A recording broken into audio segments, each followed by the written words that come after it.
And we're live. Hello again, everybody. Hello. Hello, everybody. It's good to see you guys. Oh my Hype gosh. train. We have a hype train going? I don't even know what to say. First of all, thank you, Salty Soul Rider, for your resub. Yes, thank you, Thank Salty. you, extirpatefate, for your resub. Uh-huh. Thank you, Daddy Dagoth, for your resub. And thank you, Druid, for the bits. Oh wow! Thank you guys for the little hype train. You guys are awesome. So it's kind of funny that you bring that up. That you guys got this hype train going, because before the stream we were all chatting about our plans, trying to work out the details, the deets for Community Day.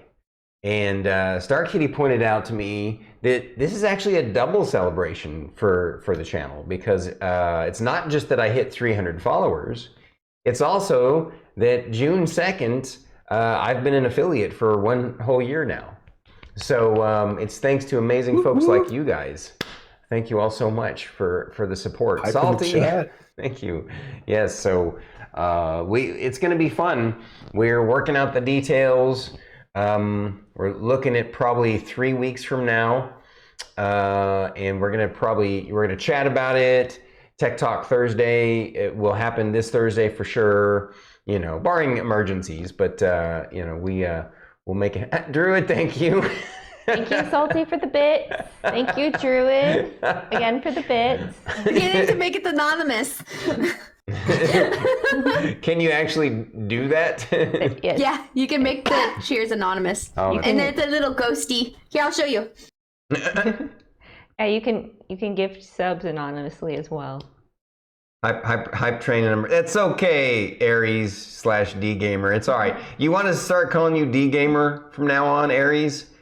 People will, when they come back, they'll be like, "Where's Aries?" We'll be like, "I don't know. We got this crazy D Gamer dude who replaced him." That's such a cute little ghost. That is a cute little ghost. I want that emote. Mouse cheers.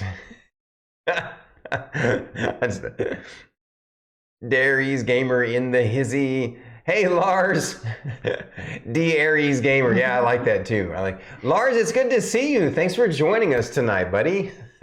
This is the new Twitch friend that I was telling you about, Druid and Fate. Oh, Lars? Yes, Lars Babaganoush. We just call him Lars for short, and he's awesome. Welcome, Lars. Welcome, Lars. Yes. Fate, thank you for the bits. Thank Oh, you. they're already subbed. I was going to gift him a sub. Yeah, I think, who was it? I think it was SubiJ that gifted Lars a sub the other night. So SubiJ, I know SubiJ can't make it Saturday nights, but we're grateful for her the nights that she can. And so man, thank you guys so much for the hype train. I mean, this is our favorite night of the week for sure. So sad I can't participate in the hype train and get the emotes. I know, it's over. By the way, let's do the introductions for Lars and anybody else lurking in the background. Obviously, Lars, you know me, but I'm going to introduce myself. I'm StormyD. I'm your host tonight here on Storm Saga Games and the Dungeon Master of said game. I will be playing all the NPCs. And right next to me, we have the lovely itsStarkitty. I'm itsStarkitty. I play Emillynn Ray, the bard and de facto party leader for tonight. And up here in this lovely corner is Philip. Mm-hmm. That only her character can see. That only my character can see in here. Yeah. And just a little extra introduction. This is my significant other. We've been together for 17 years. And yeah, she's We met playing D&D. Yes, we met playing Dungeons and Dragons. And so yeah, that's the introduction here. Across the way, we have our bestest Twitch fam friends, Druid IRL and extirpatefate. But let's start with Druid IRL over there. Druid IRL, introduce yourself, please. I am Druid IRL. And I play Fern, and and she is a Circle of Spores druid, and yeah, she is the annoying one of the team. Don't forget your Chonkapillar. Oh, and I have Chonkapillar. Chonkapillar is her animal companion / familiar. They're not quite sure what she is, but what it is. It's definitely something that came about. He is so cute. Yes. And next to that lovely lady is the very sexy extirpatefate. Hello, I'm extirpatefate. You can call me Fate if you have trouble with the first half. That's perfectly fine. I am playing the resident Goliath, who is a Oathbreaker Paladin of Melora and a Grave Cleric of Weejoss. Really Quite interesting. interesting. And what's his name? Lorkris. And just to make it clear, guys, both Druid and Extirpatefate are fellow streamers, so please check out their streams. Yeah. You can find links to to them in my about section. What? Or you can do a shout out. Yes, Dagoth, can you do shout outs for these lovely folks, for Druid and Extirpatefate? That is true. Lars has not met Rylar yet. That's true. Oh yeah. But he will tonight, without a doubt. Hey, train successful. Oh, we got to level 2. Level 2 hype train. Thank you so much for the hype train, guys. You don't know the level of restraint that I exercised today. Thank you. Thank you. And I got the conductor emo. Oh yeah, I better share that. We got Hype what is fail? that? What? It's like a little, what is that? Hype fail kitty? Fail. I didn't get That's the funny. emote. You didn't, because you didn't, I didn't participate. Oh. Sad face. It's okay. It's okay. Yep. That's fine. It's fine. Just. So, just Honk, honk, honk. to share Lars and any other folks lurking in the background. We on D&D night, it's a little bit different for our stream night. During the first few minutes of the stream, we chat, interact with you guys. But once we actually start playing the D&D session, we go what I call chat dark, which means we don't see the chat. And Dagoth and any other of our mods, when they come along, they kind of take care of things. Feel free to chat with each other, talk about the story. Aries/DGamer is really amazing at chatting about the story and what's going on, and we love him so much for Yes, that. feel free to comment on the events that are happening. Yes. If anybody says anything that stands out to you, go for it. We will have it Please write it down. Yes. Feel free to clip it. Yep. Clip it. Write it down. Clip it. Please clip. All of the above. During the middle of the session, somewhere in the middle, we do a little intermission, and then we'll interact with you guys a little while during the intermission. And then finally, at the end of the night, when we're wrapping up the session, we will say hello and good night to you guys again for a little bit more interaction.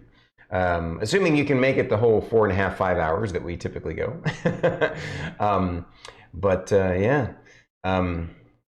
That's the gist of our wonderful Saturday night party that we do every Saturday night. And Clip it. Clip it. Clip it real good. Clip it. Clip it real good. I love that song too, by the way. That's a good one. Some of those 90s dance songs, just they really have not been able to duplicate. They hit just right. Mm-hmm. Yeah. Especially when I get around to making parodies. Oh, yeah, for sure. Yep. I'm excited for some bard action tonight. Alrighty. So, folks. I know I have to get through the RP stuff really quick so we can hear some songs. I know, right? But we're not rushing any of that RP stuff because it's going to be an interesting night for sure. Yes, my character would love to get back to the Castaway Inn and just play some music and take a break. Oh, take a break. Oh, I'm so ready. I'm ready to have a nice beer with that. Oh, we should have gotten beer IRL. We could get some whiskey though. Oh, we do have. Speaking of IRL, I'm going to make myself some coffee IRL. Just a moment, please. You guys chat amongst yourselves. Clink. And then I'm going to give you guys a little bit of a recap. Actually, I'll Clank with my water. Yeah. I need to drink more water. Clank. You just want to show off your cup. Gotta The let that eye thing- has got such a great hold. Like Our sip was in sync. What was in sync? Oh, yeah. That's such a cool That mug. mug is awesome. Oh, I know. I'm so kind of cool. sad that I didn't get one, Yes. but Did it come in different fine. colors? Mm-hmm. Oh. There was one that was a lot more like, it was more of a black glaze. And that was the first one I saw, and I'm like, ooh, I need this. And then I saw this one that had this like bluish green to it, and I'm like, this is a lot more earthy. Wow. And I like, it called to me, and I was just like, I need it. I just, Wrong way. need to remind how cute this is. That is adorable. I'm a little jelly there, brother. My fancy chrome one is really cool, but it's I don't think it's quite as cool as that one. So Yes. I will say yours carries more coffee than mine does. So If you do have the artist that created it, please share it in Discord. I will. we'll do I'd love to support that artist and see some more of their work. agreed. we They had did- some really great ones. They had Oh, yeah. like, really good. they had some really nice like bee ones that I was like, I'm going to spend all my money on the bee ones because the bees are great. And then, yeah, there was a lot of beautiful. It was very beautiful, and you can tell it's like handcrafted too, Oh wow. which I personally am a sucker Oh yeah. for handcrafted art. It's not perfectly level on the bottom. No, it is It has just a tad bit so good. of wobble, which so just good. adds to that. That is that. It adds that naturalness to it. That. So Lars, as you can see, we have a really cool decorations that we've set up, and I have kind of my signature lighting, colored lighting going on. And then over here we have the whole D&D bookshelf set up.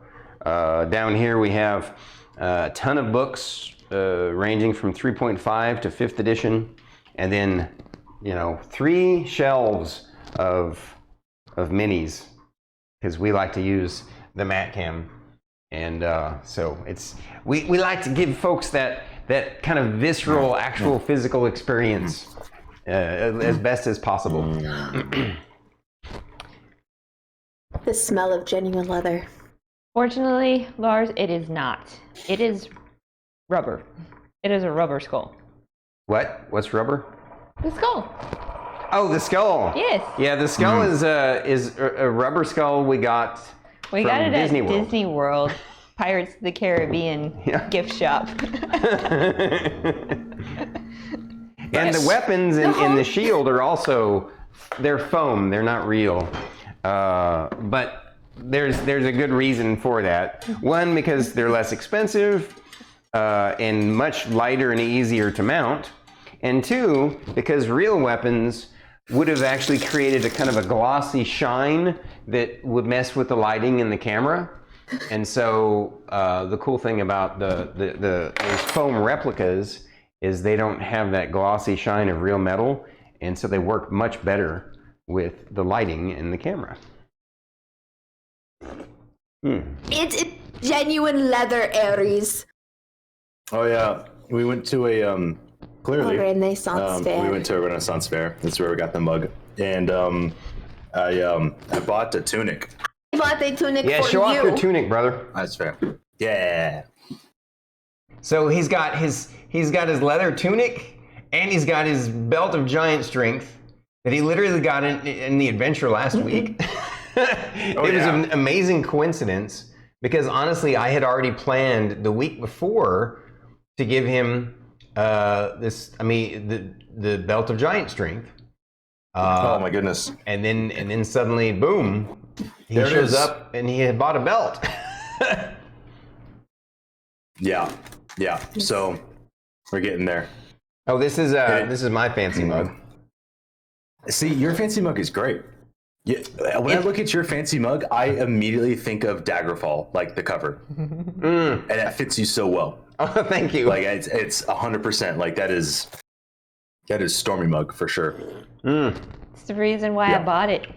I saw it and I was like, this is so Stormy. Thank you, BB. Oh, We got raided. we got the raided by Whoa. Lucifer Loves Me. Whoa, Lucy, what up, dude? Thank you so much for the raid. Welcome in, Raiders. Arigato gozaimasu for the raid. So Hello, your timing is Lightbringer. perfect. Your timing is excellent because normally we would have actually already gone into the session and we wouldn't even see the raid.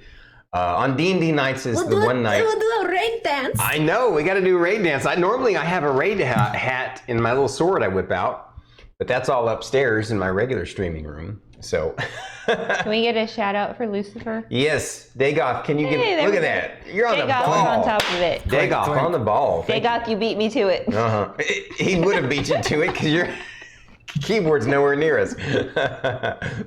But yes. So Lucy, thank you for joining us with the raid and your Twitch fam and friends. So I appreciate that. Normally on Saturday nights is the only night we don't do a lot of interaction, except at the beginning, middle, and end of the stream. Because thank you, Druid. Druid, thank you for the gifted you sub. sneaky thing. Who did that? Who did that? Happened. I see nothing. I said nothing happened. I don't know. Take my phone away from me. So Lucifer, you were playing Little Witch in the Woods. Oh, I'm super interested in that game. How was it? It does look cute and cool, doesn't it?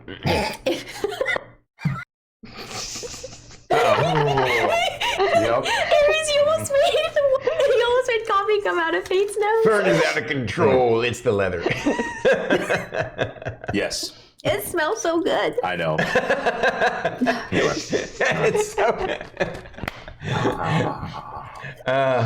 playing insane hectic games, so it was a nice change. Right on, right on.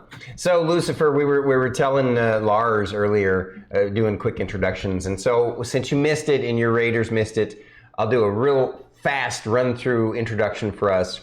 I'm StormyD of Storm Saga Games. I'm the host and dungeon master. We have itsStarkitty. She's my significant other and main mod, and she is playing the character Emillynn Ray, Emillynn a Ray. bard. I am the bard of the party, the de facto leader, and this is Philip. Yeah, Philip is she has an imaginary friend that only she can see and hear. And then But he is totally real. that is He's Druid so IRL. real. Druid IRL is playing Fern, Hello. the Circle of Spores Druid. In her actual streamer name is Druid IRL. And extirpatefate is playing Lorkris, the Goliath Paladin Cleric. Yeah. So Toadstool's here Hey, tonight Toadstool. too. Thanks for dropping in. Enjoy the party you're going to. Congratulations to the anniversary, people. Yes. Yes. Well, enjoy your party. Sorry we won't get to see you, but make sure you check out either the VOD or especially the YouTube video. I put the YouTube of this particular stream up every Wednesday at 10 a.m. Central Time. So. And for those of you that are wondering, we are playing 5th edition D&D. Right. There we go. Yeah. 5th edition. So we're going to Homebrew rules. Yes, we do have a few homebrew rules, but no good D&D group doesn't. I mean, everybody's gonna have a few little things, little tweaks to things. Because especially good DMs, the rules are there to support the fun, not the other way around. That's That are meant to be broken. Yes.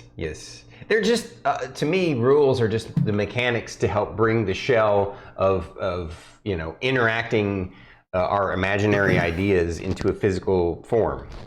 And so they must serve us and our fun, not the other way around.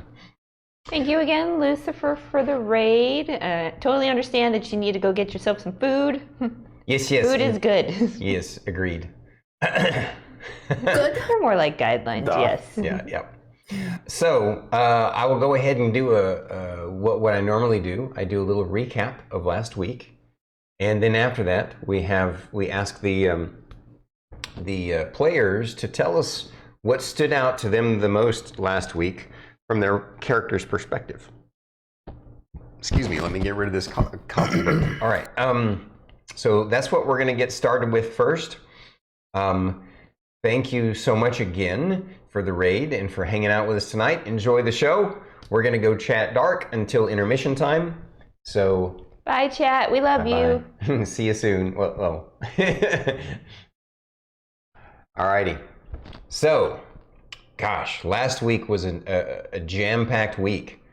You guys were on one of the most important missions, quests that you'd been sent on by the guild. You had been requested by the guild to go on a rescue mission to find some lost adventurers in the swamp and I believe the Goldothian swamps, right? Mm-hmm. And you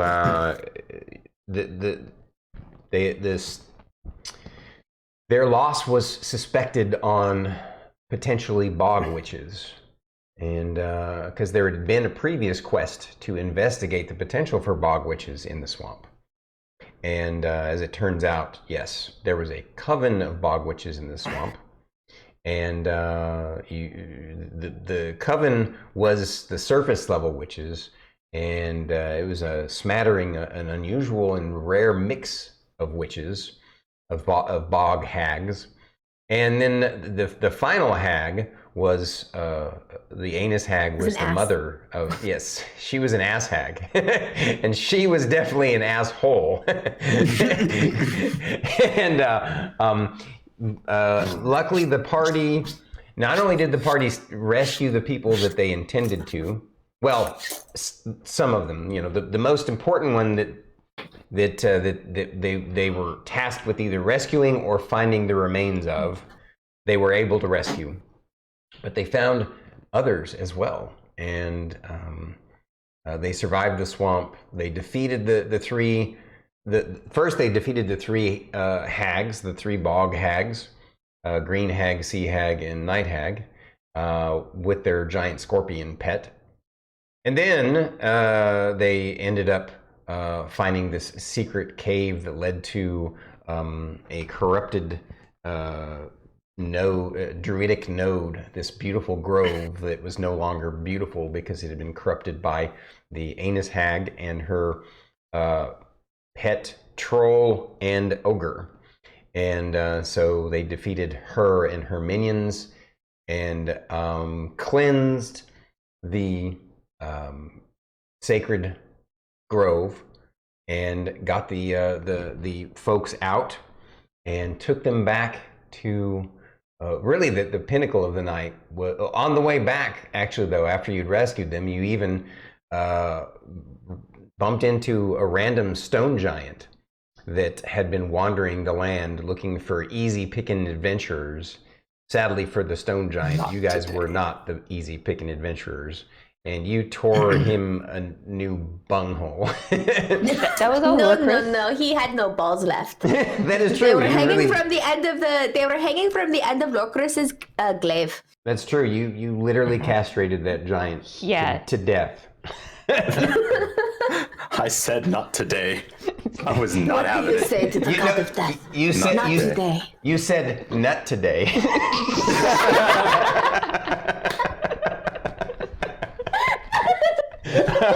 Looks like we're having oysters.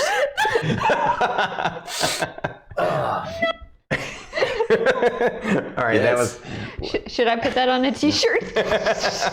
Someone clip that, please. All right. So No, it could just literally be Lorkris with the glaive, and there's just those card dice. Oh yeah. Hanging from the end of his glaive. And if you know, you know, and if you don't, you don't. There you go.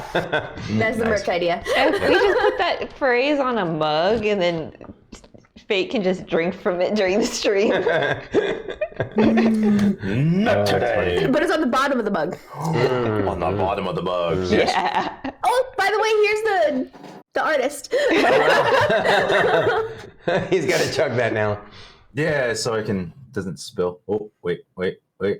Oh, okay. I'll send a picture. Okay, perfect. Cool. Thank you so much. I appreciate that. Nice. Okay, sorry. Carry on with your. No worries. Sorry. It's We okay. It's interrupted all right. So after that, you all made the decision to take these rescuees, take a risk with them, take them under your wing. You felt, obviously, so one of the rescuees had been tortured for what must have been over a year at least. And, she's missing a hand and a foot. Yeah, she was missing a hand and a foot and bits of flesh from other parts of her body, and her mind was basically gone. And one of the other folks had been there for months, and a couple of the folks had been there for weeks. Yeah, the one that had been there for months got chucked at Druid. Yeah, and they were all. She was using a weapon against me. Yes, that's true. She was literally thrown at Druid, and several of them were obviously suffering like PTSD, literal PTSD. One of them was catatonic, and so the amazing Fern, the compassionate, young Druid that she is, she wanted to help these folks as much as she could before they got back. So she decided to take a risk. They took them to a secret grove that they have, that's their sort of personal hideout, that weeks ago in a previous session, their horses had actually led them to. Because Druid loves to talk to the animals. And the plants. Yes, or Fern, I should say Plants. Fern. Fern loves to talk to the animals. Fern Yes. speaks for the trees. Yes. And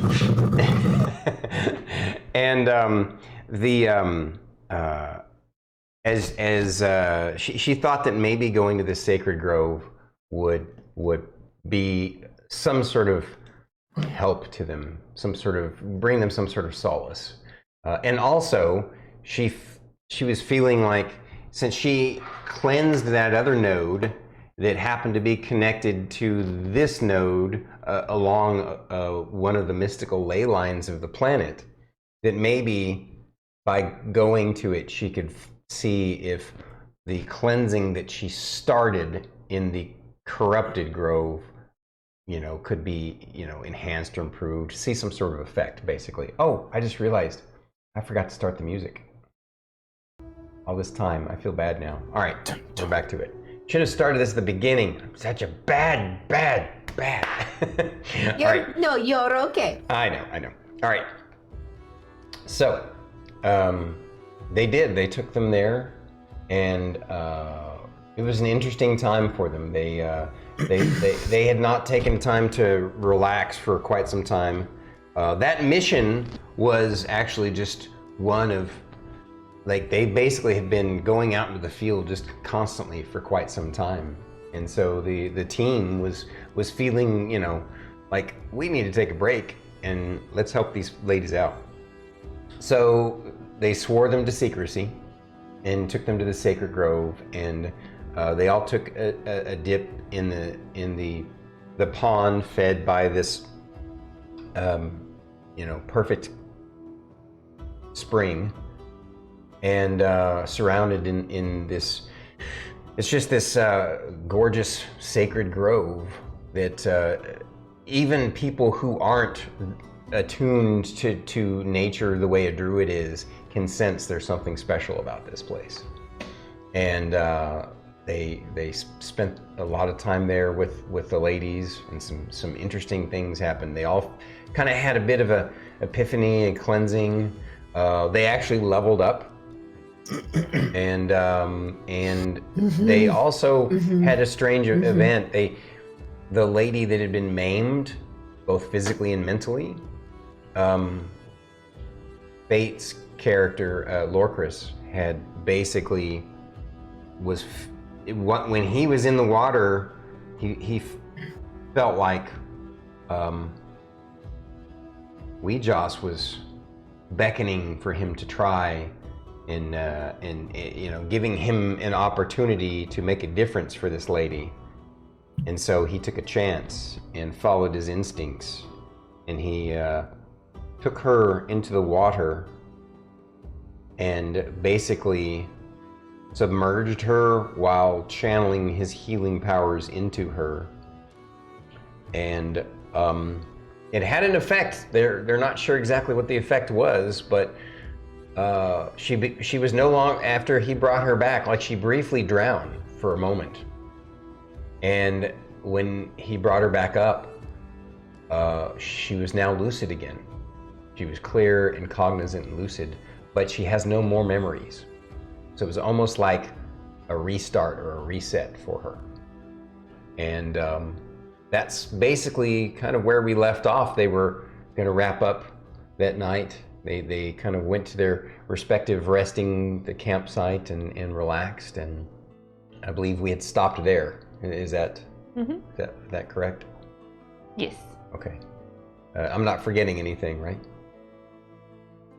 I think So the Fern- last little bit that we were doing was Fern wanted to try to connect to the other node, and she was grabbing Lorkris to assist with that. Right. I think you had done that, and she was talking to the tree about it too, and she got a sense that maybe there was a connection, but she's still not 100% sure. But inside, she's, I think, yeah, she felt that she had an impact, and that the seeds, both literal and mystical, that she planted in the other grove will be more than enough. And so from there, that's where we will continue. We will start tonight. But before we get started, let's do our usual. I randomly choose amongst the party members who gets to go first and describe to me what stood out most to them in their character last week. Fern, you get to go first tonight.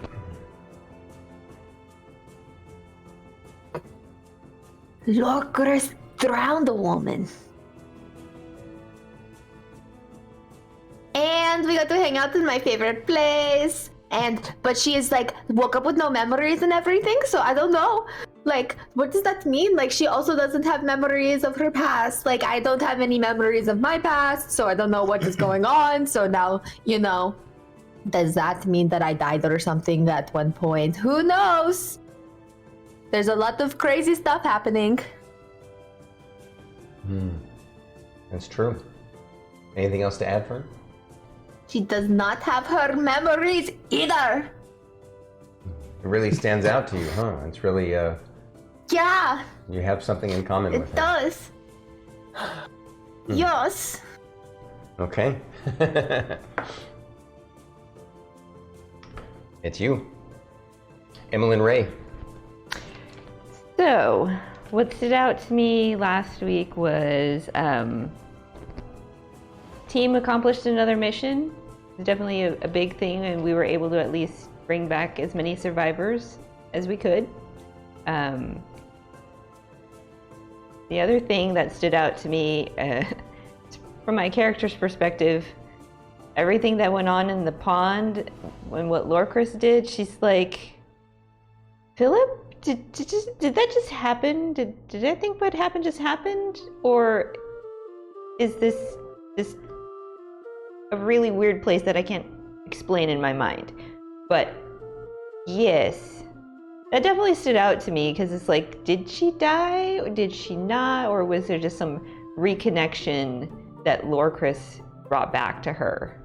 So yeah, that's what my character's trying to process on what Lorkris did to try and not see him as a murderer in a way.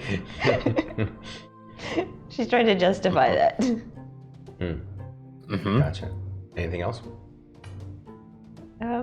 That's it. Okay. Lorkris. No one seemed to notice that I just drowned a woman.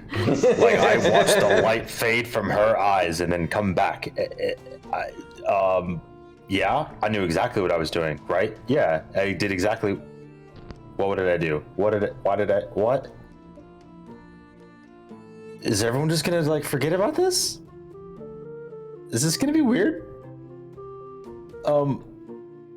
She's alive. That's cool. Why was Weejoss talking to me in a space of Melora? I just drowned a woman.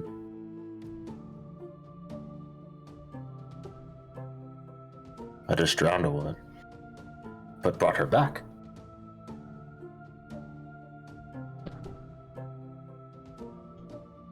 That's all I got. It's tormented me all week. All week. All week. All week.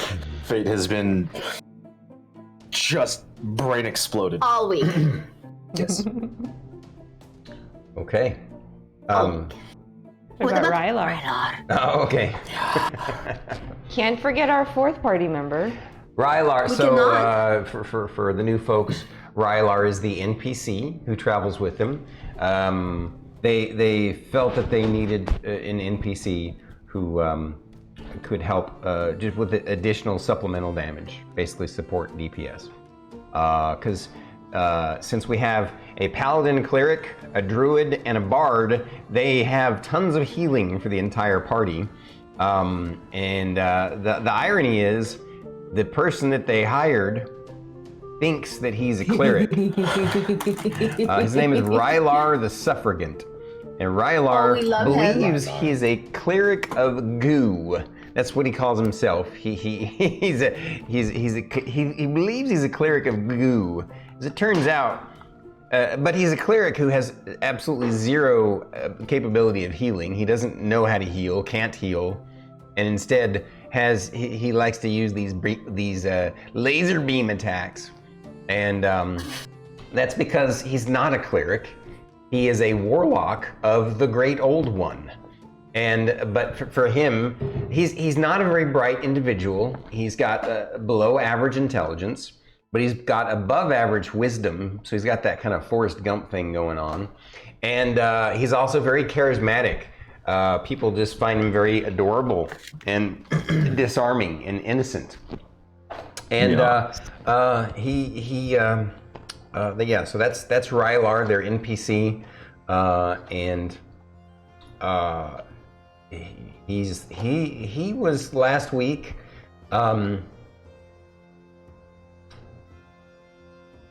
What stood out to him was that everybody got so weird in the water. He didn't really see what was going on too well. I mean, from his point of view, he was like, "Oh, you guys are playing with magic in the water, neato," and he couldn't quite tell what happened, and but he's thrilled that the team was able to rescue more. Like, he feels happy because you guys rescued more people than you intended to. You went in with a mission to rescue. You were hoping to rescue or find the remains of a group of 4 adventurers. Technically speaking, you found 4 adventurers, although only 2 of those adventurers were the ones you were sent to find, because the bog witches had killed all of the males and were only keeping the females. And sorry, I'm getting off on a tangent. The other thing that stood out to Rylar was last week when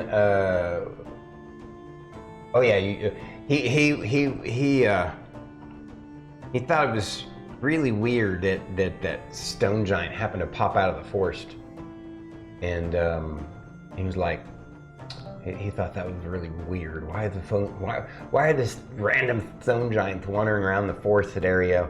It's not too far from civilized areas of the island. He thought that was weird. And so yeah, that's for him. What happened in the pond. People seem to be. Everybody got quiet after that, and he's used to playing and drawing and being goofy, and but he read the room and just went with the way everybody else was, and so we all just relaxed and went to sleep that night after everybody did all their stuff. I'm assuming we all went to sleep. We're not going to do any role playing that evening, right? Okay. So, then we will continue on with the story. So, the morning comes and everybody starts waking up. This is a very special place off the beaten path, far away from any of the wildland areas of Frontier Isle. As safe as any place on the island can be, especially since it's also a hidden secret grove that can, you can't even see the path to it from the road that goes by the forest. You guys would never have found it on your own if the horses had not led you here. And so the morning comes and you all are ready to do what you do to break camp, with interesting thoughts going through your heads. Good morning, Lorkris. How are you today? By the way, Strange. his eyes, the more you look, you definitely notice the strange kind of greenish tint to the whites of his eyes. It's interesting because when you look close, because only does he let your character get that close to his face, but when you get up in his grill like that, what you notice is that it's not that the whites are green. It almost seems like there's like a hint of a light from underneath his eyelids that are lighting up the white of his eyes. I can just see Fern grabbing his face and looking right at his eyes. Like, Lorkris is just way too stunned to move. He's just like,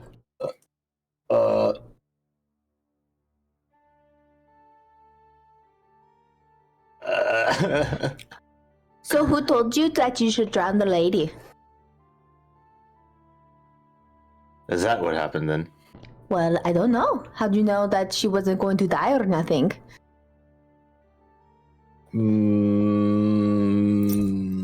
That is a good question. So you just kind of did it because we just told you? I went on instinct. Much like when I saved you. Is that how it felt? Didn't really feel like anything. Much like in a lucid dream. You have control, but you don't. Just let go. You looked scared after you did it. I was unsure of what really just transpired. If what you say is correct, then yes, I did just drown that woman. Okay. I need Emillynn to look at your face. Because it looks like it is glowing from like underneath. I don't know if this is the thing. Emillynn! He's legit like gonna try to pull down his eyelid and look from right here. Even though that's impossible. I'm being summoned. Yes, Fern. So I'm assuming that Yes, you did Fern. all this in your tent that you guys set up, and so now, or were you Now I'm envisioning just it? shouting. Now you're shouting. But were you guys doing this in your tent, or were you doing this outside of the tent? In the tent. Okay, right. Now that night, would you have slept in the tent with him, or since you're in the Sacred Grove, would you have slept under the tree? I would have been in the tree. Yeah, I figured. But you went. So in the morning, you went and found him in his tent. Yeah. Okay, all right. I woke him up, All right. staring really deep into his eyeballs, So, right. My eyes are holding shut. him down. With his eyes shut, Wait, you're like, really quick question. Does his eyes glow when his eyes are closed? Can you see a little glow? No, you can't really notice anything. In fact, it's so faint, you're not even sure that's what you're seeing, but you suspect that's what you're seeing when you get up close. Miss Ray! So, you obviously heard her yelling. You sound the from horn. her tent, and you'd already been getting up and no. getting your stuff ready, your pack ready, and everything. Is the burb okay? Yeah, bird is fine. Druid bought a sounding horn A sounding at horn. the Ren. Yeah, it's like a drinking horn, but the tip is cut off and there's a kazoo in there, and you blow and. So, you had to go get that? She Oh did. wow, that is cool. Yes. Sorry. It does sound like a Yeah. kazoo. It's not. Okay, all right. Nice. All right. So you don't sound off a horn, but you yell. Yeah. Yeah. I'm like in the direction of the yell. Oh, okay. Walk over to the tent. Okay, Miss Ray, Yes, Fern? I want you to look really deeply into his eyes and tell me what you see. Lorkris is gonna need to come out of the tent first. You don't want to come in here? I'm not invited in. You are welcome to come in here. I look at Lorkris. Are you sure? Okay. He's fully clothed. He's fine. All right. Yeah. I walk in, I'm like, you want me to look at his eyes? Really deeply. And tell me what you see. Are you sitting down, Lorkris? Yes. Okay. Crisscross applesauce. All right. I'll get up next to Fern and I'll look into his eyes. And she's gonna start like opening them up. Like this. Like, look at them. What do you see? Yeah, you can definitely kind of see what basically what I described.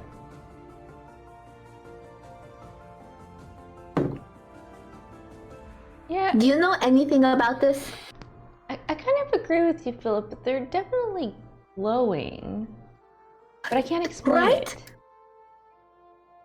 It's quite the new development. Yeah, Philip's trying to get a better look. Cause like Philip's like right here looking into your eye, but he's just can't come Should up. I get Rylar? Huh? Should I get Rylar? We could ask Rylar if he's seen anything like this before, but yeah. Rylar! No response yet. I'll be right back. I'm going to go find Rylar. And I'm going to go find Rylar.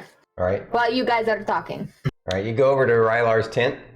It's open, but it's empty. Rylar! No response. You don't hear anything.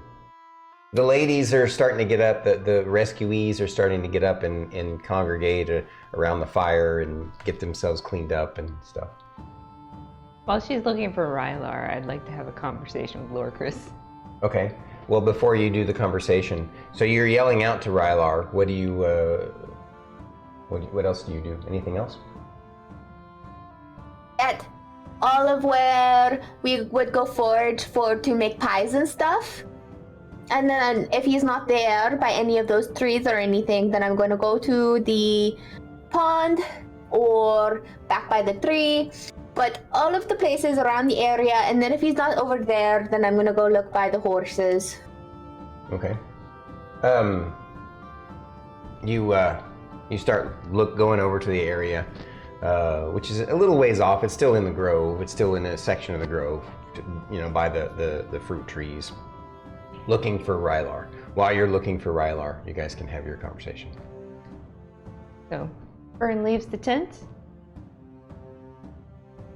So Lorkris, about yesterday. Mhm.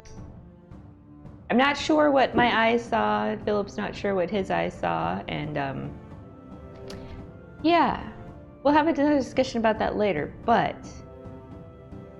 this lady that lost her memories seems very Yes. similar to how you met Fern. Yes, but no.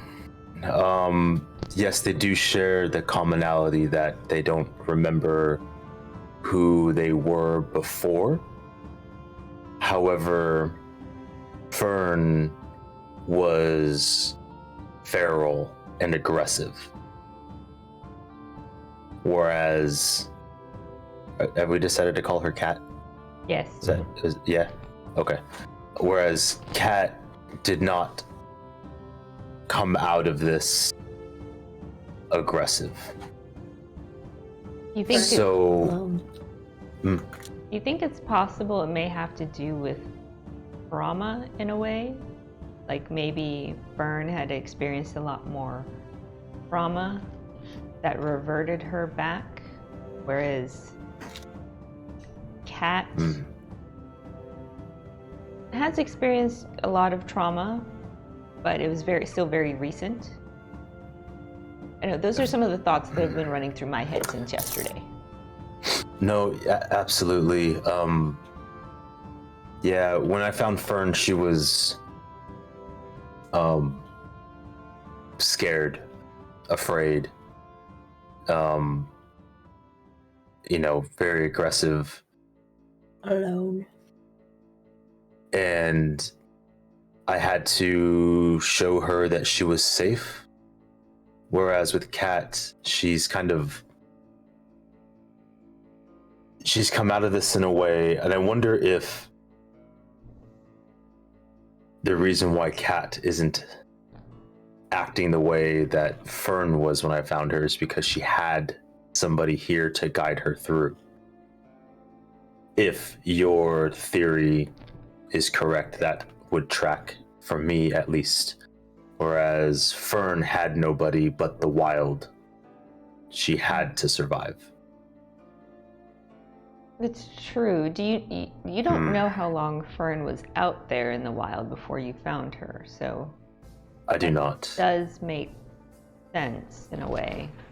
I don't think she was out there long, because if she was, something else might have got her before I reached her. True. Pure speculation. However, it was interesting. All right. So about this time, Fern has wandered around pretty much all of the grove, through the fruit tree area, through the area where you guys had found nuts, and can't find Rylar anywhere. I mean, just doing a regular perfunctory look around without using your survival tracking techniques. I'm gonna go back to his tent. Mm-hmm. And I'm going to search for him with all of my crazy eyeballs, going a little crazy. And then I'm gonna also, before I do that, I'm gonna go over to the ladies' tent, and I'm gonna just be like, where's Rylar? Is Rylar in here? So the ladies are a little freaked out. They're already out of their tent and getting ready and stuff. So you go over to them, and I assume that you ask them, and they say, we don't know. He was here before, but he got up and then he wandered off after sometime this morning. Do you know where? They point in the direction that he went. Okay, I'm gonna start tracking him. Okay, roll me your survival check. Oh, I know she's 80, so she's not thinking straight. 14. Okay. He wasn't trying to be hidden, so it's not too hard to pick up his trail where he went. It looks like he kind of headed out of the grove into a deeper part of the forest. To continue to follow him. All right. So after 5 or 10 minutes or so, probably about seven minutes or so, plus the 7 that you'd already been searching around and talking, basically 15 minutes had gone by. You guys had already done your little conversation, and now you're kind of wondering what happened to Fern. So you guys come out of the tent and start getting ready, and unless there's more that you all wanted to talk about. No, that was the main thing. Okay. And the you're like, no Rylar, no Fern, as you come out of the tent, and the ladies, one of the ladies comes over and says, This has been a spectacular experience. For myself at least, it's definitely made up for the hellish few weeks that I've experienced. I don't know about for the other ladies. We've been taking care of Catania here, and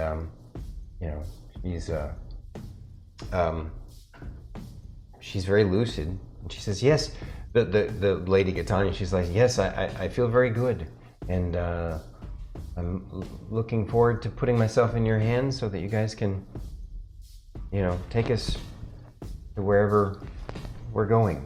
And well, as soon as we can find our other 2 party members, we will break camp and head on out. so, You ladies happen to know which way they went? they all kind of point in the direction that they went. About this same time, you walking along the sort of trail that you found, broken, footprints and broken limbs and stuff. You bump into Rylar coming to your direction back, and he's walking towards you basically. Not literally bump into him, just, Rylar says, "Hi, Miss Fern, how are you this morning?" I am so much better now that I see your face. I got really scared that I didn't see you at the camp, and then they said that you left and everything, and I got really scared, and so I went looking for you, and then I realized as I was like walking out here trying to find you that I'd never told Lorkris or Miss Ray that I left the camp too. So He kind of looks down at the ground and he kind of kicks the rock, and he's all like, "Well, I'm sorry, Miss Fern. I was just doing my business, I know, I'm sorry. I felt like I didn't want to do my business right in the grove, so I wanted to go a little farther out." I understand. It's very, very kind of you. But it makes really good fertilizer though. Oh, yeah, I hadn't thought of that. Okay. So next time you just dig a hole in the ground, and then you go do your business into the hole, and then you cover it up, and then you tell the wild mother that you love her. Oh, like a kitty cat. Shit on the wild mother. I tried so hard to keep a straight face for that. But Fern is stone-faced. Totally, and like, yep. Mm-hmm. It works. That's how it works, right? Right. Totally. That's true. Okay. And he's like, "Oh, okay. Whatever you say, Miss Fern, I'll do that next time. But I suppose Okay. I don't want to do it like right in the middle of the camp because I don't want people watching No, that me." makes sense. Okay. Well, no, you would go off into the bushes and stuff. I just next time too. I just got really scared because I didn't see you, Oh, and okay. I didn't know where you were, and I got really scared that you got like kidnapped or something.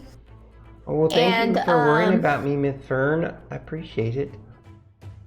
You're one of my really good friends, Rylar. You're important to me, So if you were to lose you, I would be really upset and probably,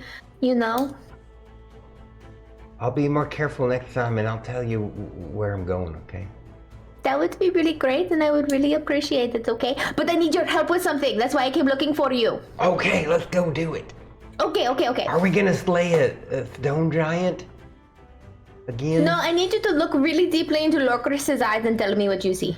He's like, his eyes are. He's like, "Oh, okay." He's kind of tall. No, though. this is. Well, I'll make him sit onto the ground, okay? But you'll see what I mean, okay? Come on. Okay. He follows along behind you.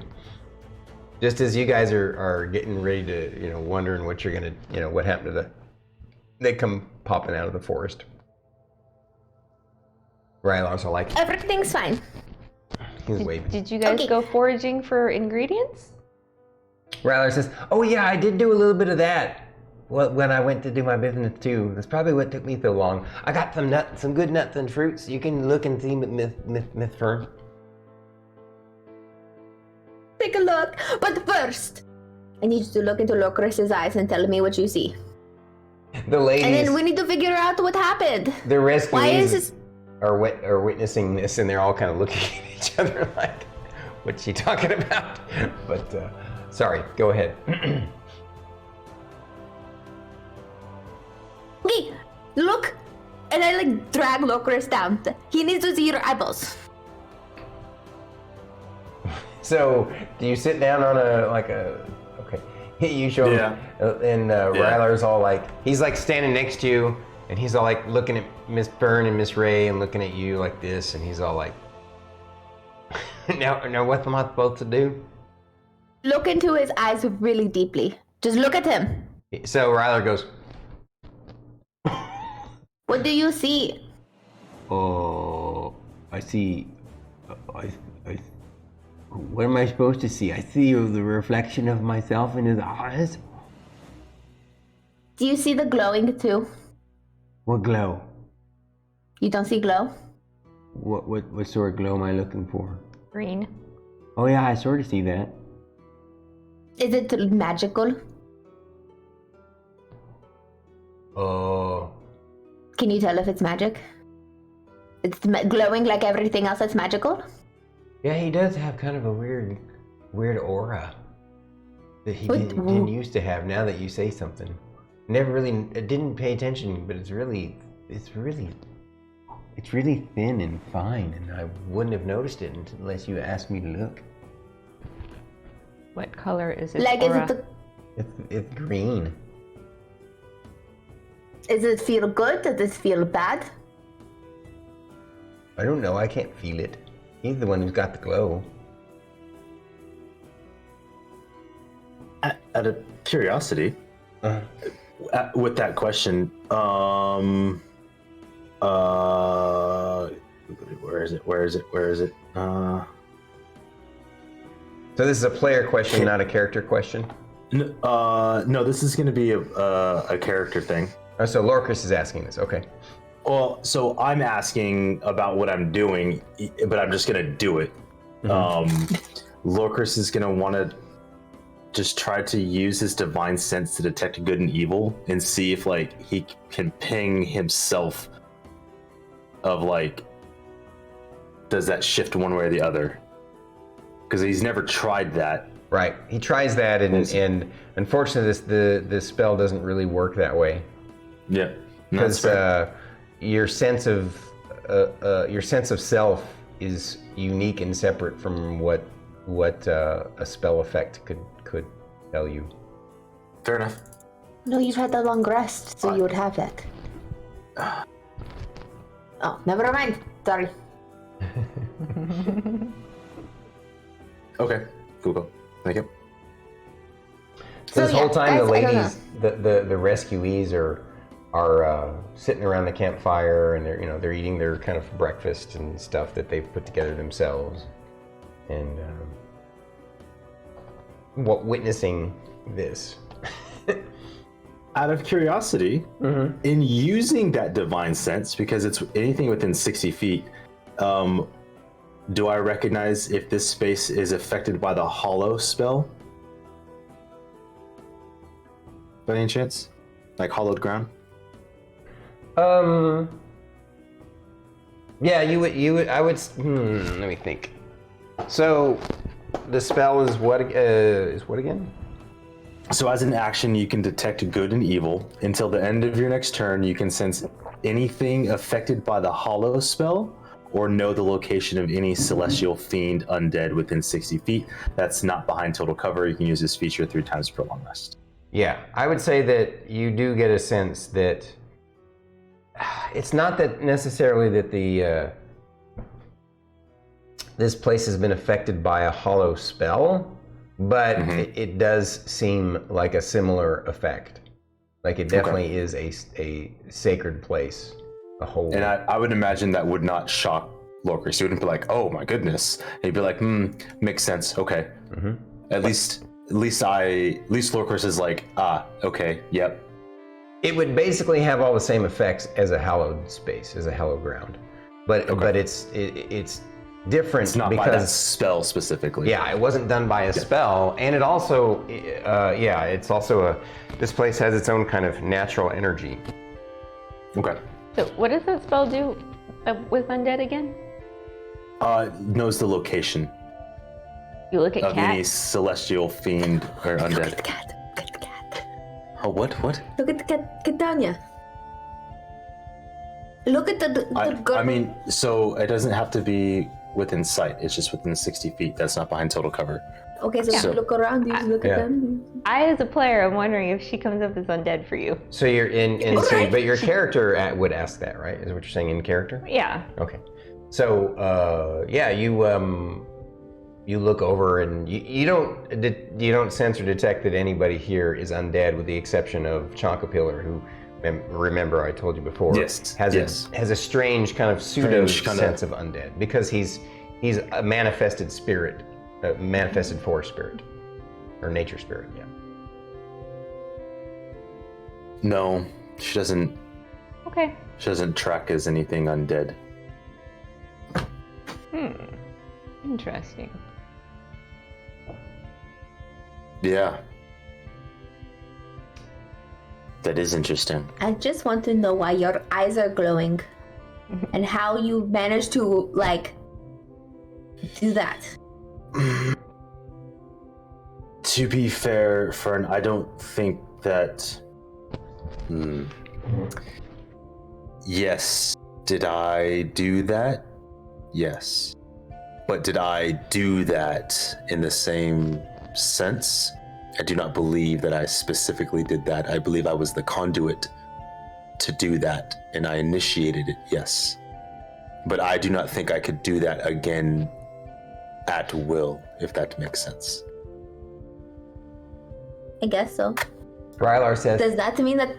Oh, sorry. Go ahead. No, what does Rylar say? No. What does Rylar say? Rylar says, so are you saying that you don't think you could do that again because of the particular combination of situations and stuff, and because you also had the pond and the place and all of the moment? Yes, I do believe that plays a big part into it. Do I think that it's repeatable? Possibly. Leaning on yes. But if I was not in this place, I would be hard pressed to bring life back. Truly is great magics. I feel that if this is a place of power, this hallowed ground, I would not be surprised if my ability to heal her was amplified because of it. I feel that makes the most sense. So, repeatable, yes, but non-repeatable, at the same time.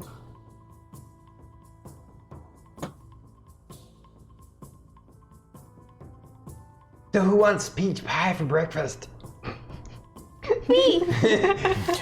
Shall we go ahead and make some, Miss Fern? That would be Oh, lots of course, Rylar. Okay. So I forgot what we roll. Was it? It was survival. It was survival for cooking. I thought so. Okay. Way to break up the moment there, Rylar. But that's accurate. All right. So we're gonna get to cooking breakfast for everybody. We're gonna make that. See if we can pull off a miracle and make that miracle peach pie again. Yeah. I'm gonna grab coffee Peach while you do pecan so. pie, wasn't it? Was it peach pecan? Yes. It was, yeah, we used pecans for the crust, and then we did the peach and everything, and then we gathered spices and all that great stuff. And this is like our third time making it, so we should be really, really, really good at it now. It's our third time. I thought it was our second. Our third. Well, this is only We the did the second time. first one. Huh? We did the first one, which gave us the extra 1 HP the first time. And then we came by here again and we stayed On the our night, way and then we made sure to make more pie. Oh, you did. I forgot about that. Okay. All right. Cool. All So right. this is our third. Okay. I got an 18.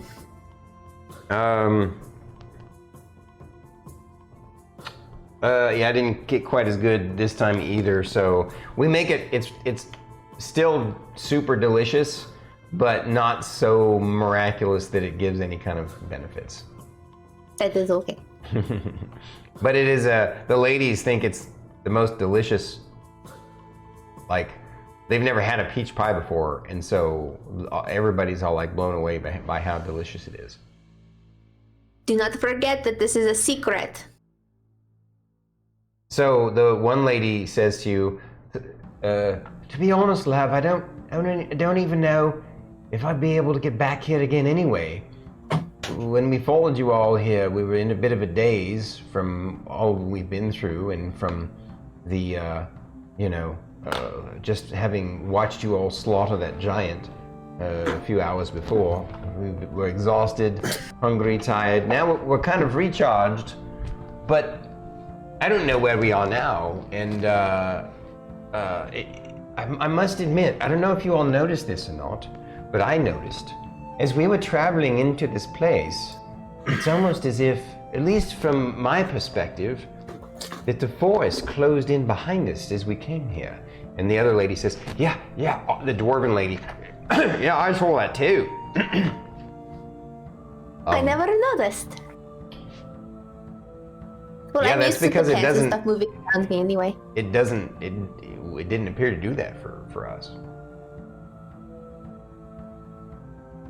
That's because we have Fern. It's almost as if somehow or another the plants are moving into a position that looks like a natural open trail to you guys, but to these folks and anybody else, the positioning, the angle of it, it's almost creating an illusion where they don't see it. The grove protects itself. So cool. This place gets cooler and cooler every time we come here. If I ever retire from adventuring, I'm going to live here and I'm going to take care of this place and I'm only going to talk to the animals. And the trees, and the plants. Rylar Of course. looks super sad. He says, "You won't talk to me no more, Miss Fern and Lorkris and Miss Ray." Oh, you know that you guys will always be here with me. Okay. But you said you would only talk to the aminals. Well, outside of us. Oh, okay. I get you. You mean the family. Yes, our family. Okay, guys, let's go back. We need to get, our money and stuff and whatever. We need to not only let them know that we've found who we're looking for, but also, why was there a stone giant so close to civilization? Yeah, I'm gonna put that in the report, and we're gonna talk to Jocko about that as well. Yeah, Jocko's, not gonna lie, Emillynn, your reports are phenomenal. And I have the coolest pictures for it. Yes, Fern. Yes, you do. I like to be very We detailed love the photos. in my reports.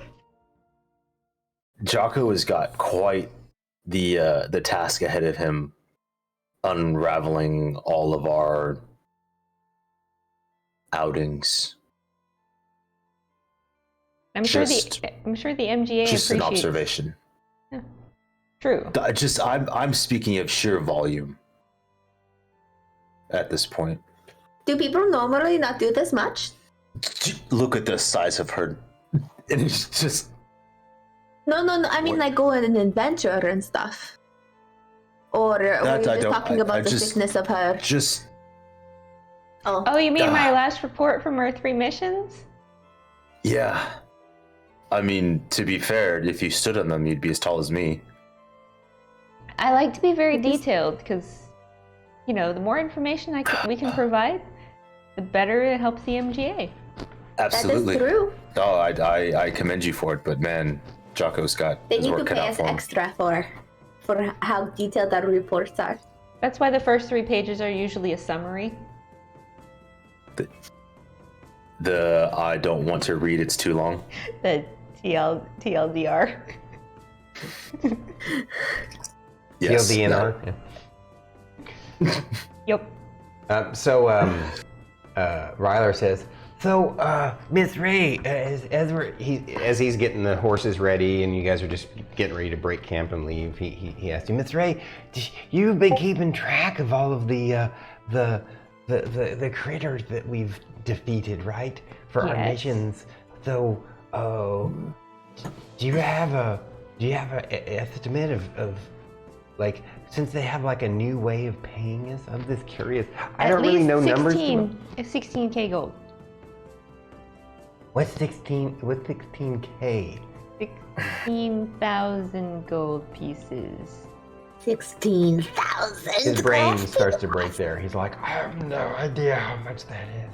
It seems like a lot. Is that a lot, Miss Fern? I don't know.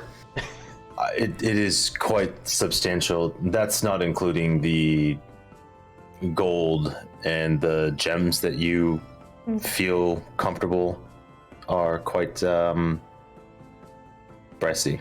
Yes. Yes, And does not include the And- gold from mission completion either. that does not. And the dwarf that you guys rescued piped in and says, and don't forget, don't forget all of our gear that you're going to get too. That'll be useful for you, hopefully. And anything you can't use, you can sell. Or just give to our team too. And hopefully we get a team 3 soon. Yeah. I don't think we should sell any of our items. We should just keep it at the guild for our people. I think it'd be nice to make them mementos. Ooh, like hang them on displays and stuff? Yes. Wait, what? Rylar says, wait, what? Huh? What? Hang what? Is mimosas? What? A Oh, that memento, is so yummy. a yeah. memento is a sentimental item. Like a collectible. And what are we gonna make mimosas? We can make those when we get back at the Oh. Castaway Inn. Rylar, I'll make you the best mimosa you've ever had. He scratches his head. I thought we were gonna be hanging the mimosas, huh? It's a memento. We can do that too. Oh, the mentolo. What? We're gonna hang that where? What are we hanging? That's something we need to discuss To with hang- Mr. Jocko first. We do have to hang up our wyvern head and our wyvern tail. That's another moment though. I wonder if it's been picked clean now, so it's not all yuck. Well, I can always just tell the bugs to come eat it and I mean, stuff. you- You never asked me to do that. To be fair, Because I also just thought about it, so to be fair, we came and left in a whirlwind. I forgot about it. that is true. Yes. It's probably gonna stink. I hope he didn't throw it away or sell it. Anyways, we should go back now. I Okay. really want to go to the Castaway Inn. All right. So We need to speak with Jocko. we will. We're gonna exposition you guys. Basically, travel the rest of the way home. It's safe, easy travel. I mean, technically, that stone giant that you faced wasn't in. You know, it was close to, and so it was Yeah. a little close to, but it was still, you know. Unnaturally close to civilization. Yeah, unnaturally close, but then also, you know, you're still pretty confident that where you're at now is pretty safe. So, and it is. You travel the rest of the way very easily. You make it to the. I'm gonna go ahead and go to the world map here for folks. You just briefly. You make it along that road. You know, of course, your sacred grove is between Prenix Village and the Misty City Gate there in the south. Right? Prenix Village? No.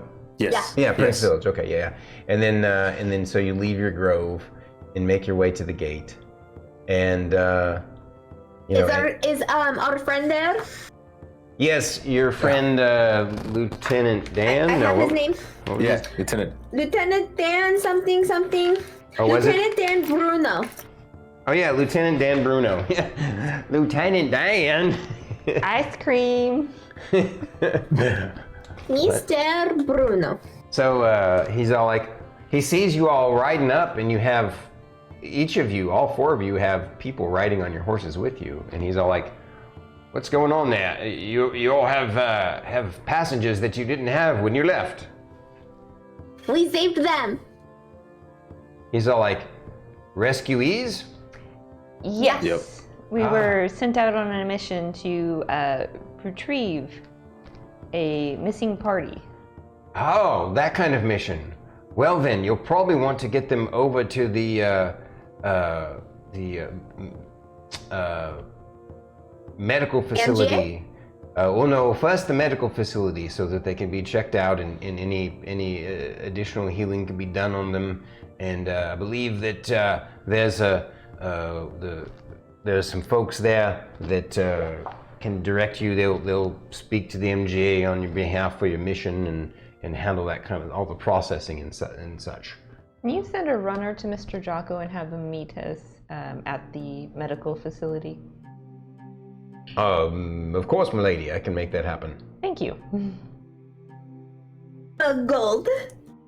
Well, you cut out a little bit there. What was it you said? I flick him a gold. And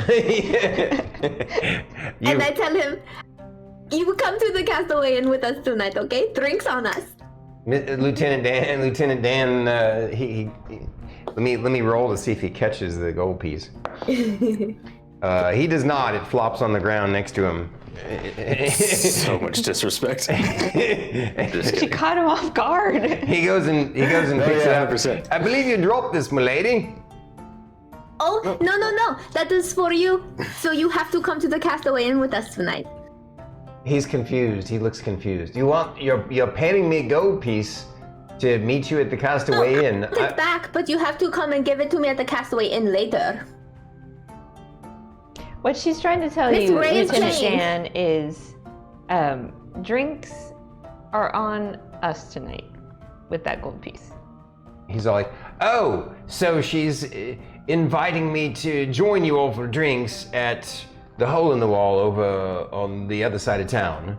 It's not You a mean the hole best in the bar wall. in town? And no, don't please don't take it wrong. I love that place. It's just what we call it. Just wanted to make sure that you weren't trying to proposition me, milady. Oh no. Oh, no. I mean, if the stage is open tonight, I was thinking about performing, so.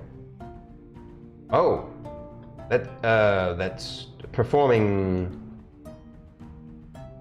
My She is music? the greatest musician ever known. Oh, so she's a musician. You're a bard. Yes.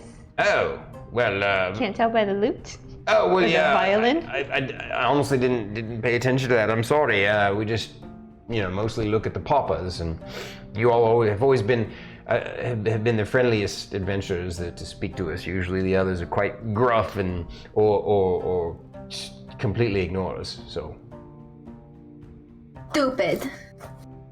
what was that? You are very nice.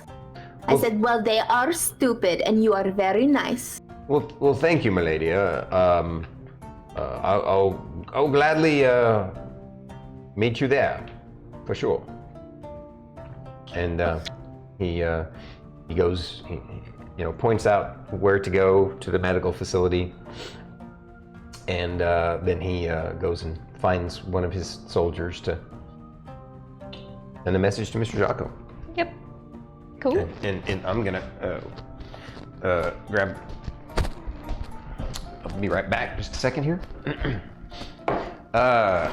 Since you guys can still hear me with this awesome wireless mic, you all make your way with the rescuees, still on horseback, obviously, over to the medical facility. You end up basically going down that central road and then effectively taking a right, which would be heading west again, basically down in the direction of the hostel that you used to stay in and that you guys have visited before, right? And excuse me, sorry.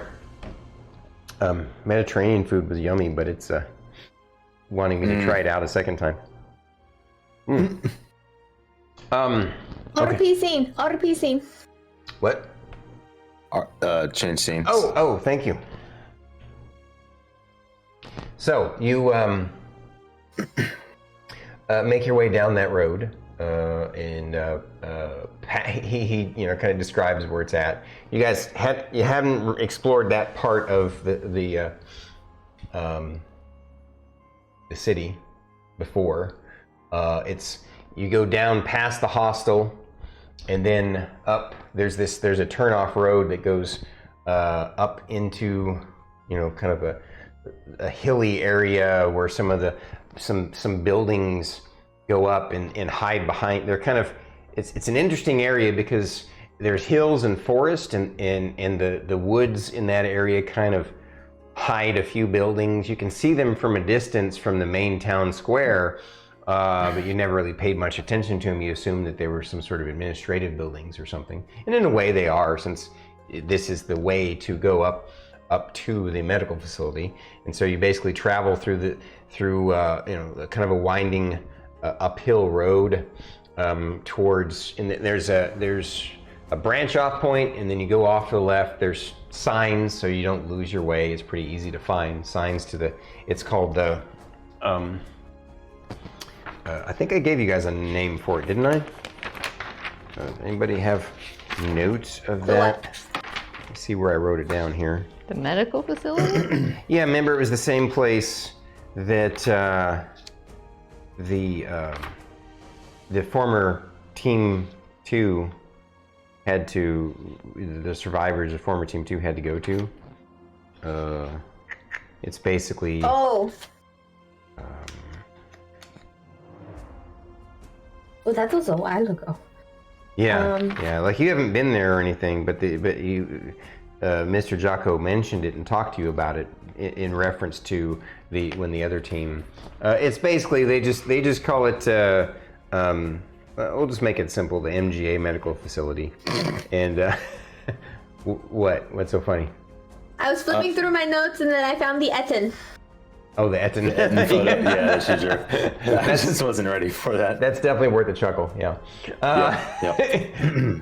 So, yeah, the Mgm Medical Facility is basically they have herbalists in you know, Lieutenant Dan described you that they have herbalists there and alchemists and some clerics there as well. And they basically do their best to heal people who are severely wounded who didn't get healing in the field. And it's a place that can be a hospice for the ones that are you know, they can't, basically aren't going to make it. But it's also a rehabilitation place for folks who are severely wounded. And it's also a medical facility to try and, you know, they even do some research there. And so it's basically kind of like an interesting little mansion. It's set up like a 3-story stone. You imagine like a 3-story English mansion, and so it's kind of and it has some other little buildings off to the side and stuff.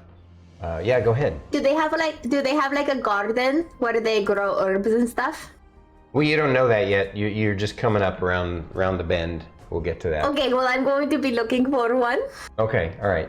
I mean, you can imagine that if they have herbalists and alchemists, that they probably do have some sort of greenhouse or something. But so once you, but before you get there, you come around around the curve. Again, it's a forested area that's behind all of the. I'm going to go back to this map just because I can sort of imagine it better. I wish I could actually show you my mouse on screen, but.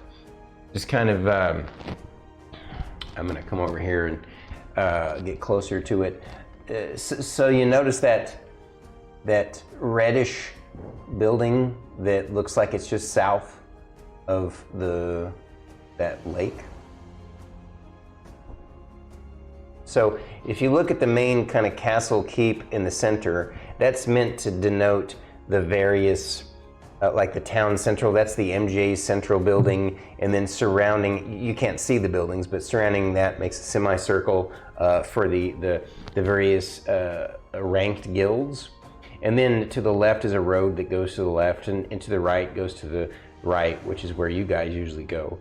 And to the left, you kind of bump in, there's some of the buildings are there, or just various businesses or residences of the people that work in this town. And then to the left, there's this kind of red roofed building. I don't know if you can see it, but that's where you guys are going. But throughout that, there's, you know, that's up in the hills behind it. And because of the way the hills and the trees are, some of those buildings are obscured. You could see some of them. You always noticed that there was an interesting kind of round building, kind of barely peeking out from the forests. And as you come up around this bend, there's a breakout. There's a sign that goes left and a sign that goes right. And the sign that goes left is going to go over to the medical facility, which is where you guys are going to go. And the sign that goes right says,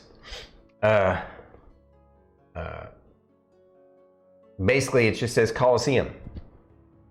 And you guys are like, oh, that's interesting. What's that? And but it goes up and disappears into the trees, and you can tell from the direction that it's going, it must go up to where that round building is that you could barely see peeking amongst the trees.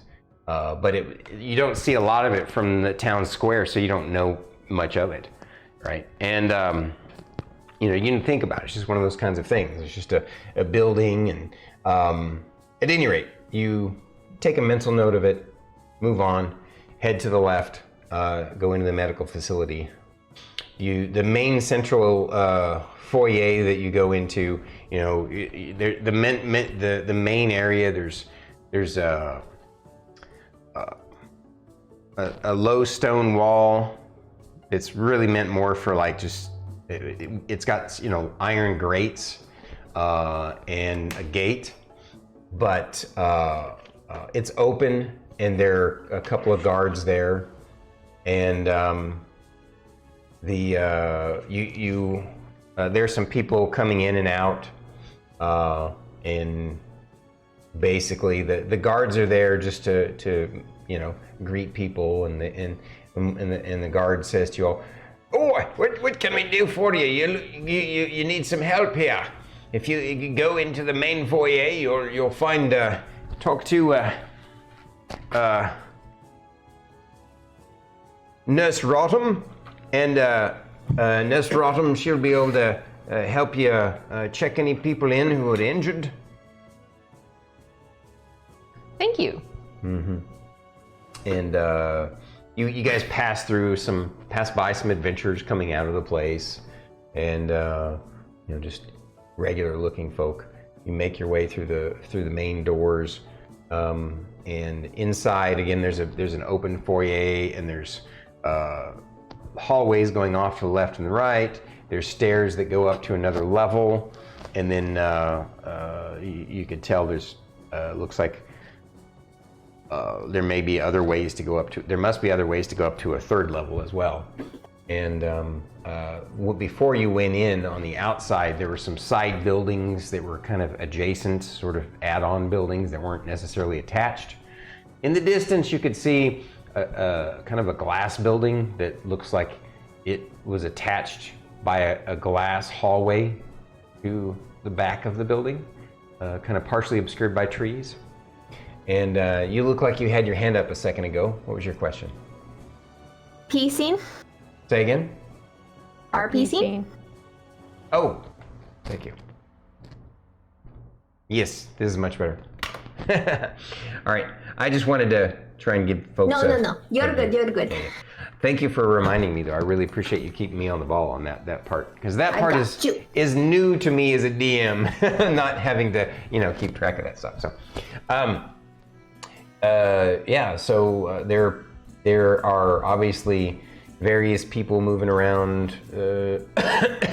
There's a room to the right that's basically looks like it's got an open counter, and there's a lady sitting behind it, and she looks like an elf, a little bit older, so she must be really old, and a little bit older looking elf, and definitely got the high elf style features, and definitely looks like she's has some sort of a mixture of a medical uniform / a cleric of some kind. And anybody who has a religion as a skill can roll to determine, if they want to, what I do. Who her patron god is. Yeah. character. Roll your dice. I know I'm getting there. Hang on, I'm so sorry. I was not prepared to have to be able to roll so soon. We only have a +4. It's only a +4. 13. You don't really recognize this symbol. It's a little bit unusual. No. What were you rolling? Oh, I Oh yeah, sorry. As a bard, you can roll pretty much anything if you want yeah, to. I got a 7. Oh, okay. I rolled a 3. Oh, So I guess it's that. okay. I guess nobody knows. All right, that's fine. You. Unless Rylar does. He's not saying anything because nobody asked him anything. So. Of course. No. Fern has to know. So what do you do? So, I've never seen that symbol before. What god do you worship? Oh, you asked the lady. You don't. You're walking up to her yet. We haven't even walked up to her yet. You're gonna. Oh.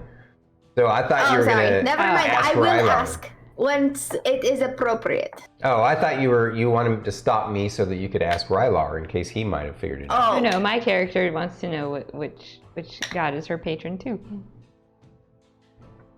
Rylar! I elbow Rylar. Oh, yes, Miss Fern. Ow! Are you trying to tickle me? Yeah. And I also want to know, do you recognize that symbol?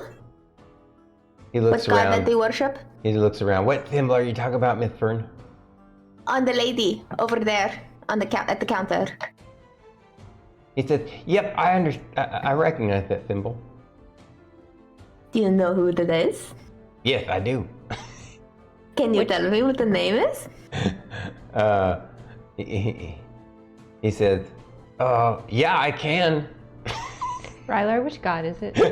Sorry, I'm not trying to be a pill. He's not trying to be a pill. He's just literally answering the question that you're asking him. I know. And Fern is happy to continue playing that Yeah, game. and then, but you break that cycle and you ask, Rylar, which god is it? Rylar says, hang The on. DM is trying to figure it out himself. Yeah. I had it. I thought I had it written down, and I didn't.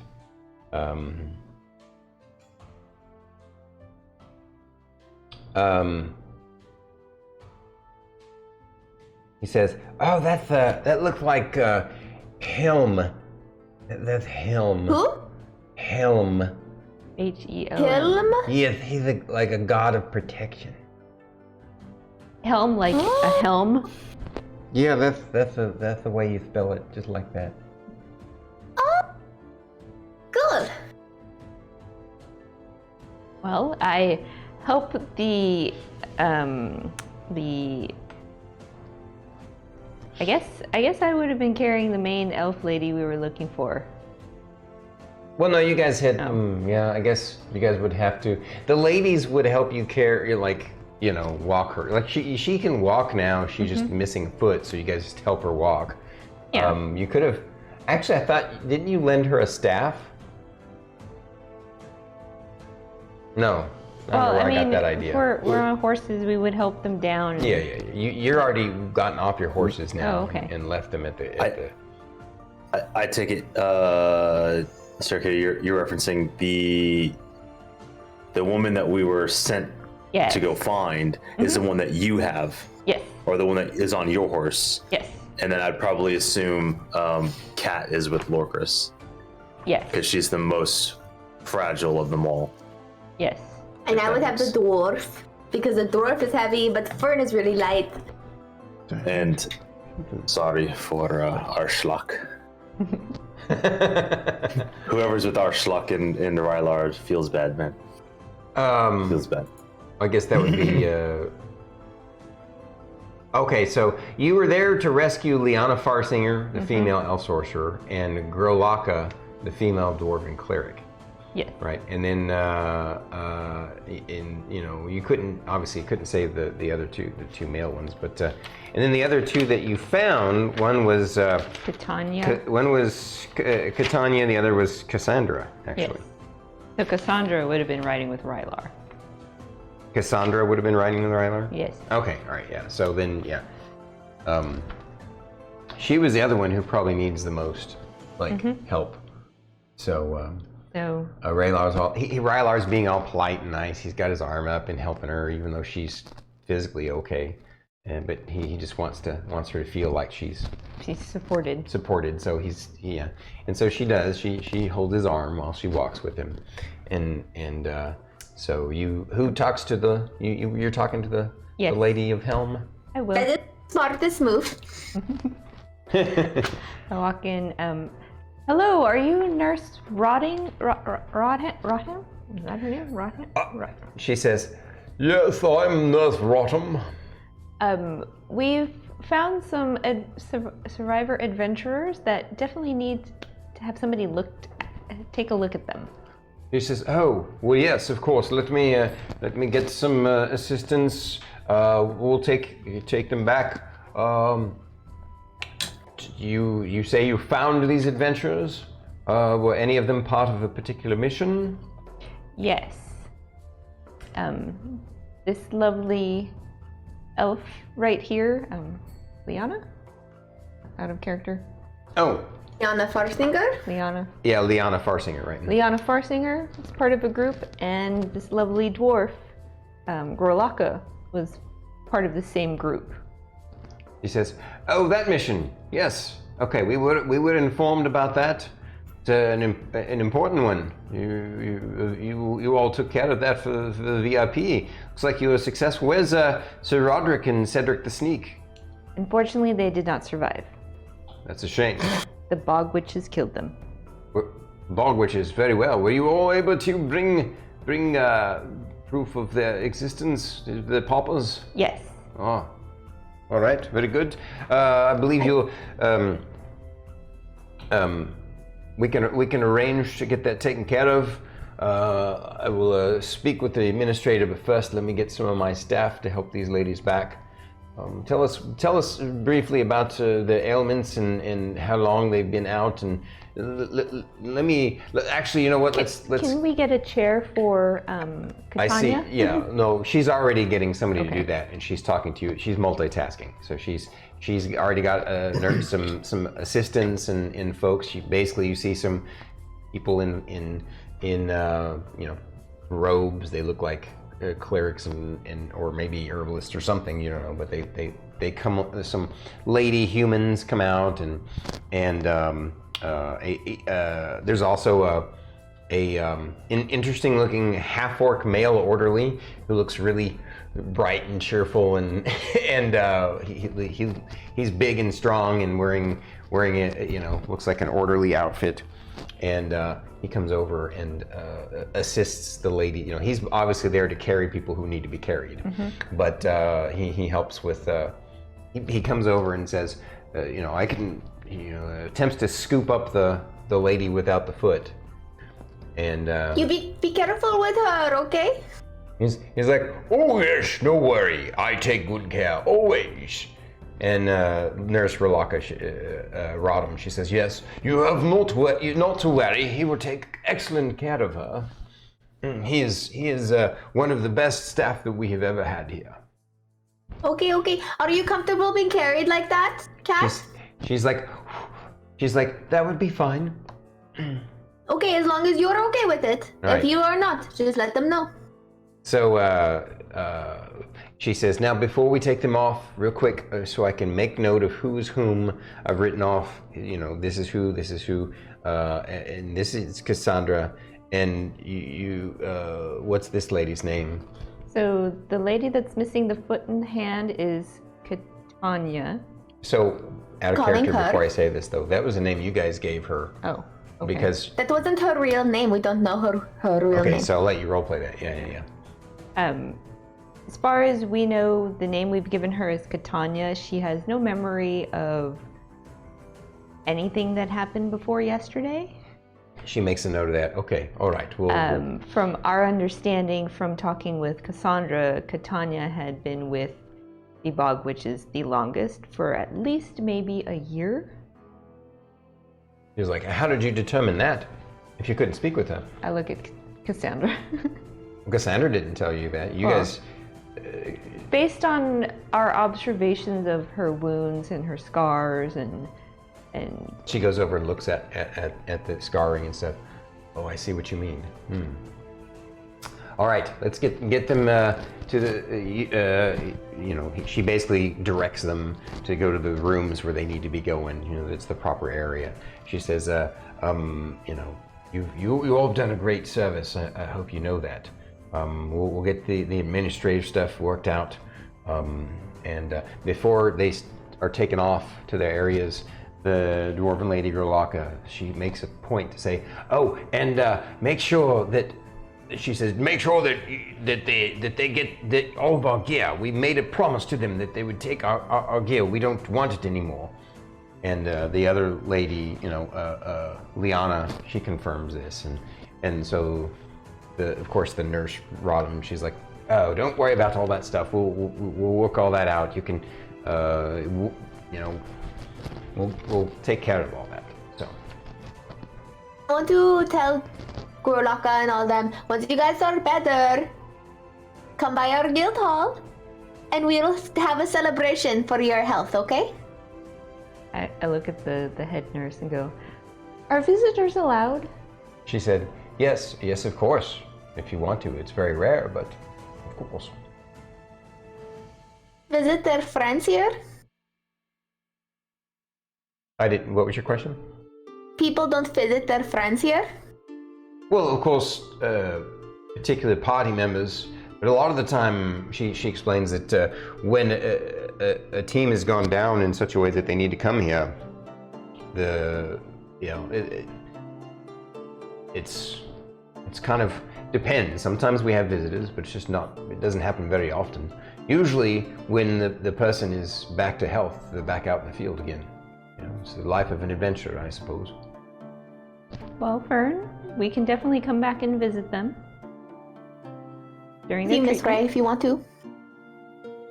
Okay. So they basically take care of everything and spread out, and they make sure before you leave they fill out, have you fill out some paperwork, and they get you all the items, because the ladies there, they give them comfy clothes to wear, and so all of the gear that you guys that I wrote down. Yeah.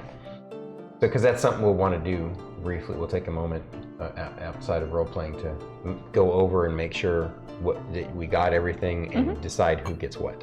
So. Does Mr. Jocko eventually make it? I asked for a runner to get Mr. Jocko to meet us. Right. Yeah. Actually, by the time you're all done, just finishing up with your paperwork, and they're getting everyone situated and settled, and letting you know what rooms they're going to be in and what the procedure is to visit and stuff. About that time, he comes rushing in. He's all sweating and out of breath. Oh, he must have thought that one of us were in here. There you all! He's like, what's happening? It's good to see you all. Who's hurt? Please tell me you're all right. The four of us are fine, but we came back with 4 survivors. You're about to give me a heart attack? What's you gonna do? He thought that we weren't hurt. That makes sense. Oh. So you brought were you able to successfully find some of the papers? We found 2 of the 4. Unfortunately, the 2 males did not make it. But we found 2 additional women that the bog witches were keeping. Oh, I can't wait to read this report and hear it from your mouths. So, what was it? Do we want to go to the MGA first and do that all there, and then we can drop off the paperwork before we go back to the guild hall? Or do you want to go to the guild hall? What do you want? We've collected a lot of poppers while we were out there too. A lot? What's a lot? I have 10 silver poppers and 4 gold poppers. 6 of those poppers are at least the 4 party that we went to go find, and then the 2 other ladies we found. He's all like, It's been a few weeks. No, I know how long it's been. You all haven't been out that long yourselves, actually, if you think about it.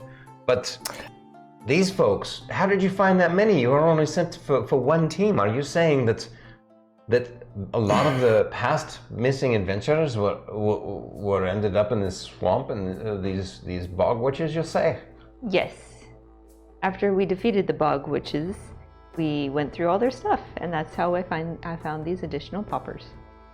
And I found this, and Miss Ray found this stuff for me, and I stamp it on the ground, and I cast Pass Without a Trace.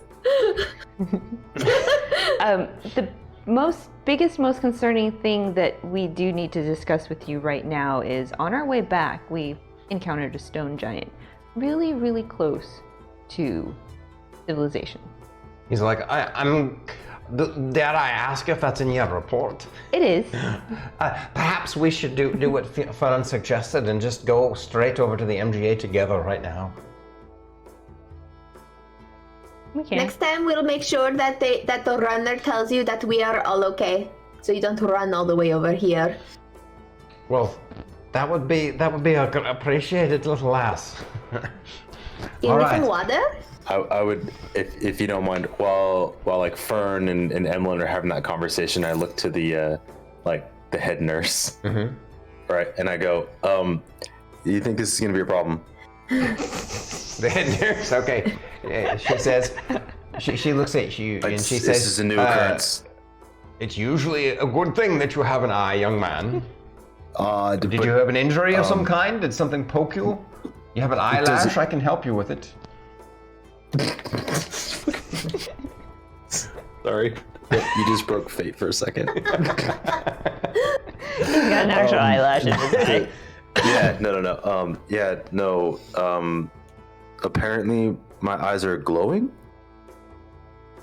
She looks at you and says, Come. "Excuse me, just a moment, lad." And she goes over and grabs a little magnifying glass amongst her nurse tools and comes over. And she says, "You might want to have that looked at." Is it contagious? She says,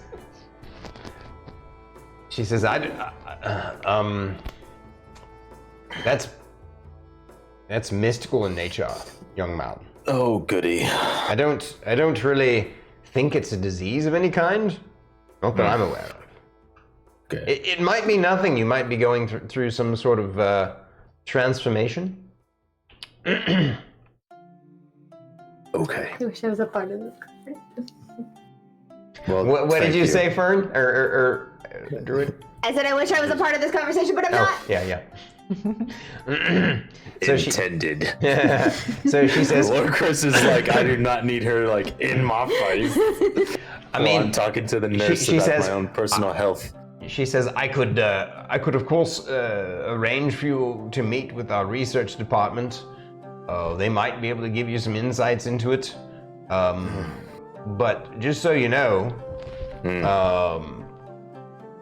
some of the more, let's say,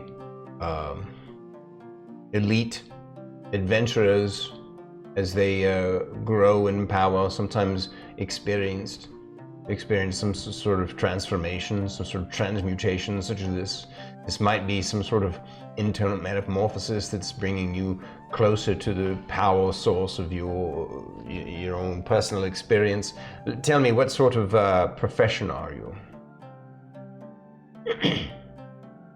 The Paladin. Then a Cleric. Wait, you're a Paladin and a Cleric? I guess. Yeah. Well, I was registered as a Paladin. Yes. That would potentially make sense then. Having some sort of transformation within is not unheard of. It's possible you might have some sort of genetic lineage with either, fiendish beings or celestial beings, and this is just manifesting now. Or if it's not something genetic, instead it could be some sort of transmutational effect of your greater connection to your deity that you serve. It happens from time to time. It's a rare occurrence, but it does happen. We've had to work on some of the more elite ranked adventurers, and we've seen this before. I don't really think it's anything you need to worry about. Okay. Well, if it hurts, yes. then you probably need to have it looked at. It does not hurt. If it affects your performance or anything, that might be something to investigate further. You shall see. Yeah, if I can get a name of that individual, or at least point me in the direction for the research team. Oh no, I would have to arrange that for you here at the medical facility. Sure. Let me. Why don't you take care of your other business first? And I've already made note, obviously, of who you all are and what guild you're with. I'll make sure that when we can schedule something for you, we'll send you a note, Rylar. Excellent. I'll see you in 4 months with the deductible.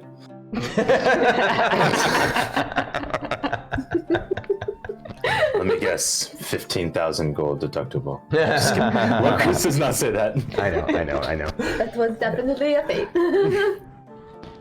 That was It's not covered. Oh, this is not covered, I see. Or Okay. they're considered out of network. Wait a minute, you're the only medical facility on this island. How could you be out of network?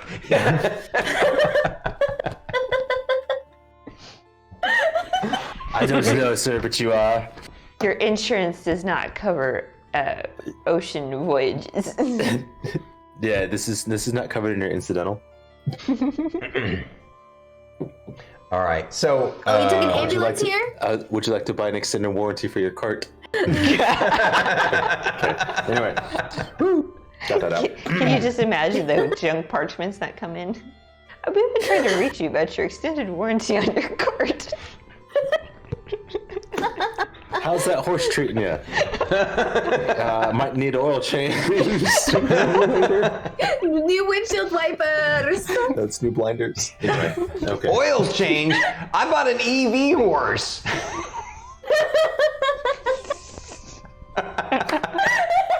I kid you not. When Starkitty and I bought our EV, our Kia Niro EV. Yeah. The salesman, of course, I'm a hardcore negotiator. I've bought enough vehicles in my time and day to hardcore negotiate. And I had reached the point where our sales guy, great guy by the way, most of the sales guys are great, but he was at the limit of what he could negotiate. So he had brought in the sales manager of that day to negotiate. And so eventually I negotiated what we wanted to do for the price and everything. And at the end of it, he wanted to, he was all like, now, I said, when we get back there with the finance guy, is there anything that we need to discuss with him, anything else about the vehicle that we need to discuss with him? And he was like, well, make sure you, I would recommend you make sure to get the lifetime free oil changes. It's very affordable and really worthwhile.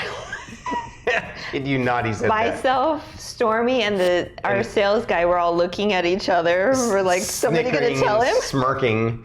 And then I finally piped in, it's an electric vehicle. And he's like, it finally dawned on him, oh. Yeah. Good one. That's phenomenal. That is a that was probably like a 2 on what is it? Where is it? Persuasion. Rolled a 2. Yeah. Well, That's great. since we segued into this story, maybe this is a good time to take a break. I was about to say that. Because Yeah. Spud, thank you so much that'd be for a the bad raid. And Oh, whoa, Right. we got a raid? yes, Yeah. Tater Mount Spun Chopsticks, Solutions. thank you for following Stormy. He deserves all of the things. and you did get a new follower. Arigato gozaimasu. We got a new follower? Yes. Awesome. Mount- Welcome to the channel. Mount Chopsticks? Is that Mounted chopsticks. Where's that at, really? That's a cool ass name. Mount Chopsticks. Fantastic. Oh, you welcome came in in, with the Spud raid. and Raiders. Yes, welcome Thank you you so guys. much for joining us. Normally we don't see the chat, but the timing was impeccable, and we're gonna take our intermission break right now. And LOL, Druid stare and pacify. wait, what did he say? What? We went back in the chat a little bit, and of course, Ares is so funny. As always. Don't worry if Druid gets jealous and nurses flirting, have Druid sniff your leather tunic, lol. Yes. It smells so good. It smells so good. It's made of upholstery leather. Super soft. Right on. So, Spud, what were you playing? yeah, what were you playing, brother? Were you still playing Gwent? Because I think earlier today you were playing Gwent. Oh yeah, we're gonna I want take to learn how to play Gwent so bad. we're gonna take an intermission now, so that folks can pee and get snacks. And but we'll chat a little bit right now. That was, I hope. That was not a good dexterity check. That was some great acrobatics there. That was awesome. I'm gonna be back. All right. So we'll hang out and chat with you guys for a little bit, and then we'll take our break when they start to filter back in. Oh, Gwent and Fortnite. Gwent and Fortnite. Oh. Do you want to give a shout out to Spud? Hey Dagoth, are you still there? Did you happen to already give Spud a shout out?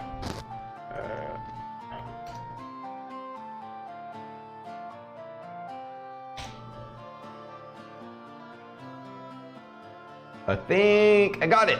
Yep. Yay! All right. So, welcome to the channel, guys. Friends of Spud. We appreciate you, and thank you so much for the follow, Mr. Chopsticks or Mount Chopsticks. Bud, were you playing Fortnite build or no build? What? Yeah, there's a new mode in Fortnite. A no build mode. I didn't know that, but I know nothing about Fortnite. I've never played Fortnite, but I've watched other streamers play it. Oh, okay, right on. A lot of other streamers that I watch have started playing Fortnite since the no build came out. Yeah, we've been having a blast tonight. A lot of role playing going on. Mount Chopsticks, indeed. Excellent. Nice. Excellent. That is a cool last name. I love it. No build. My friends on Twitch got me into playing it. Ah, Nice. cool. Fortnite is where you visit forts at night. Well, I thought it was called Fortnite because you visit a fort every 2 weeks. Oh wow, that was off the hook there. Damn, I got to give you props, baby. That was a good one. You got me. Wow, Starkitty, you're on fire tonight. Fireball. So yeah, it's so good to have you guys join us this evening. And your timing was great, right? We're right about to take our intermission. Yep. It's the middle of the night. Normally on D&D nights, I don't interact with chat except at the beginning, intermission, and the end. Because we want to make the experience of D&D as pure as possible for our players, Druid and Fate and Starkitty. And in that way also, it's a more realistic experience for you guys to view and to watch. Or at least as, I guess realistic to watch. You get what I'm saying. It allows us it allows us to focus on the game and the experience and not get distracted. Because you guys are amazing. You're beautiful distractions. Yes. And that's why I love chatting with you guys. One of my all-time favorite things in the world to do is to stream to you guys. And so the interacting with you on Mondays and Wednesdays and Thursdays and Fridays, it's more fun to me than the games that I'm playing. So, yeah. And if you do like what you've seen so far of our gameplay, you can catch the replays on YouTube. Oh yeah, thank you for the plug there. Exclamation point YouTube. Yeah, I guess I'll do that now. YouTube. So yeah, every Wednesday at 10 a.m. we put the video of these D&D sessions up. I also do some other videos from time to time. So feel free to check those out.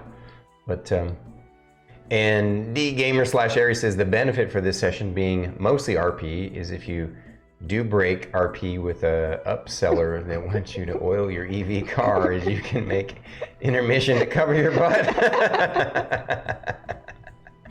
Yes, very, very true.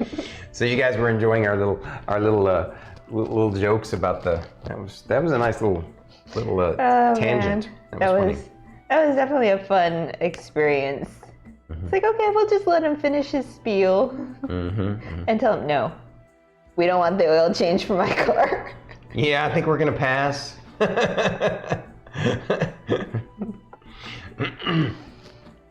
But again, welcome in, Spud and Raiders. Thank you so much for joining us tonight. So now, I guess we're gonna take our little momentary break to go. Spud's got a lurk, gonna walk down to the shops. I'll leave you stream. Thank you, Spud. Appreciate you for the raid, my brother, as always. Thank you, Spud. And enjoy your foods. Yeah, I can't wait to see another one of your Witcher 2 streams. Yes, I need to get back into Spud's stream and resub to him. Alrighty. Well, we're gonna take our own personal intermission, and then we'll come back and chat with you guys a little bit. Normally, I put it on a different screen. I'm gonna leave it like this for now.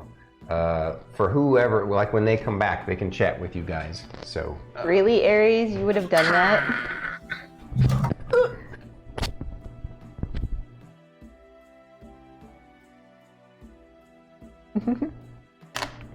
Kind of funny and a little mean at the same time, but I mean, you'll get information. You'll gain some knowledge.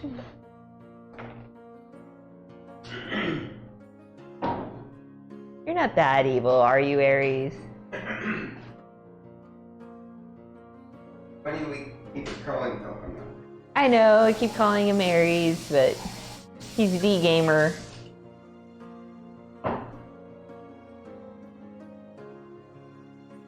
You're the Diet Coke of evil. Well,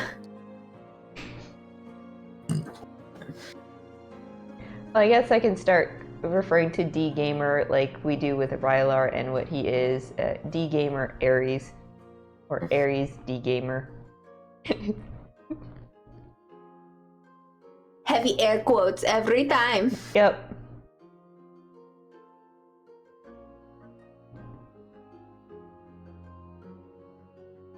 I don't like telemarketers, so I have a Google Pixel phone, and it tells me if it's a spam call.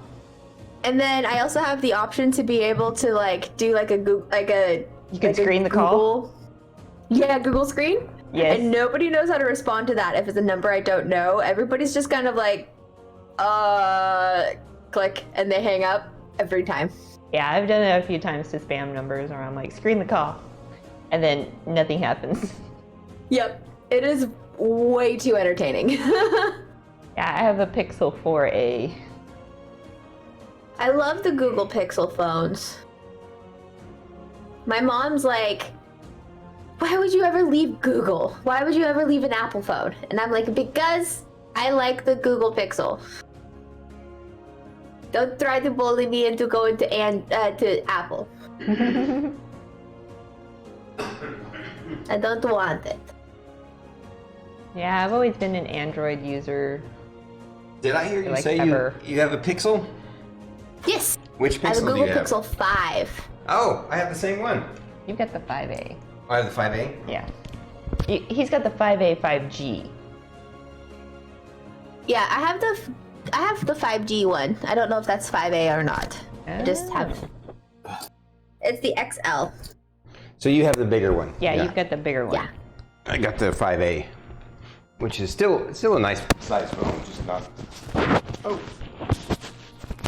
It's a nice phone, but it's the budget version. Yes.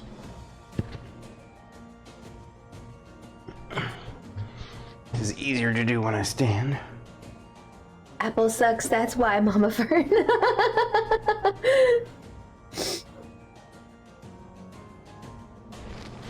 That is true.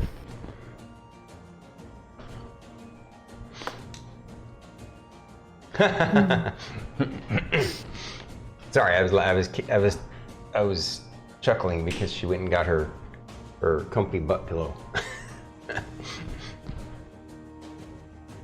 I also have a pillow that I sit on because I have the uncomfortable chair. Oh yeah. But it's best because I'm the most like I need freedom of movement. Duh. And Fate needs to be able to roll away from me quickly. Them hands are deadly weapons. It's hilarious how like you and I are like we have these interesting similarities that are cross because like StarkItty can sit in the same position for hours, and there's no way I could do that. Like she's like Fate, and then I'm like you. I gotta get. I gotta.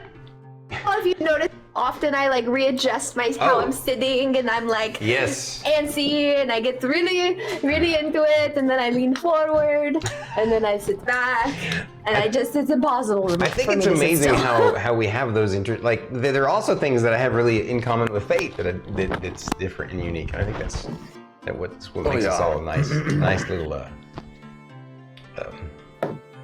connected friends team. Yeah. Well, I need my little cushion because it's hurting my lower back. Really? Yes. Your lower back. Yeah. I'm worried about you. You know how I've been having some tailbone issues because we've been sitting on the hardwood floor for like the longest time before we got our lovely coffee table. Yeah, we just got that recently. Yeah, on Wednesday. So now we have a little table that we can eat at while we watch anime and eat dinner. Nice. Yeah. Before we used to just sit on the floor, and I think that's one of the reasons why I've been having like lower back issues. Yeah, we obviously used to eat at this table, but it's been repurposed now. So, I almost pulled a Josher on Thursday. Oh. Yeah, I was at work and I tripped going up the stairs and almost threw my back out. Oh my gosh! Is that what happened to Joshua? He threw his back out?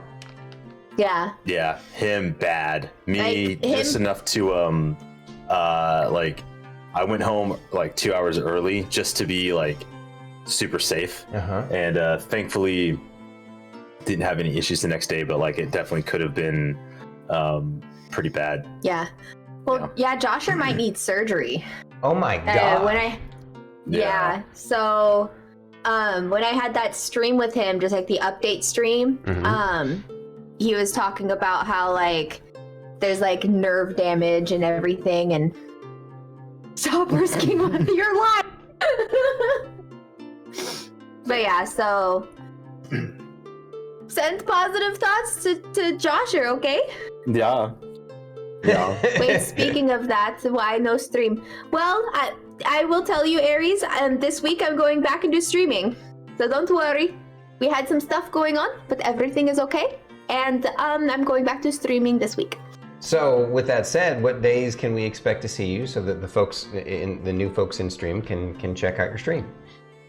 So Tuesdays are up in the air, depending on like if I get out from like work late or not to play Ori. And then Thursdays I am. Hi, Eric. Eric Akari. Hi, Thursdays Eric. are gonna be what game am I playing? Horizon Zero Dawn. Okay, right. So you finished Ori? I have not finished Ori. Ori is my Tuesday game. Aries knows how infuriating that was for me the last time I played. I would not have made it without Aries sitting there and hanging out with me. And he watched me rage quit. Oh, wow. Gives you any explanation of it was Ori struggle. Yep. Oh man, I am not built for platform gaming. I am learning that more and more. Yeah. Then I will be streaming again tomorrow. Some more Death Stranding. That was going to be my next question. You mean the delivery sim game? The delivery sim. The delivery sim, which I am pleasantly surprised at how much I actually enjoy it. Like I fully expected going in that I'm like, nah, it's gonna be okay. I'm just gonna And I expected that. And oh boy, I am hook, line, sinker. And then since Monday is a federal holiday for me, you will have a bonus stream on Monday. Oh, nice. Yeah. Very cool. Are you going to do it? What time are you going to do that? Bonus stream on Monday will probably be around like 1:30, 2 o'clock, just like tomorrow.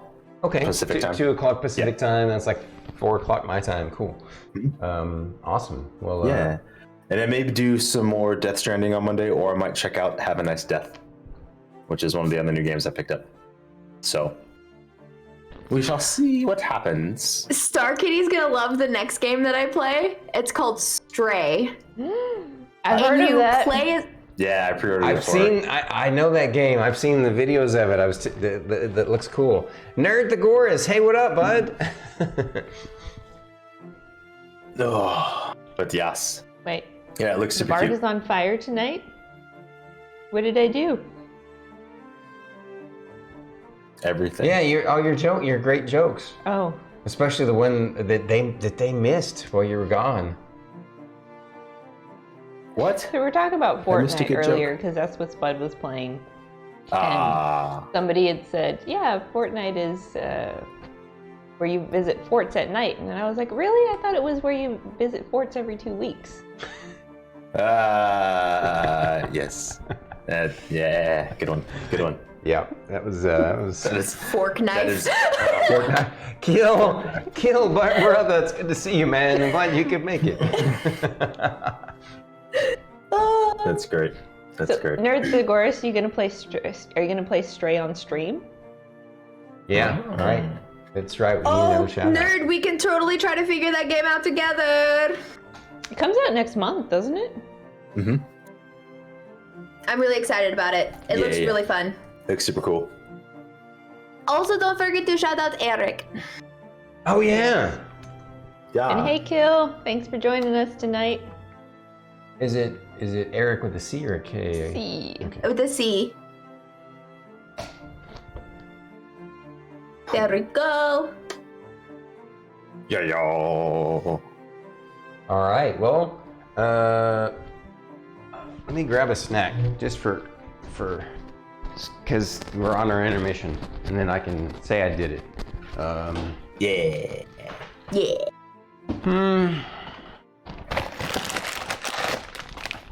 Stray cyberpunk, but with cats. Oh yeah. Mm-hmm. Yeah. Yeah. It looks so much fun. Yeah. Oh, and then the other game I got was Tunic. I mentioned it on the stream last time. Yeah, I'm actually super excited for Tunic. Yeah, I got very much the Death's Door vibes, and I really enjoyed that. It's got the Death's Door game. vibes. It's also got the Legend of Zelda vibes for me. Oh yeah. Oh yeah. This is a game called super Tunic? excited. Yes, Tunic. You get to run around playing a little fox. Looks like a little fox. Yeah. So, we'll see. We'll see how that goes. Oh, Oh man, Nerd the Goris, Oh, you and yeah. I definitely. I love me cats too. Tunic, Google, I choose you. USE search. You search. so since we're on announcements again, one thing I did want to re-announce to folks, since we have lots of folks here tonight. Druid and Fate and StarkItty and I are in the works of planning a community stream for Storm Saga games. We're going to probably in 3 weeks' time. We're looking at the 8th or the 9th. Are looking at doing a community stream. We'll figure out the exact date and time, and basically it's to celebrate that I hit 300. And that I've been an affiliate for a year. I didn't even remember that until StarkItty pointed that out. So we're gonna do that. Also, another announcement. July 2nd, there will be no D&D stream. Yeah, that's a good idea. So yeah, July 2nd, Fate will be out of town for the July 4th holiday weekend, visiting family. So we won't have a D&D stream that Saturday. But speaking of, it'll probably be the following Saturday after that we're looking at for the community stream. doing the D&D stream Saturday afternoon for a few hours, and then doing the community stream after that in the evening time, what would be basically right now. We're gonna poll that on the Discord to see if that is a good day and time that works for everybody, and figure out what works for that from there. So, Thank you for the hydrate, Lucy. yes, thank you for the hydrate. Absolutely. Yes. Sorry, during this stream, Eric, there's no There's no sound alerts. yeah, no sound sorry. alerts. They're activated, but they won't actually do anything. I'll have to see if I can refund you back those points. Yeah. Yeah, you can do that during on mod view. Because I know There's there are actually- some points you can give back, but the others you can't. Really. So, yeah. Well, you can actually give back on all of them. It just depends if it's still in the queue. Yeah. I know Aries, I know D-Gamer, I know it sucks. Well, trust me, we're disappointed too, but, you know. Faith has to go visit his family. Yeah, I was going to say, you know, there's going to be, we've been really incredibly consistent, and I love that. I love having friends that appreciate D&D enough that they want to come, and I love that they enjoy my story and the world that I've created enough that they want to keep coming, and that you all join us to watch. It means a lot to me. Yeah, my brother and my mom always ask for updates on how it's going, and like they want to hear the stories and everything. And my brother really enjoys like hearing like the different spells and like what they do, and it's very cute. It's very cute. That's awesome. That's awesome. It's a lot of fun. So Yes. So I'm sorry we'll have that one Saturday. We won't be doing anything, but you know, we'll get right back into it during community stream the following Saturday. Basically we're going to meld the D&D stream with the community stream in a way. We'll probably have a break in between. I might figure out a way to make it really just a short, quick break or something. I don't know. It'll be an interesting thing that following Saturday. Probably is what we're looking at, the 9th. And so keep that in mind. Then we'll be back to the regular scheduled D&D after that. And one other minor announcement that I wanted to share is this Monday for me, I'll be finishing Enderall finally. Over 190 hours into Enderall. And we will be finishing it up finally. So I'm probably going to replace it starting the following Monday with a unique first-person perspective Witcher 3. Interesting. There's a mod that allows you to play Witcher 3 from first person. And it's not perfect. It has some problems with the cutscenes, supposedly. But yeah, I think it'll be neat. That's gonna be a fun one. I'm excited for that. Mm-hmm. Yeah. Yeah. Well, that was loud in my ears. Oh, Palu's live. It will definitely make I think the combat in Witcher 3 will be a lot more challenging from first person than from third person. So. Oh, absolutely. Absolutely. But I bet that's going to be such a cool, like fresh take on that amazing game. Everything is in threes. That's a good point. Yeah. Some interesting synergy. I love it when the universe puts a plan together. Wait. Yes. And I'm also loving the fact that this session is very RP heavy. I'm I love loving RP. it. I love RP. Yes. Besides, my dice are rolling super low. So I'm happy to not have to roll my dice right now. Yes, Kill. You're right. That is a Witcher sword that's up there. And over here we have a Conan sword. You know, Kill, if that does happen, I will be running upstairs with the Witcher sword so he can do that.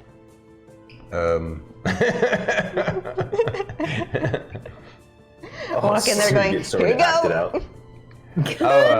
Yeah. Agree, Eric. Agree. So, yeah. I think that's all the announcements and interesting things to talk about. We will have more info and talk about it more on Tech Talk Tuesday on We Thursdays. are back to doing Tech Talk Tuesday on Thursday. Yes. And updates will be posted in Discord. Yeah, in Discord, and of course I'll be telling you guys during my regular streams. So, I need to get that announcement banner that you made for me up, so that I can make announcements. And I guess I need to set up a command for that in your Streamlabs. Ooh. Command for what? Announcement command. Oh, that's a Announcement good idea. Announcement command. That way, if you've got an announcement like, by the way, guys, Community Day is on this day. Oh. Or it could just be like on a timer for the community day until community day is like said and done. That too. Ooh, do you want me to write that down? Yes, please write it down. Tech Talk on. I write it Tech Talk down Tuesday in my on Thursday. Tech Talk Tuesday on Thursday book. I will put it here. Control Alt Delete the announcement command. Okay. So, go Ezo. Wait, was Ezo here? Was No. Zoe here? Wait, Ezo got brought up. Why is Ezo brought up? I think Kill's just Is he saying here? that because I don't know if he was here or not. That would be amazing if he was, but Well, he said Zolid fixed the announcement link issue. There was an announcement link issue? Control Alt Delete is the announcement command. Lars, I told you you'd fit in here, you sneaky devil.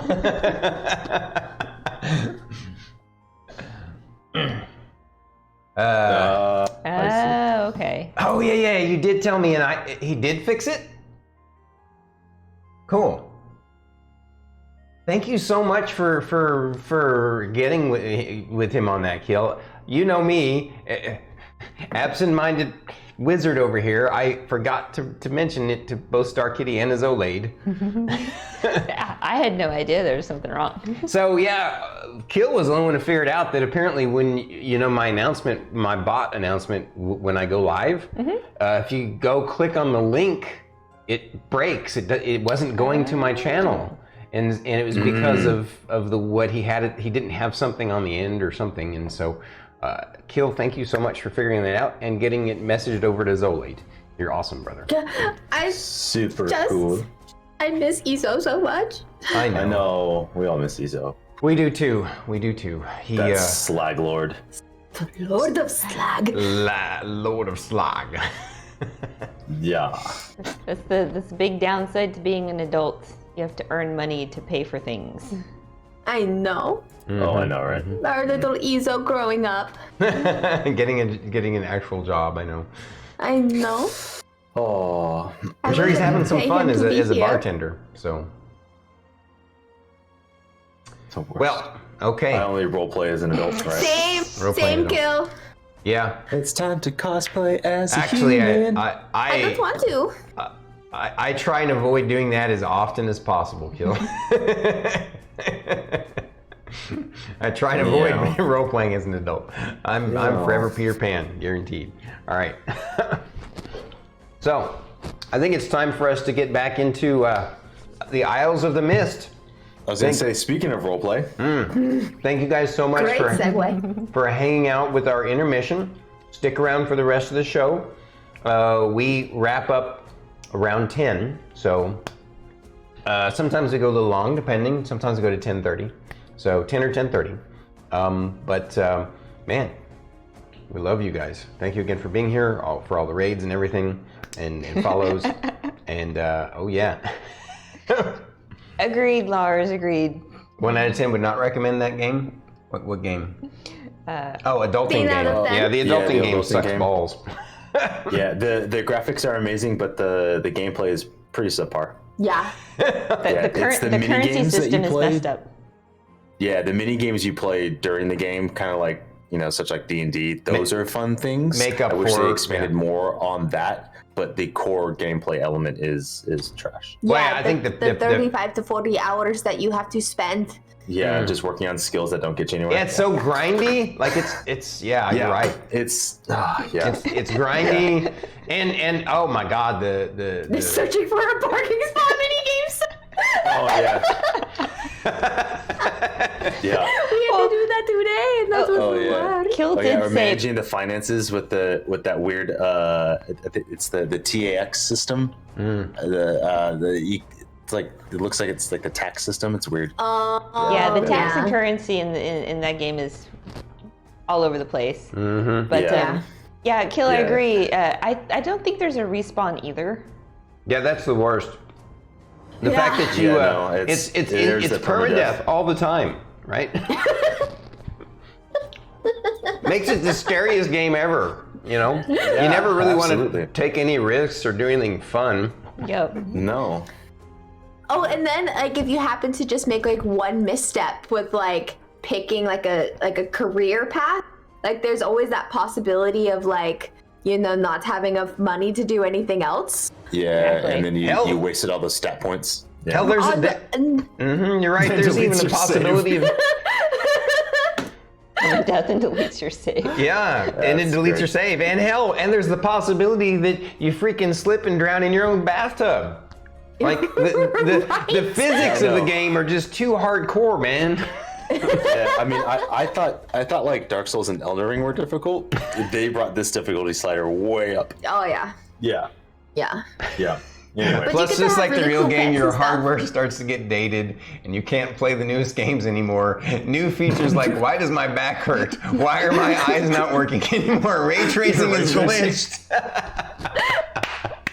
It does have some fun potions You're right, though. yeah. Just so Yeah. you know, Lars, I am the eternal optimist, this Captain Johnny Sunshine here. So you will know that I always do my best to be positive. But these kinds of this kind of cynical humor can be funny sometimes too. Oh yeah. Oh, I love the cynical humor This is so good. much.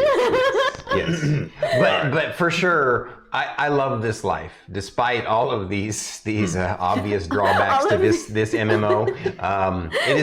It is still pretty freaking spectacular. The worst Absolutely. mini game that I don't like playing in that is, why did I walk into this room? Oh yeah. When you're It gets when your worse, let me journal tell you. glitches, like, and you're oh, hang on. What's the word? Ezo! You're like, oh my goodness, my ears are burning. What? Quest markers. There we go. Starkitty, when your quest markers bug out. That's Yes. yeah. When your yeah, quest markers bug out, Yep. Yeah. because Yeah, you when you went walk you into the meant room to and go there's into a the- room to get something and you forgot what it was. Yeah. Yep. You forgot Yeah. the quest. We summoned Ezo. We summoned. We the summon him from Lord of the Slag. depths of the ether. Here's. Oh, this demands a bowl. All of the bowls for Ezo. This is hilarious. This is the longest intermission we've ever had. I'm know. actually going to switch to RP just because that way Yeah, we can sure. we can see all of us in full glory screen here. Oh, But going back to what you were Goodness. saying, Aries, yeah, it can have linear pathing, but remember, it is also choose your own adventure. That is true. So, what was the main thing we wanted to talk to Ezo about? How much we miss him and love him. Well, And that hope he's too, doing for good. sure. Yeah. yeah. But I thought there was like we were gonna. Oh, we wanted to talk to him about if he can make it to the 9th when we do community stream, because that way he could join us potentially. By the way, for folks, when we do the community stream on the 9th of July, we're gonna before that on Discord we're gonna have a sign up sheet. Is that what you said, Fern? Basically, where everyone can sign up. So basically, it's gonna be under events in the Discord. I'll also post it throughout Discord as well. In order to participate in the community stream, you're gonna have to click that you're attending that, so you can join. So I can add you to the chat that we're gonna be using for the community stream. Because I'm only going to give certain people permissions to join the voice chat. So you have to click like that you are interested or that you are participating in like on the event itself in order for me to add you to the chat. So you can actually be able to participate in like the voice chat and everything. And we Sorry. just need to, it's one of those things like Sorry, D We'll Gamer figure it out. Aries. Yeah. There's not really a better option for us to make it work than Discord. So I do Yeah. appreciate you. And if you're gonna start streaming Aries, you're gonna have your own Discord. Yep. Good So point. get on it. Look at you, Fern, being all bossy, Fern. Going back to what Lars just said, it's like I kind of wish that, that IRL game did offer you some options to help you remember why you walked into the room. Like quest markers. Yeah. Yeah. Like those The little worst options is when- like look for this, look for this, look for this. Oh yeah. I bet you money in the future, guys, when wetware technology gets married with AR technology, that's going to be a thing. I guarantee you that eventually, like a couple of generations from now, people will have chips in their heads, and they'll be able to project stuff on their eyes. They'll have an AR interface with the actual world, and they'll actually get to have GPS quest markers of what they want to set up and do for the day. Hell, you can do that now with your phone. It's just not something that you obviously it's not as easy as doing it for in the next room or something. But Yeah. anyway, I'm getting all techno-philosophical there. But. Oh, I need to show Izo something really quick. All right, show Izo. It's okay. We're having fun. That's what matters. Izo, I got a new belt, and it has acorns on it. And I got it, and I thought of you. Okay. As she throws it behind her. Oh, that's awesome, Izo. I'm glad that you'll be able to join. That's awesome. Nuts. Our plan tentatively for that 9th is that we're going to shift the D&D stream to the afternoon and do the community stream in the evening. Just for that 9th, just for the 9th. That's a weird looking walnut.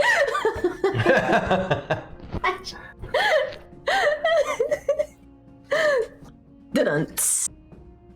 All right. Well, okay, guys, I think it's time for us to get back to RPing. Thank you for spending so much time with us during the intermission phase. We love you so much. Nuts. I'm honored that you spend so much time with me and my Twitch fam here and my IRL fam. Uh-oh, Discord link needs updated? Uh-oh.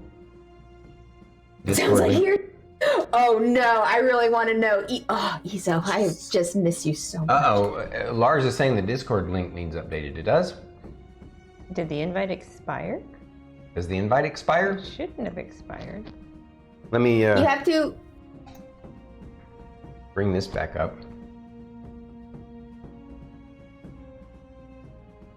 Well, it's gonna take you in. Do you want me Whoops. to add that to the Tech Talk Tuesday on Thursday? Crap, I messed things up. There we go. Oh no! Fixed it. Okay. Yes, please add I that. think we're... Please add that. Okay. I think... Hold on. The Twitch chat... Okay. Yep. I'll write that down. Oh, my Twitch channel link needs, oh. So like on my About page? Oh, okay. Is that what he's talking about? Yeah. The link that you have on your... Really? Yeah, in your About section. I thought I did fix it. Interesting. Okay. I apologize for that failure on my part. Okay. Wow. This snack is too good. Okay. I wrote it down. We'll fix it on Tech Talk Tuesday and Thursday. Okay. I may remember and fix it tomorrow, but we'll see. Okay. Yeah. Okay. Do you want me to... Here, You can just double check him. I will message you. Oh, Yeah, yeah. we'll double check.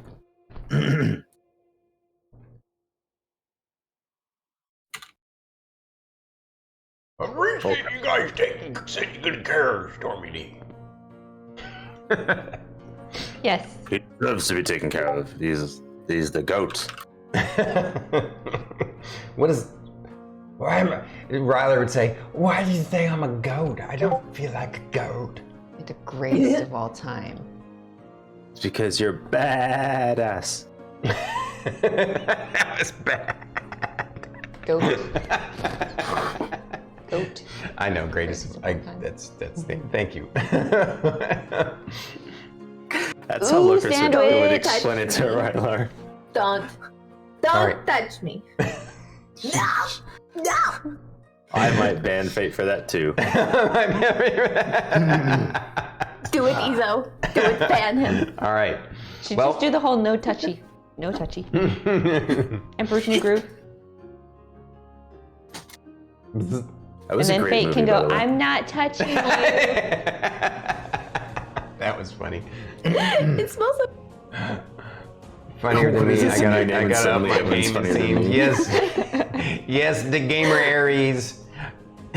Aries, you just The need to gamer change your name back Aries. to Aries Crusher, okay? Hmm. Because we're gonna call you Aries no matter what name you change yourself to. That's true. Yeah. Or the gamer Aries works. Yep. It's actually kind of funny and cute because it's like, I'm the gamer Aries. I don't know. I'm just throwing that out there. Yeah. So, all right, we've got off on this tangent long enough. I appreciate you guys wandering down the tangent of comedy with us. Uh-oh, what did I miss now? I happy head Bob like the bird. It was just Okay. The verb does that? That's All the time. all the time. That's She does very it, cute. she does it for me like every day. All right. It is Well, very Enjoy your Okay. Nerd the Goris. thank you for the alert. Thank you, guys. All right, we're going to jump back to the RPing, and we'll see you all in about an hour and a half, 2 hours. Bye-bye. Well, not bye, but... But bye, chat. Bye. We're not looking at chat no more. Right. We're Okay. now in our personas. You have found yourself in the MGA headquarters with Mr. Jocko. This is the first time you guys have gone there together with Mr. Jocko. And he takes you over into the administrative offices and in an area that you guys haven't been before, because usually you deal with the clerks and stuff. He has some back rooms that he can go to as a guild master, and you recognize some of the folks that you've seen before as some of the folks who've been clerks. You know, they're in the back working, doing different things. You know, obviously they have some sort of rotating schedule to work as clerks, is what you suspect. And there's some VIP-looking guys and ladies having a meeting in an office, and of course he takes you into this office, and there's an assistant there before you can go back, but the doors are open and you can see them having kind of a meeting, and they see that you guys have come in, and they immediately kind of break what they're doing after they kind of finish up their conversation a bit and come over to meet you. They're wearing definitely higher end, you know, not royalty outfits, but upscale. You know, I mean, this is the Merchant Guild Association, right? Remember that this world is made up of nations that have all kind of come together in a merchant union, as it were, and that the main actual power is the Merchant Guild Association, conglomeration of merchant guilds, and basically it's a giant oligarchy. But there are still obviously nations that have, you know, your traditional kind of feudal governments in place, but that's mostly for the you know, it's kind of like England is now. You know, it's the nobility is really more of an old, you know, some of the old landowners. It's just figureheads at this point, and but these folks are not nobility. They're obviously the nobility of the MGA administrators of this facility here on Frontier Isle. But maybe more, maybe one or two of them is more than that, you suspect, just from looking at them. There's a man who looks very kind of rotund, with a big bushy beard, and you've not seen him before. At least some of the other folks you've kind of seen moving about different offices before, and basically they come over to you, Mr. Jocko, and they speak with him, and they say, Mr. Jocko says to Mr. Jocko, so you're here with your team. Is this good news? Mr. Jocko says, yes, of course it is. They've come back, and they were able to mostly succeed in the mission. At least the most important person was brought back alive. And so the person, the big rotund man, he's like, that's excellent. It's excellent news. I chime in and go, she's at the medical facility right now. He says, very good, young lady, very good, that's excellent.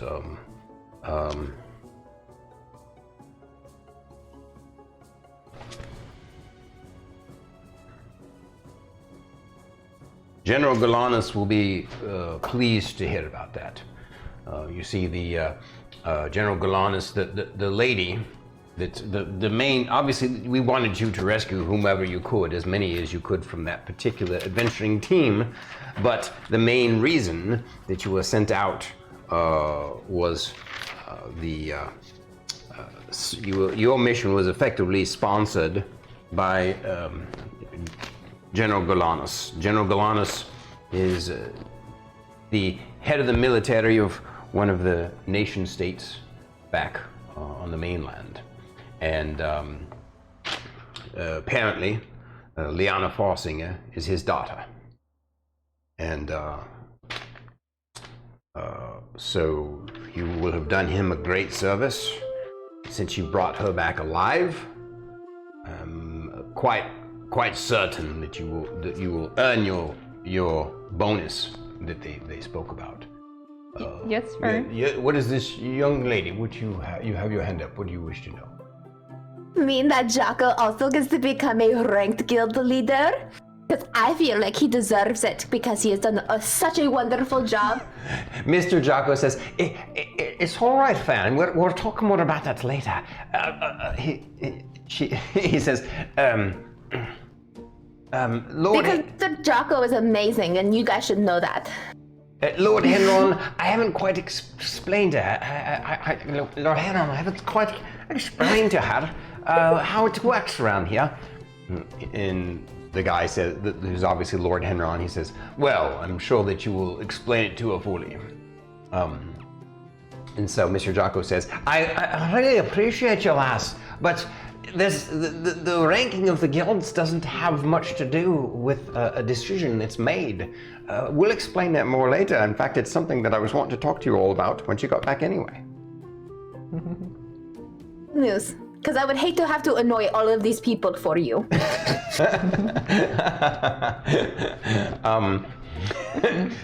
She starts stamping her, she starts tapping her staff, Fern? Okay.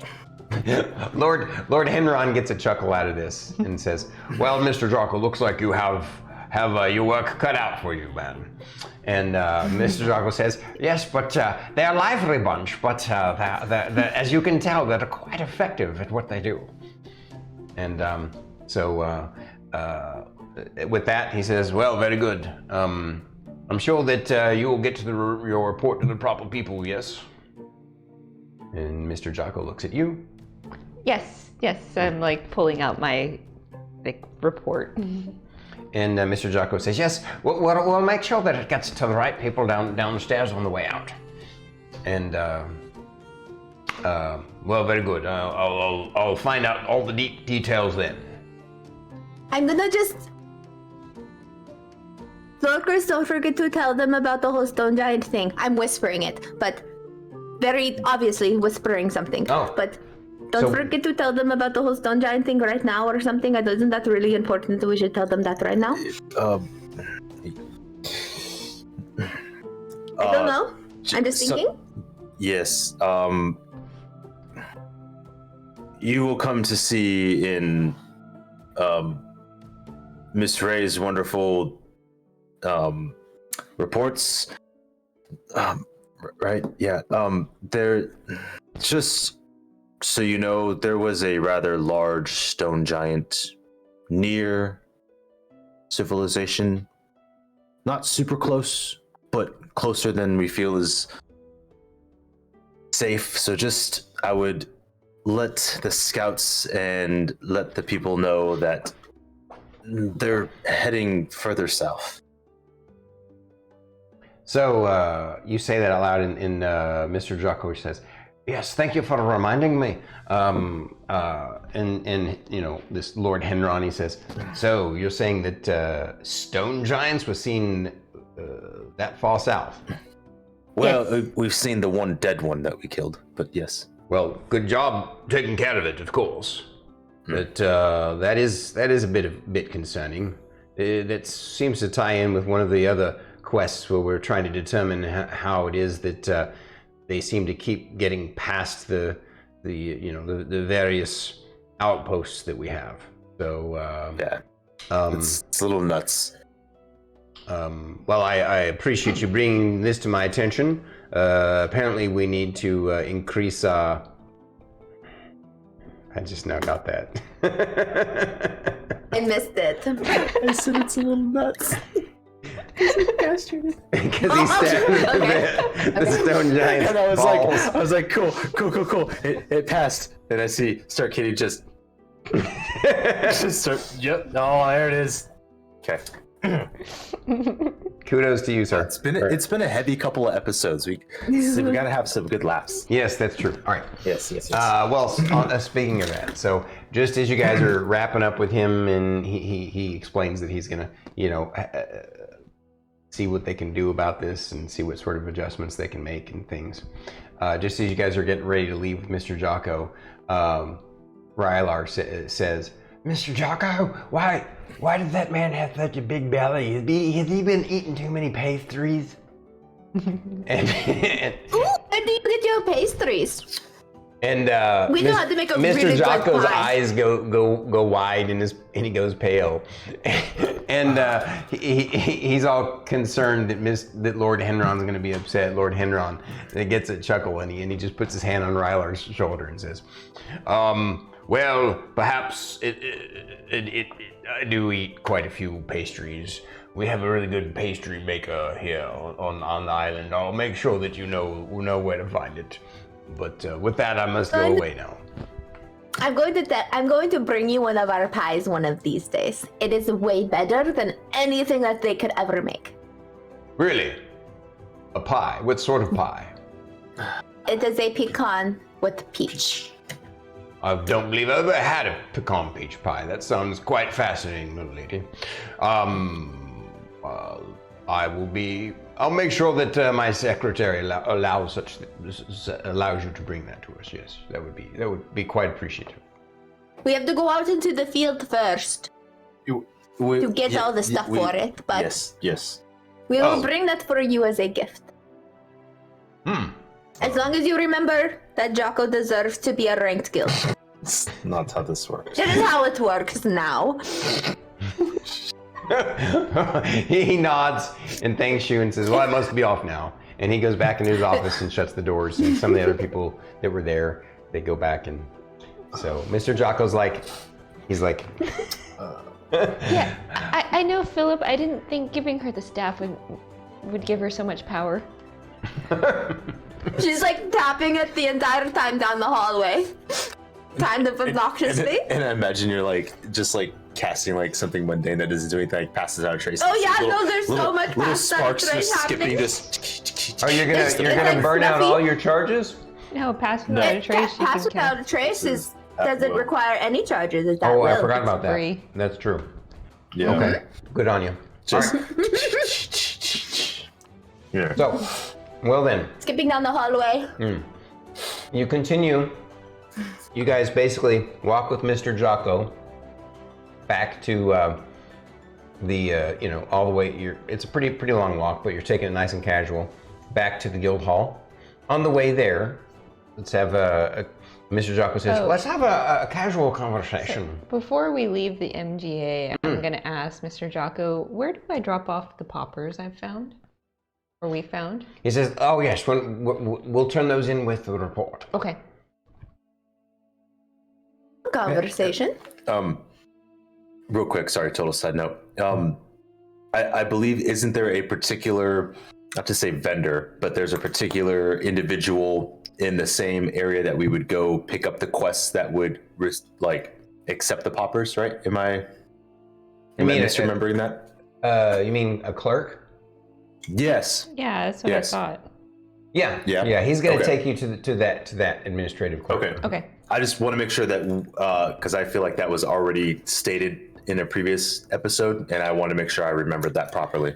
Oh yeah, no problem. Thank you for bringing it up. Yeah, absolutely. So he takes you first to the proper clerk to get to, of course on the way down there he's reading through the report and says,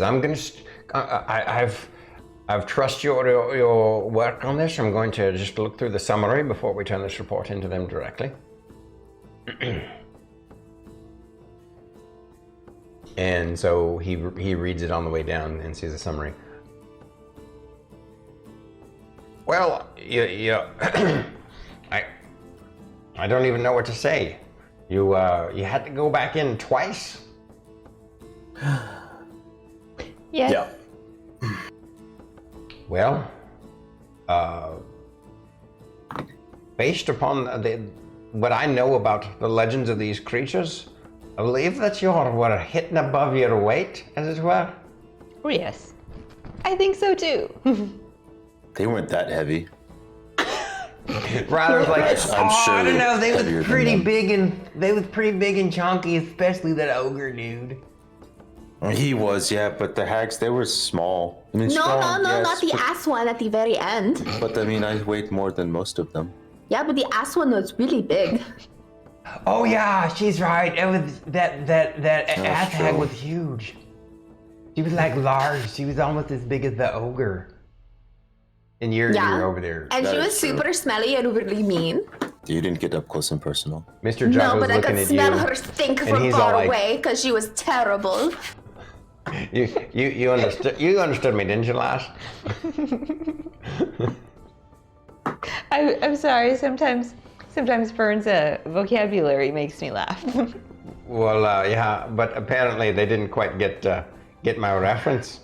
I didn't hear it. I said your team seems to be hitting above their weight. It's not a literal term.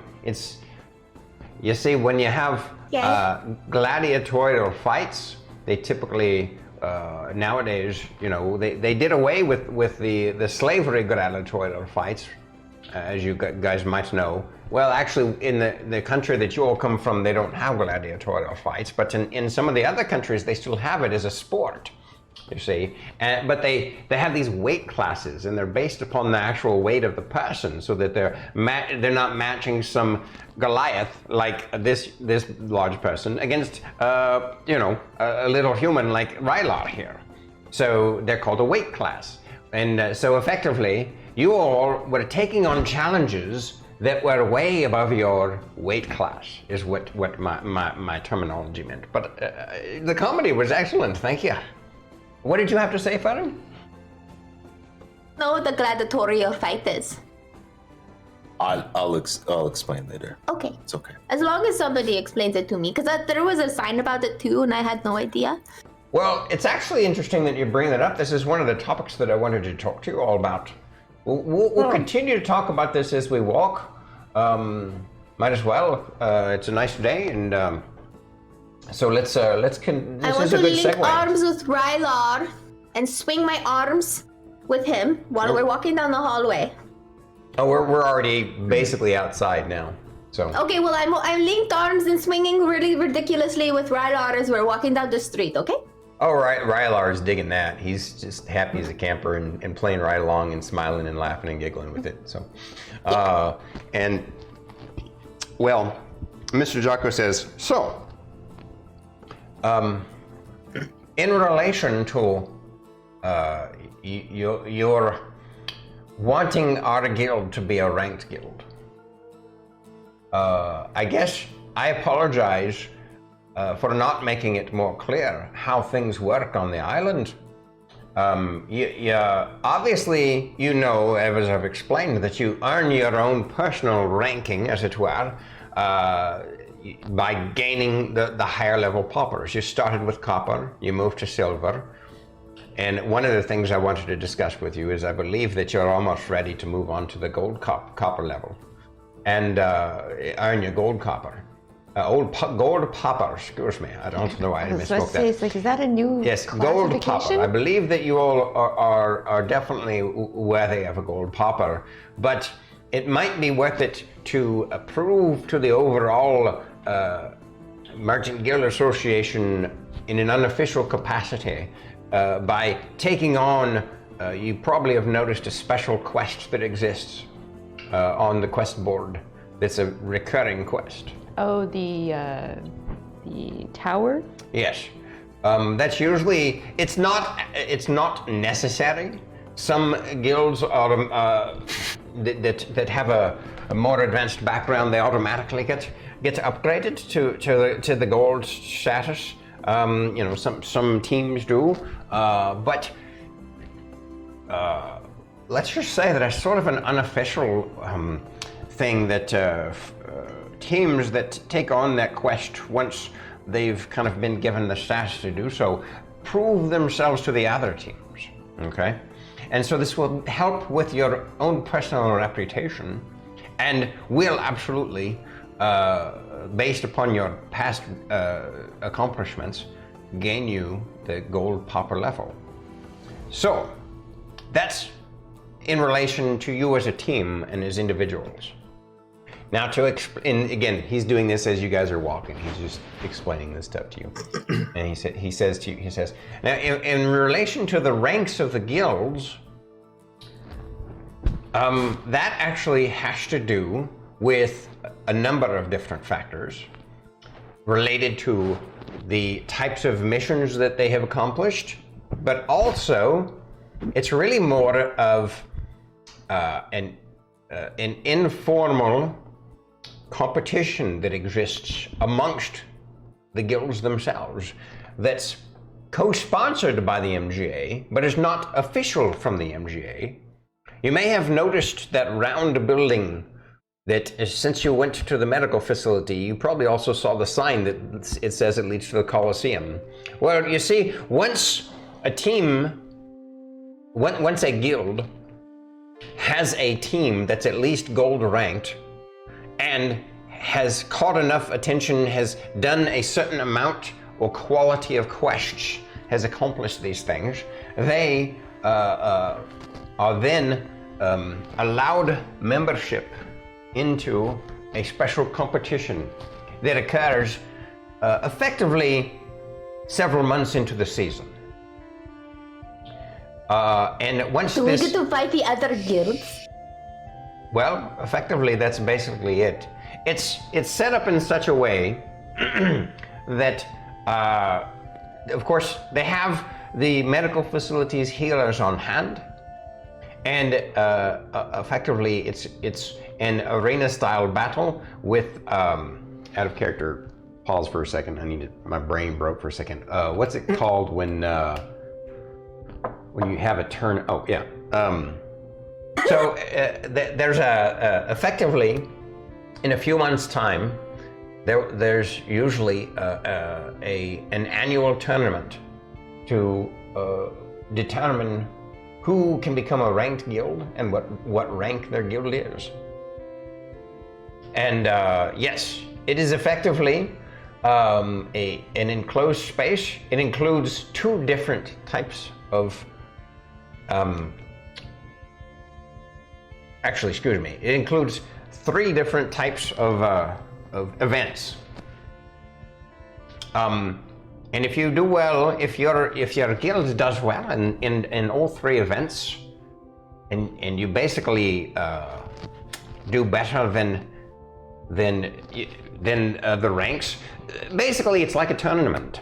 And in this tournament, you're going to be up against certain guilds, and you'll be it's like a single elimination type of tournament. but there are several different events that occur. One event is the team event, obviously, and that's basically one team against another team. The other is the individual event, where basically they try and match up two people from opposing teams to have an individual contest of some kind. It's not necessarily always a fight. It could be different kinds of contests, depending on what the two people agree to. And then finally, the third one typically is they have the MGA hires a master illusionist who effectively puts the ranked guilds up against illusionary creatures for the entertainment of everybody in town. And so that way it's sort of a more indicative of their abilities to work as a team against foes that might be seen out in the field. And so if you do well in all of these events, you have a chance to basically increase the rank of your guild. And we could actually go from being unranked if we can knock out one of the ranked guilds from their place.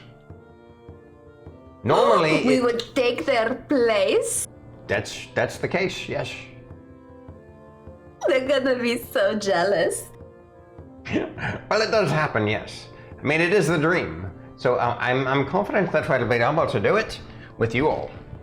But it's definitely going to be a challenge because the ranked guilds are no joke. They're extremely powerful and experienced. The difficulty here is knowing when we're going to be able to. The MGA is having trouble scheduling it because right now it's all they can do, all the ranked guilds can do to keep the onslaught of the horde of beasts at bay in the Goliathian mines. We don't want them spilling out like an army and wiping out everything in their wake into the isle, Frontier Isle here. And so they're trying to work on a plan to either get to the source of the beasties down in the deepest parts of the Goliathian mine, or to stop them in some way. We're not sure. That's the thing. Normally we'd be able to schedule this at the normal session, which would have been, I believe, roughly 30 days from now would be the first contest that is held. Usually, excuse me, I misspoke earlier. I said that the ranked guild tournament happens once a year, but it's actually twice a year. And so normally it happens at a particularly scheduled moment, but they have their hands full with the Goliathian mines. It's entirely possible that they will come up with a different plan. So the leadership is working on that. I can say this though, I do recommend that after you all take some downtime and rest for yourselves, if you decide to do what I suggest and take on the next mission as the special mission at the tower, then we can upgrade you all to the gold popper, and then from then you actually will probably have access to go help out in the Goliathian mines. Perhaps a different set of eyes on the situation, yours, could help determine what happens next down there, and we can get things back on track. Definitely something to talk about as a team. Oh, on a side note, I have good news about Team 2. Oh, how's Team 2 doing? They've been quite remarkable in handling a lot of the smaller things. They seem similar to you all in that they like to take on multiple quests at once, although I don't think they've been taking on 3 at a time like you all. They've been taking on a couple at a time. They usually mix it up with a caravan. What's it called? Sorry, I had a character.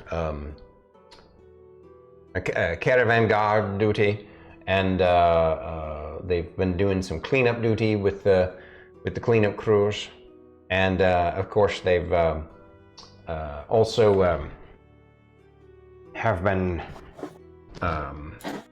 had taken some of the silver level quests, and they've done really well. So I'm quite happy with their success. We were going to have a celebration tonight from one of their most recent successes. So now that you all are here, we can have a double celebration. Well, if Team good, Two's because doing...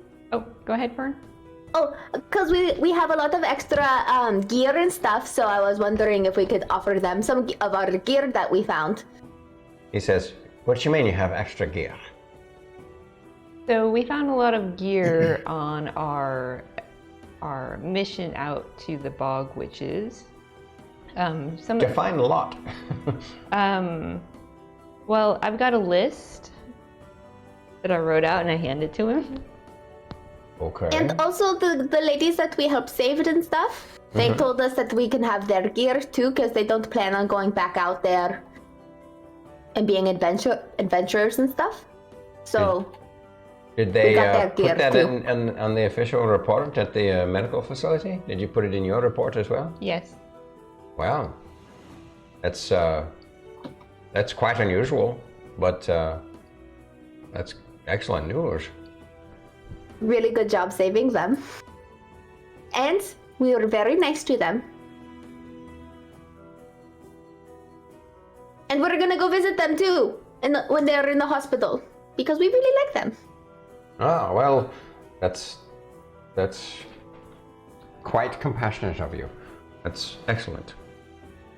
Now, having said that, I do want to share something with you all too. Now, by the way, by now you guys have made it back to the guild hall, and he says, so now that you are here, before we go over to the barracks, the guild, your guild barracks, let's go up to my office because I'm going to show you something. I do have to say, if Team 2 is doing a very, very good job to your standards, maybe they can recruit a Team 3. He's like, they're good in the field. I don't think they're going to be as good as you as if for that kind of thing. I would trust you much more for that kind of thing. We got you, Jocko. I think you understand what I mean. Yes. Well, I guess. I am a good judge of character with the help of my team. They can put up with me. Well, you're also going to be better at negotiations and discussing and drawing out things. I don't,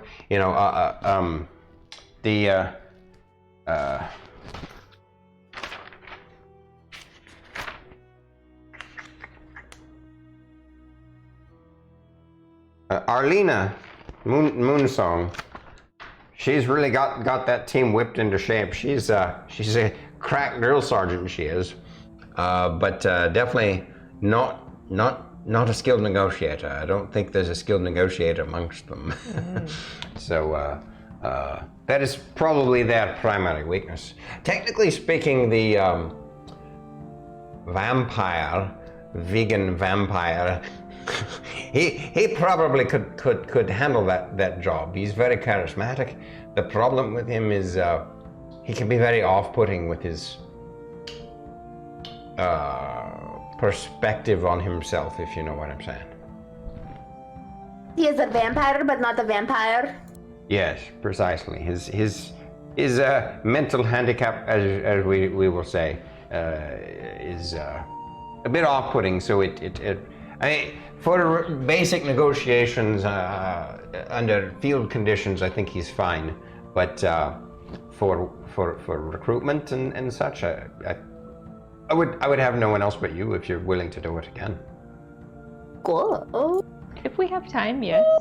To be honest with you, I don't plan on trying to get a team 3 right now until things shake out. As long as you all keep careful and don't get injured, I think we'll be okay. It's also going to be quite difficult to get a team 3 together right now because there've been so many deaths and injuries.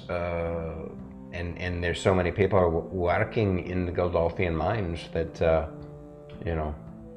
think that it would be tough to put together a third team, at least until things shake up a bit. So, Okay. What do you have to show us? Well, taking you upstairs, just so you don't have to break out your own copy, I'm gonna show you a little clause in the contract that we created together that I wanted to draw your attention to. Okay. I purposely put this clause in the contract because I knew that you all had developed the contract in such a way that you were not really taking the best care of yourselves. So I put this clause in the contract such that, yes, you take a 10% cut of the guild's total wages, but I have at my discretion at any moment the ability to give you all a bonus of my choosing. So my intent this time around, because you've done so well, especially with this special mission, is I'm going to, for the foreseeable future, for every single mission that you go on, is now going to get a 10% boosted bonus on top. So effectively, you're going to be getting 20% as opposed to 10% of all the gold that you've earned in the field. Guild? And I know that you would try and argue that with me, but I put that clause in there just so you couldn't. And trust me when I say that you've been so good for the guild that it's going to be all right if I give you an extra 10%. Because I want to make sure that you are taking good care of yourselves. I just ask that if I give you this, that you don't go running back to the mainland and retire and forget about me. I We can have never forget much to you, do Jocko. here. One We're at a not going time. anywhere, What did you say, Jocko. my lady? I said I could never forget you, Jocko. Does that mean you're running away? No. Oh, and what did you say, young lad? Oh, I said that we have much to do here. We're not going anywhere anytime soon. Except maybe further into the island, yes. I need to know what is behind that stone wall. Really? Yes, there's so I much want more to to figure know. out on this island. So you all aren't just here for the adventure and the gold, then? I to be honest with you, I knew that. I could tell that from your conversations and from getting to know you all these weeks, you know, these months. And I thought that. That's why I wasn't too worried that would happen. Because it does happen from time to time. Adventurers come out here, they get a decent team together for a guild, and once they get a certain amount of gold from some missions, they bugger off. But I appreciate that you all seem to have your own agenda. You have a purpose for being here that goes beyond just the guild, yet you still are willing to take good care of the guild as if it's your own. Well, we live here, and you take care of us, so of course we're going to care about it. And you took a chance on me. And on this one. I'm glad that I did. You have no idea, lasses. You have no idea. Miss Ray is the best among us. Thanks to her, we're here. Oh, by the way, your garden has been going crazy, lady. It's beautiful. I was going to say, I need to go to my garden. Yes. What do you mean it's going crazy? It's so beautiful the way it's growing. So it's grown since you've been gone. It's wonderful. All of your plans have come to fruition. I hope you don't mind. The lass of Team 2 goes out there and spends a lot of time when has her downtime. She doesn't disturb it, but she loves being there. That is for. I'm gonna have to go talk to her and ask her if there's anything she wants me to put in there for her. The other folks, you know,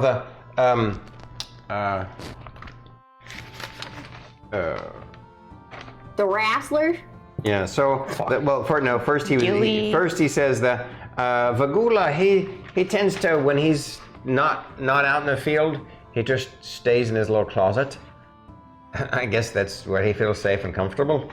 The other two, they're always in the training area, wrestling and fighting and battling. You should see them. They're precious. I swear they're like It's like you brought two brothers together that had never met each other before. They're always hugging and wrestling and joking and finishing each other's sentences. It's frightening, actually. Very cute. So, your bonuses. Let's work out the details before you go. Let's work out the details of your items, and let's work out the details of your money, so I can make sure that you all get paid. We gotta go down Lots of and stinky toes. talk to the. Oh, what was the halfling lady's name again? Oh, wait, I got this. Granada. Oh. Granada's gotten this place ship shape, as you saw when you came in. And by the way, I forgot to describe this, but when you came in, it's super organized and set up perfectly. And you saw her just working back in the back and keeping things straight. And he says, she's got me on my toes, let me tell you, but it's exactly what we needed. And so she'll make sure that the accounting goes all right about all of this. So, you want toes? We yes. have so many. Yes. So, there's a table in front of us, I assume, yeah? Yeah. All you guys, right. yeah. Okay. And by the way, the MGA let him tear out the summary of the report after they took a look at it, and because they prefer to look at the whole report anyway. So. Oh, my detailed report. Mm-hmm. And so he kept that part, and he says, "Oh, let's have a look at your list now." Is that the list? Cool. List of stuff? Yep. Mm-hmm. Yes. I bring out the giant scorpion stinger. Mm-hmm. And then the troll, ass hag, ogre, green hag, sea hag, night hag, and stone giant toes. And just like You were able to retrieve the sea hag? the sea hag toes? Yeah, because she was in the water when she died. She didn't float away. They don't all float down here. Okay, you clown. I thought she sunk. If you agreed that she sunk, then I'm more than happy to delete that one. But you said I collected toes, so I collected toes from everybody. I don't see why you guys couldn't have. I mean, it's not like it's infinitely deep. Okay. So I didn't know how deep it was. Yeah. Didn't ask. Because it was kind of more of like a river. I mean, I was able to walk across it. No, there was a bridge there that Yeah. a makeshift bridge that they had. Mm-hmm. Oh, that's a different spot. My bad. But it's still like you could have. You guys could have worked it out. Like, for crying out loud, Druid could have talked to an animal to bring her body up or something. Like, there's all kinds of ways you guys. Okay. Bottom line is that when you said you were going to get the toes, I'm totally fine with not us role playing that part. Okay. All right. Okay. Cool. So yes. So I bring out all of them. So, So 1, 2, 3, 4, 5, You made a 6, list of 7 that, toes. and you came up with it at 16,000. Is that including the stone giant? Yes. Because before the stone giant, we were at 13,000 gold, and then It would have been with the- 16,5 with the stone giant. Stone giant it comes to 16,500. 16,500. Well, all right. So what I want you to do is, then that would be what, 1,650 gold is 10%. Yes. So double that, right? That'd be what, 3,300? 16. 32, yeah. 3,300. 3,300 gold, because he's giving you a 10% bonus. So 3,300 gold is going to be what you're going to get from that. And he actually has gold on hand now, almost like a bank, because of how much you guys have filtered in right now, right? And so he can actually pay you without having to wait for the MGA to pay. He's going to get paid by the MGA, and so he pays you out of his own coffers right now, so you don't even have to wait. And then now you had your own treasure, correct? Yes. And what was all that? What did that add up to? You know, 9,000. 9,000? Golden gems. Golden gems and jewels? Okay. And that was 9,000. So obviously then he would give you 1,800 of that. Right? Right. Because 900 is 10% of 9,000. So Yeah, doubled is 1,800. 1,800, yeah. Yep. And sure enough, That's a set. your 51. assessment of the value of the gems and jewels was spot on. I mean, you rolled really well, so.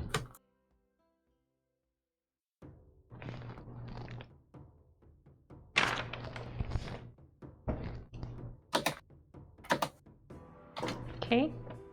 And so was that all of the treasure then? The monies that you guys, what was the total that you will have made then based upon all that? The total would have been 5,100 in total, and then that would be 1,020 gold per individual.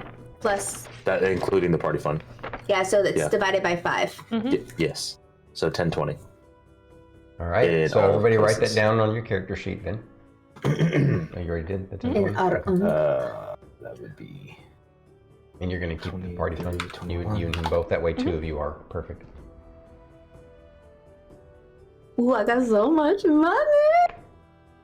So StarkItty, if I'm not mistaken, it's 2,321 in the party fund specifically. Yes. Cool. I love it that you guys are working together to keep each other, keep in accounting. That's good. Because I'm not. That's okay. The That would be- math part is not me. You tell me how much gold I got and then perfecto. And now, let's And talk I'm about all just the gonna- items.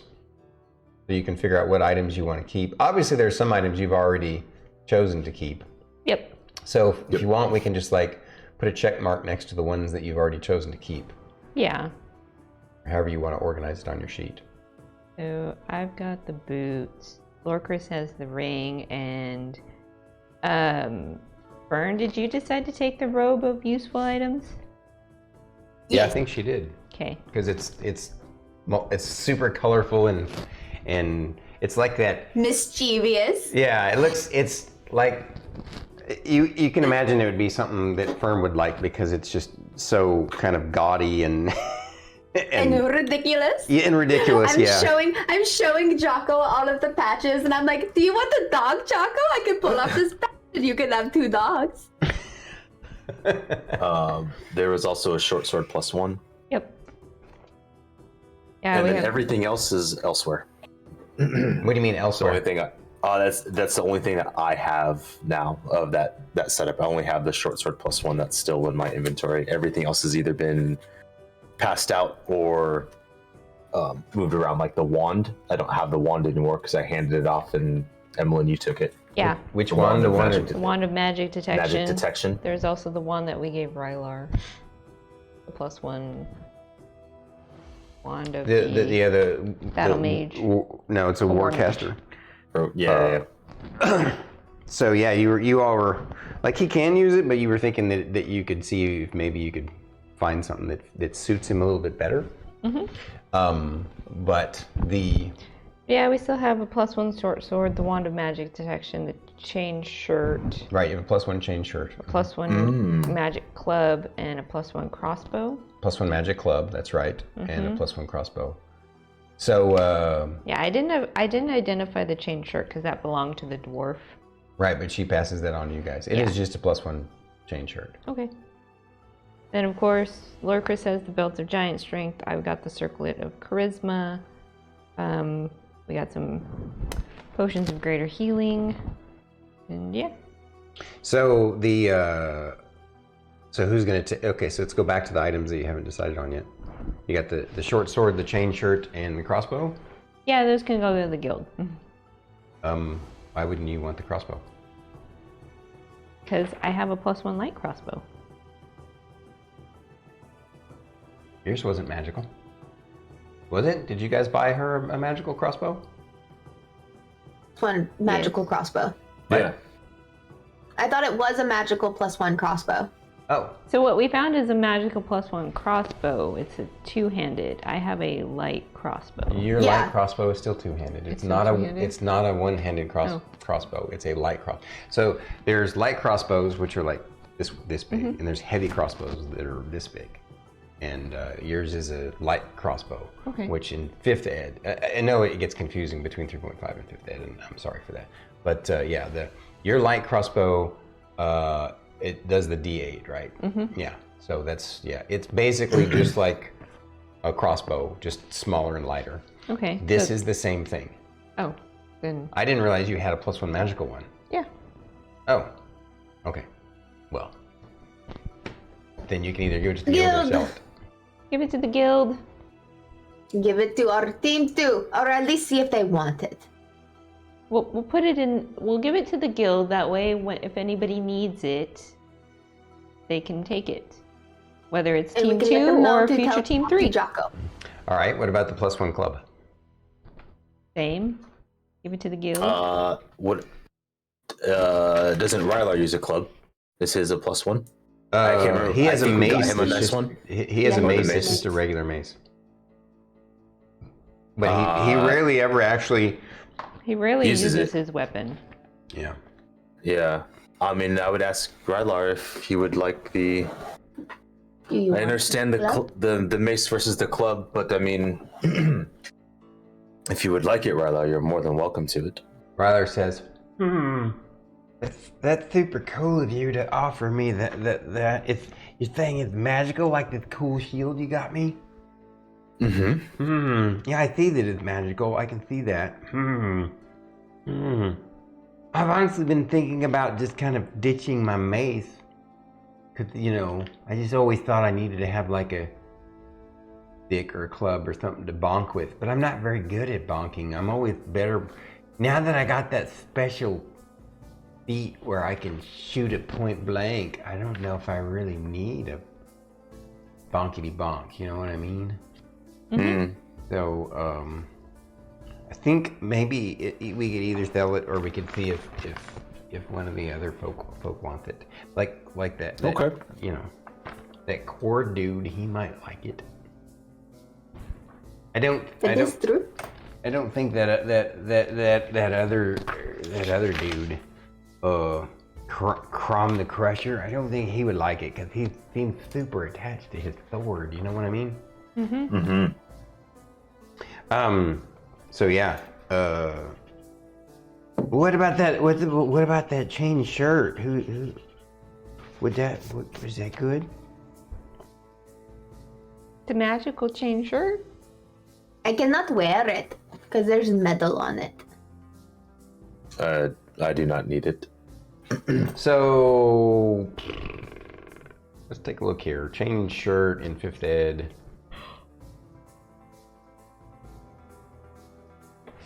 I think I could technically use it, but I have those bracers, so Oh I yeah, can't no, wear armor. your bracers are way better for sure.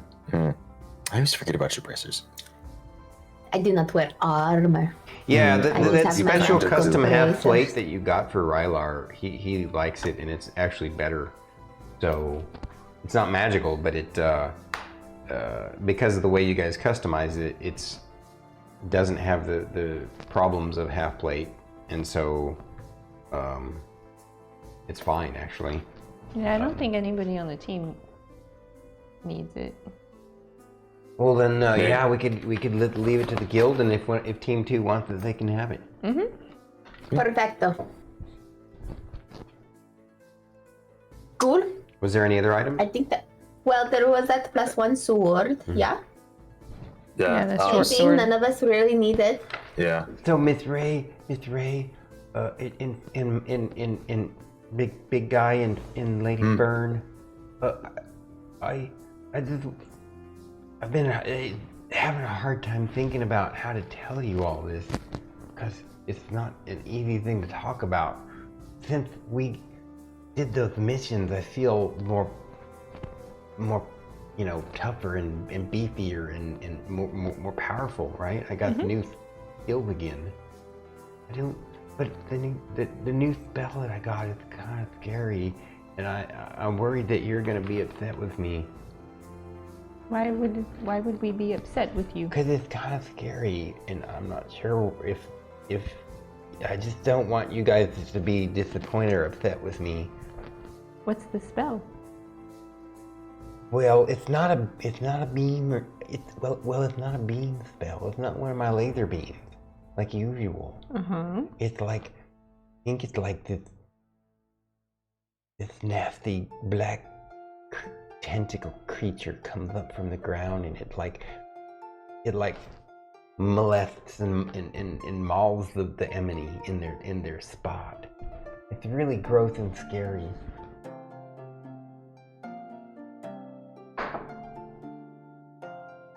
Really cool.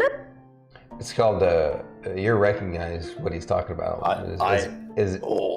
Fate knows what it. I think Fate knows exactly what spell Fate it is. knows what it is, but your character doesn't. I will let you, as Fate, say what you think it is. Oh, Grasp of Hadar. No. No. No. Better. I, as a player, know what it is. All right. So you tell us what it is. Edward's Black Tentacles? Oh, is that what it's called? I don't know what spell names are called. You know, because Goo just gives me what he thinks that I need. And What is it called? Evard's Black Tentacle. Okay. I haven't seen that one. I'm very familiar with that. Rylar, that spell. sounds so cool. I really cannot wait to see you use it on an enemy or something. Oh, you really? I also have some really cool stuff. You're not gonna think I'm like some sort of, black necromancer or something? No. Rylar, I have bugs crawling on me all the time. Do you think I really care? I like your bugs. They're cool. Aren't they? So your tentacle things are fine, okay? Okay. Because we know who you are and you're very kind, and if anybody tries to tell you anything, I will end them. By locking them into a room with me, and I just talk to them for 5 hours, and then they will probably be very upset. But they will never Rylar talk giggles bad and about laughs. you again. He's like, I would love to see that. Oh, I will do that to anybody that says anything bad about you. Thank you, Miss Fern. It's like your punishment is to spend 6 hours with Fern. Oh, that shouldn't be that bad. We'll come check on you in 6 hours. We'll come check on you in an hour. Oh, you're gonna help Miss Fern in the garden. Oh no. It's like, why is he screaming? Oh, he's helping Fern. As I'm like crouched on their chest, dangling a spider over their face, telling them how cool the spider is, but if they move too quickly, it will bite them and they will die. Yes. This is what you get for talking shit about Rylar. I had too much coffee today, you guys. I'm sorry. That's all right. We love it. We want more of it. I appreciate Fern's non-filter. Yes. Unfiltered I think Fern it's is so best great. friend. It's phenomenal. She started raising her hand and she just started shaking and she's like, I have to get this out of my system now or I'm gonna die. This is why I don't always go, Fern, stop. Okay. So, since we got lots of time this afternoon before we go celebrate at the Castaway Inn tonight and stuff, we can talk more now. You keep saying, Ms. Ray, that you want to sit down and have a talk with me, and maybe I shouldn't have reminded you. I should have let it go, and it would have been kind of... Oh, it's nothing bad, Rylar. I just want to get a better understanding of you as a person, the spells that you have, and I've heard lots of good things about your drawings from Fern. They're so beautiful. Oh, you just want to talk about... Out of character. I thought there was lots of things you want to talk to him about. Oh yeah, his daydreams, his spells, just like if anything has been happening to him, like it's been happening to us. All right, so do you think... So I'm not in trouble then? No. Okay, well, is it just going to be you and me, or are we going to just talk amongst our family? Talk amongst our family. That way. Are you there? everybody Is that knows. okay? I'm okay, I guess. If you guys are okay. Can we go talk out in the garden? Oh yes. Oh, that would be fun. I want to go see the garden. Yes, let's go. Okay. And Fern just runs out there really quickly. And then when we were out there, I'm going to hold on. Where is it?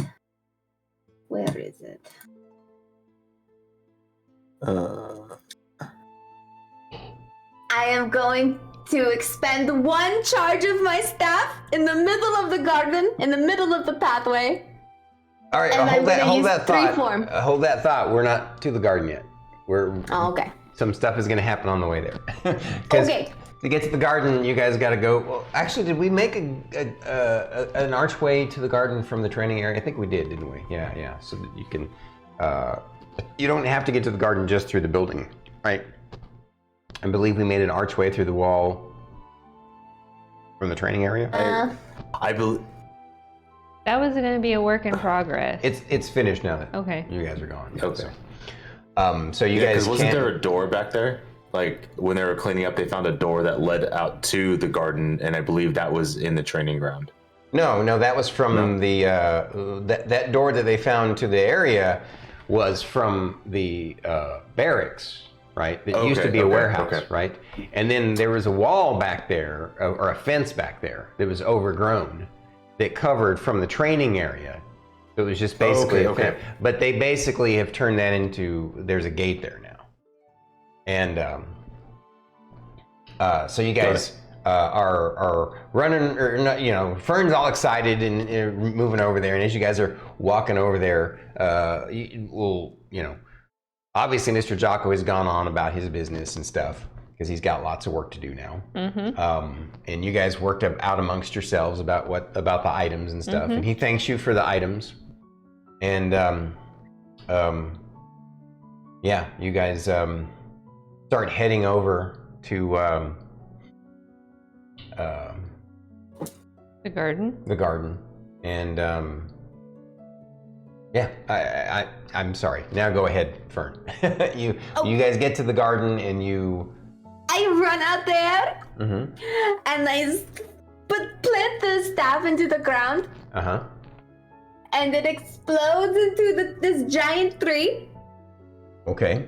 And you can use an action to plant one of the staff in fertile earth and expend 1 charge to transform the staff into a healthy tree. Right. The tree is 60 feet tall, 5 foot diameter, and its branches that spread across a 20-foot radius. Mm-hmm. It appears ordinary. Something. Oh, I have to use a command word to have the staff return to me. But yeah. Okay. So you guys, you go out there and right now there's no one back there. But so your garden, definitely, you guys are amazed at how much more lush. A lot of the flowers are blooming and it's just, it's grown up a lot since, in just I guess you guys have been gone for what, couple of weeks now, again, a new 2-week period of time. So, and a lot has grown in that short period of time. But you guys are no longer surprised at what sort of impacts that Fern has on nature. So, but still impressed and just not surprised. And she shows you what this staff can do. And at first, you guys are like, she got that cool new staff and she turned it into a tree. Like, she didn't explain that from your point of view, you just saw her turn the staff into a tree in your garden. Fern? How did you do that? Rylar goes, I can do you one better. Why did you do that? I can't ring around my staff anymore. Huh? And I can turn it into a tree. And all I have to say is the magic word, and it will turn back into the staff.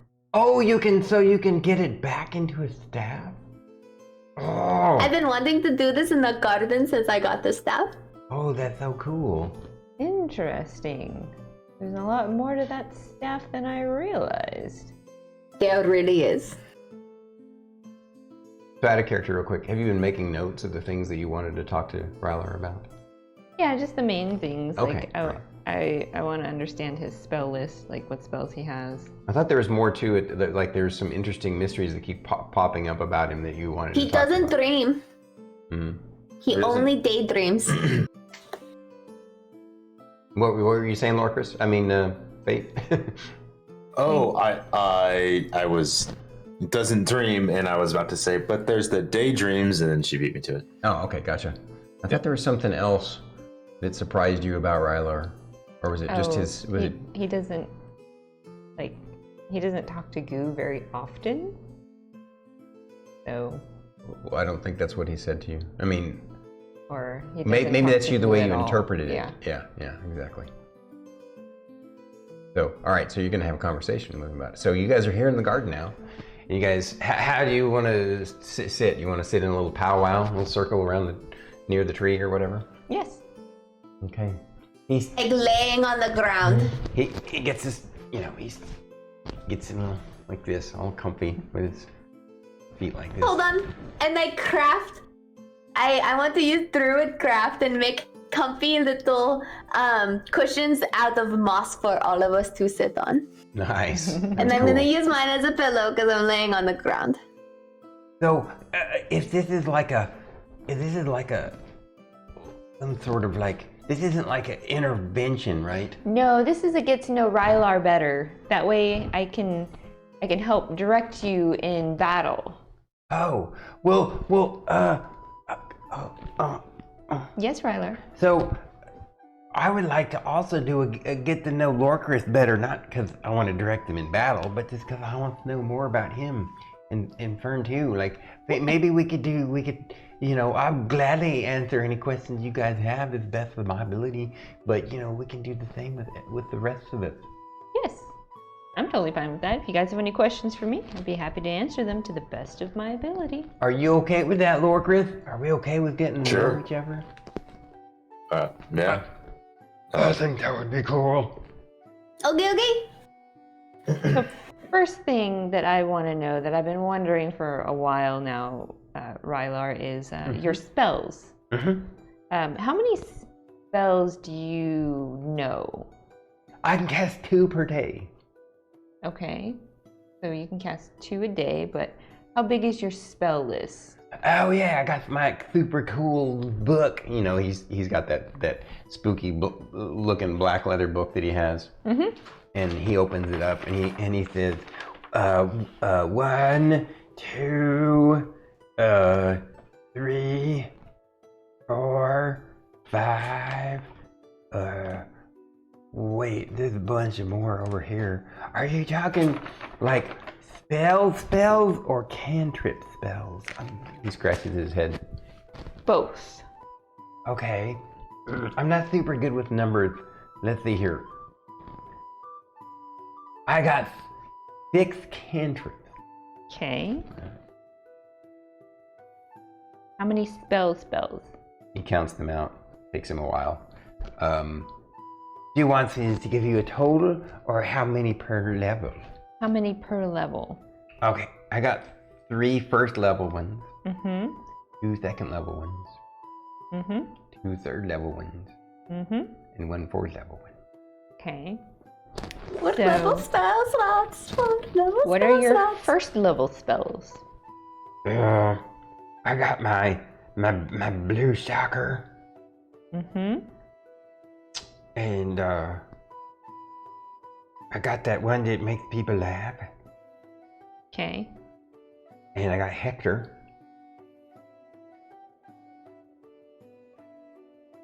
Oh, heck, it's curse.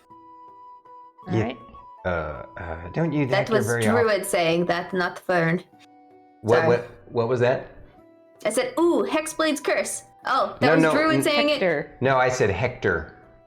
his Oh, invisible Hector. servant. Yeah. Oh, that's the servant. Oh, Yeah, okay. that he doesn't use very often because it uses up a spell slot. What are your second level spells? I got my big black butt blaster, and I got this one that I don't know what to call it, but it's like it's my loud boomer. Okay. What are your third level spells? Damage does it do? What? I think it's Thunder What kind of- Wave. No. No, it's not Thunder Wave. Shatter? Yes, that's it. Shatter. Huh? It's Shatter. Oh. Okay. What are your third level spells? I got that one that says no to magic. Okay. And I got that rainbow poop one. Okay. The one that says no to magic. That's phenomenal. Dispel magic. This is so good. And what is your fourth level spell? That Oh yeah, Everts. creepy black thing. I don't know what to The call him tentacles. yet. He's so creepy. He freaks me out. What should I call it?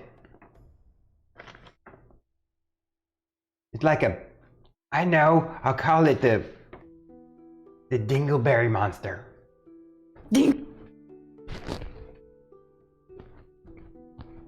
We're gonna be running in the battle going, Dingleberries! Dingleberries! Dingleberries! And what are your 6 cantrips? I got that, my purple beamer. And of course the press. Purple beam. My press. My press is. The thing that makes. I can't say it either. I can clean up all of our stuff and mend stuff and you know, make magic trick looking stuff. Prestidigitation. And then I got my oh gosh, I forgot the name of the. Where did I write it down? Huh? The green one that he rarely uses. Oh, that It's acid splash. It's poison spray, Poison spray. but Oh yeah. he had a funny name for it, but I forgot it. He doesn't use it very often, so. Oh, like wasn't it like fart or something? Like fart cloud or stink cloud or something. Something To like do with that. farts. I thought it was like Yeah. vomit something, but I could be wrong. Maybe you guys are right. At any rate, he's also got. He's like, and this is proof that I am a cleric of goo. I got that one that helps you when you need to do stuff. The guidance. Yeah, guidance. That's it. And then I got the you know, goo's sacred fire thing. Sacred flame. And then, of course, the mending one. So, you know, prestidigitation cleans the stuff up, and the mending fixes stuff. That's why you guys always wake up in the morning and your stuff is fixed. Ah. I get busy during Because my... you are so nice. Well, thank you. It's so much fun. I love doing it at night during my watch. All right.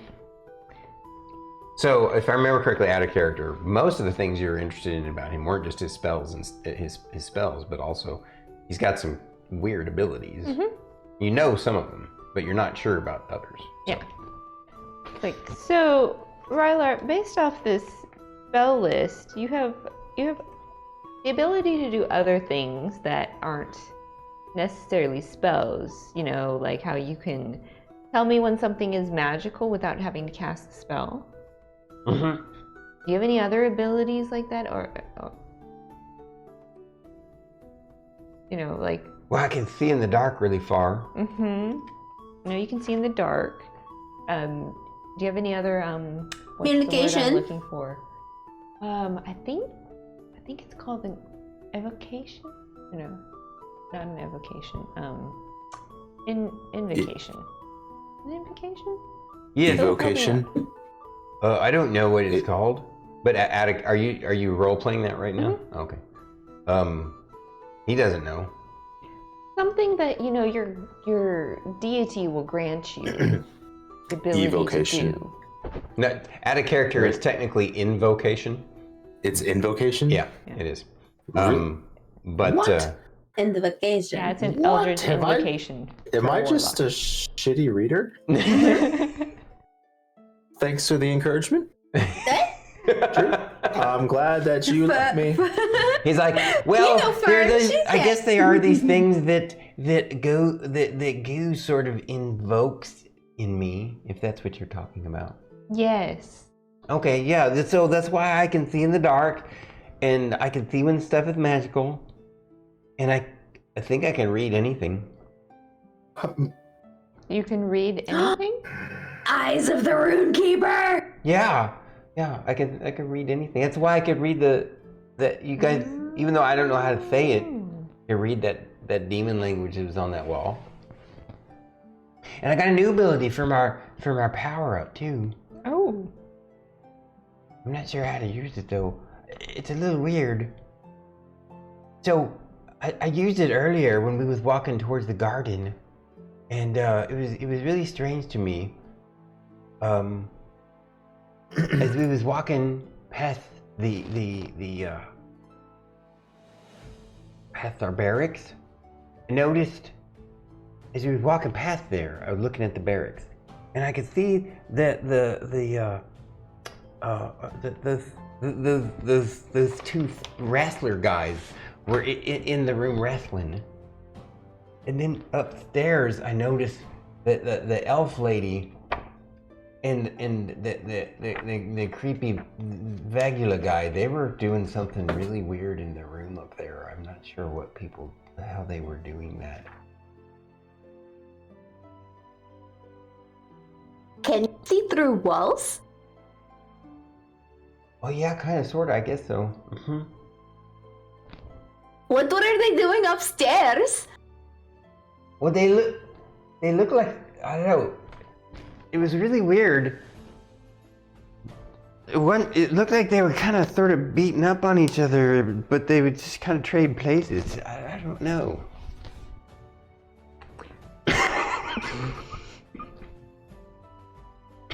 I don't know what you mean by that. Well, of course, I can only see this it's like I can see the outline through the wall. Were they like wrestling too? Yeah, it was like they was wrestling, but I don't know. It was more like they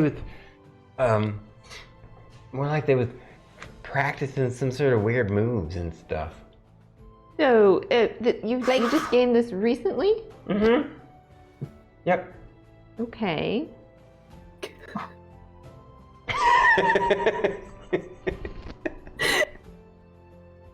I can't. But Fern has no idea what that is. Yeah, Lorkris is not tracking at all. But Fate is on. Lorkris just like, what?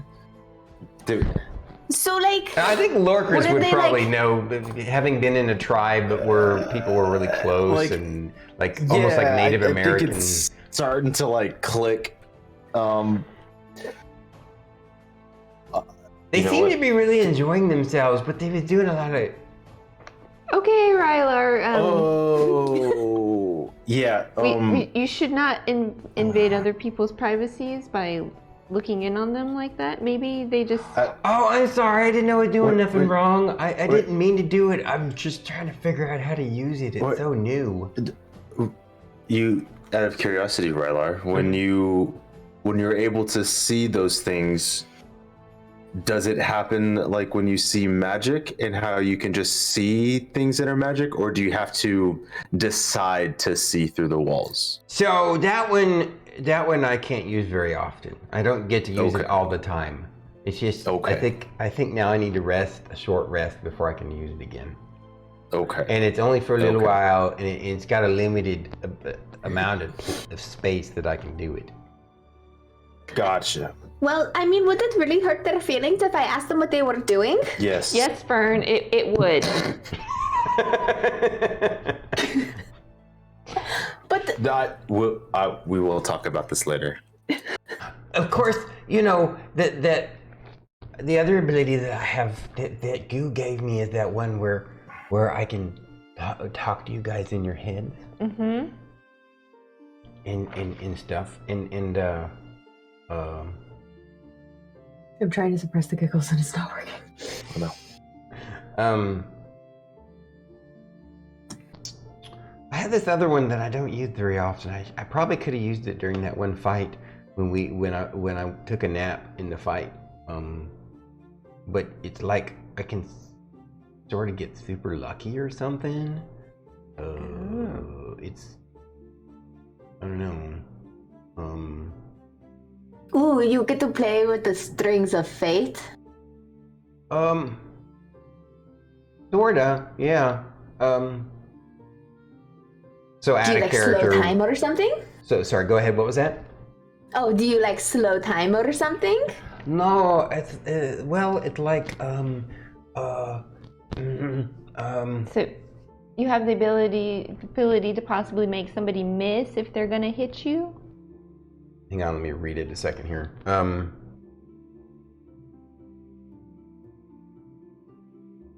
I'm so scared to look at chat. Or are you scared to look at chat?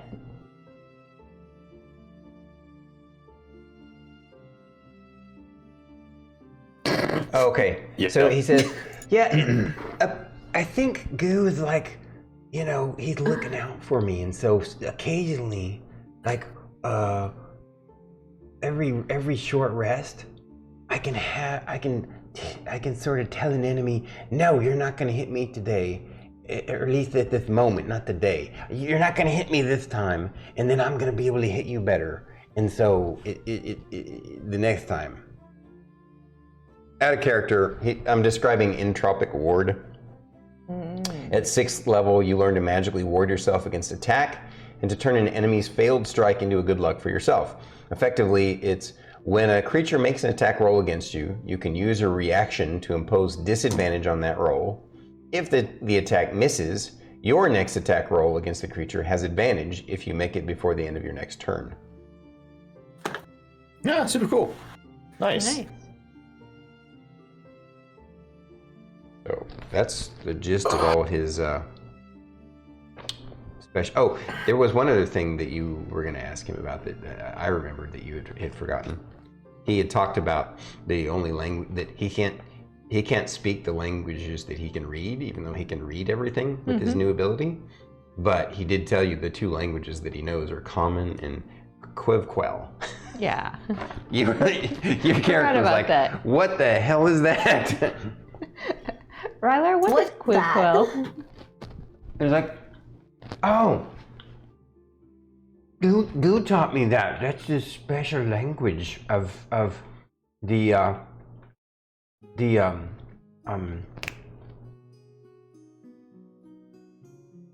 hang on a second. The heretics that he wants me to hunt. Oh. What kind of people speak that language? The heretics of the people he's supposed to hunt. You answered for him exactly what he was going to say. Yep. what they said? Mm-hmm.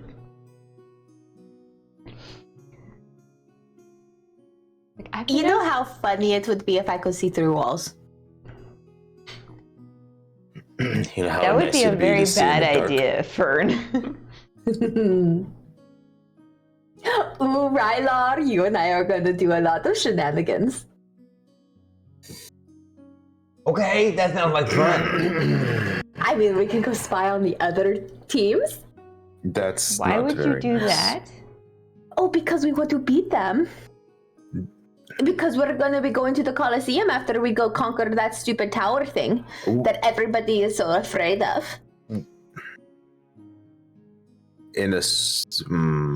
But we need to know their weaknesses. Yes, but this is a competition in good faith. This is not. I'm using all of my tools at my disposal. Yes.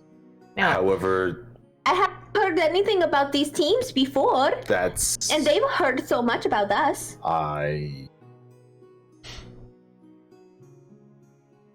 don't know anything about them.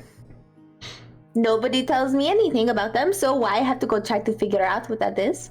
And I can use Rylar and his really cool ability to be able to see through walls. So, Fern, there are other ways to gather information about the other teams that will result in better diplomacy, intel.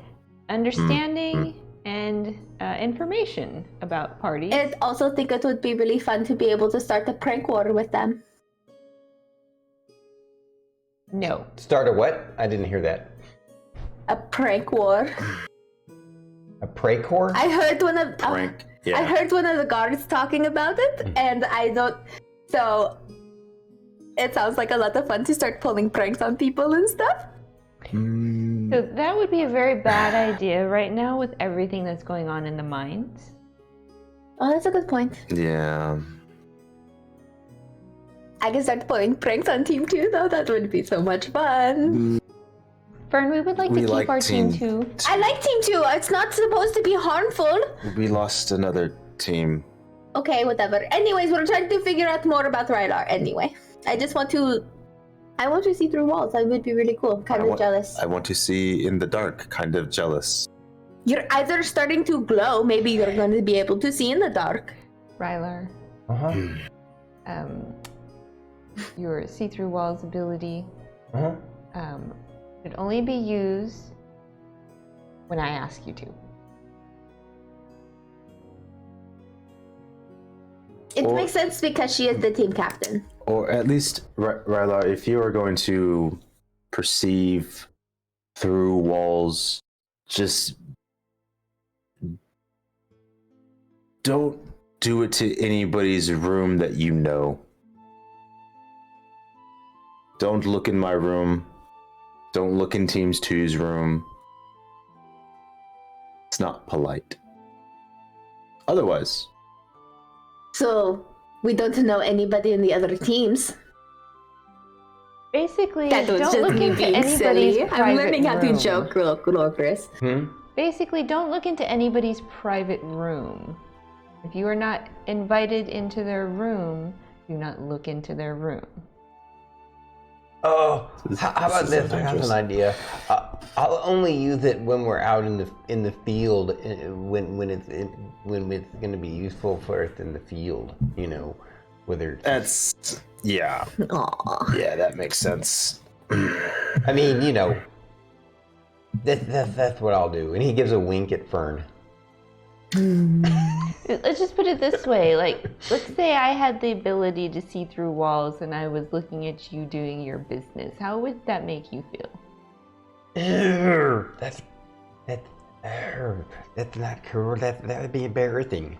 Exactly. I get it. Thank you for clarifying that. Do you understand, Fern? Yeah, Are you sure? I do. But it doesn't change the fact that I still really want to do it. But I understand. Okay. I won't put Rylar into that position. Thank you, Miss Fern. It would have been fun though. It would have been so much fun. We'll figure out something else, though. Don't you worry. Well, I'm sure we'll have some fun using it. You know, if we ever get to go to those those gullible mines. Yeah, I can't say it either. If we go there, I'm sure we can use it against the monsters. That is true. All right. Moving on. Daydreams. So you don't dream at night when you sleep, but you daydream during the day? Well, yeah, don't you guys ever, like, imagine the stuff that you want to do and stuff? Stuff you want to see? Oh, yes. I daydream about songs that I write. Well, then you know what I'm talking about. See, you know what dreams are all about. You know what you're asking me. I'm no expert. Well, because sometimes the three of us have dreams that pertain to us that seem to lead us in a certain direction. Do you ever have daydreams like that?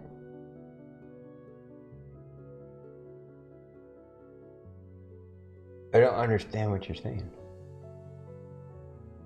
Can I put this? So take, for instance, the last dream that I had where I was really frustrated and I was trying really hard to play a piece on my violin that I've known how to play forever, or not known how to play forever. I wasn't experienced. The piece was so hard that I'd hit a wall when it came to performing it, to the point where my fingers were bleeding and there was smoke coming around me. I was breaking my bow. And then next thing I know, I came to this realization that if I just let go, I can play naturally. I sometimes think about that. That helps me go poo when I'm constipated.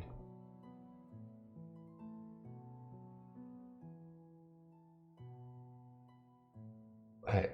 I just drink a particular type of tea, and that helps me.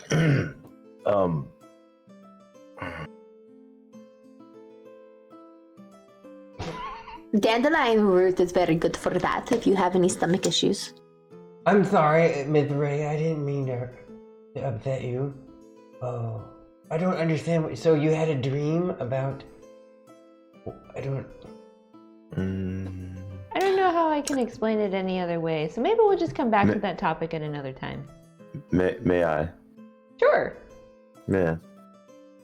When you daydream, Rylar, do you ever daydream something and then later it actually happens? Well, if I'm daydreaming about baking a pie, or if I'm daydreaming about drawing a picture, sure. Because I go make it happen.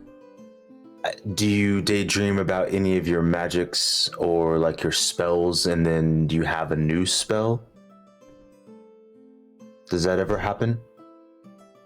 Mm-mm. No? Okay. What else do you want to talk about, Miss Ray? That was it for right now for Rylar. I'm sure there'll be other things that come up in the future. But that's it for right now. Rylar, do you have questions for us? Well, yeah, Big Lorkris, tell us more about you and stuff. You seem to be going through some weird stuff.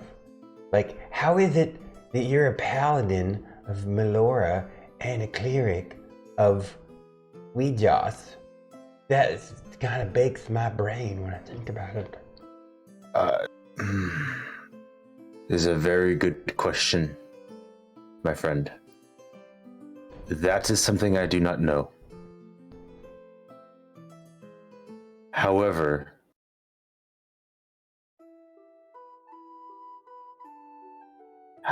I do,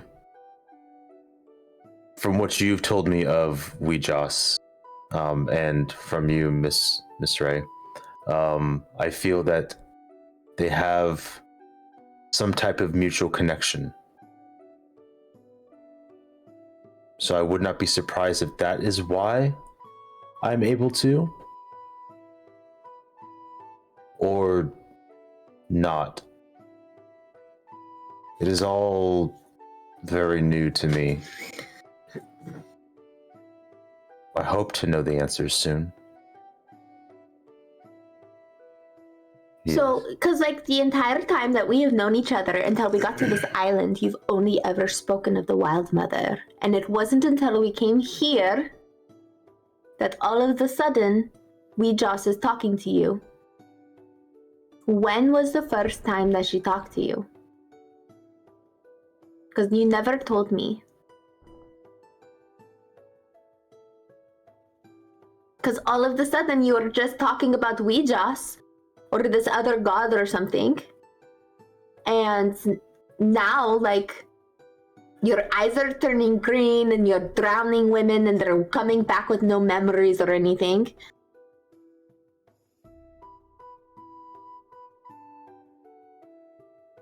Your statement is both accurate and false, I would argue, but... I don't know. You haven't told me. I mean, out of character, I kind of did when you asked me about what happened. And I told you that, like, what happened with the girl in the water? Like, I told you that right at the beginning. Oh, yeah. Yeah. But so... she's just making a point in front of everybody else. Okay. I was like, didn't I just explain that? Fair enough. And then real quick before I go back into RP, we were at... I think it was Rheingold Colony. Was it Rheingold Colony or Novacrux Village? Because I remember we swapped them and I don't remember what happened first. I think it was the second one, so it was Novacrux when It was up on the hill. Huh? It was like up on the hill or something. Yeah, where the blue light up in the hill when I spoke into the porridge. Yeah, Right, so was that that was Rheingold? when you spoke in the forge. It was Rheingold Colony. Is Rheingold? Okay. Yes. Well, in regards to speaking with Weejoss, speaking with her has been more recent. However, the first time she spoke to me was when we were in Rheingold Colony. Right? Mhm. Right? Or did I just... Okay. Okay. I don't know what brought it upon. It just... She reached out to me and asked me if I will be her champion. And you just said yes to this random deity.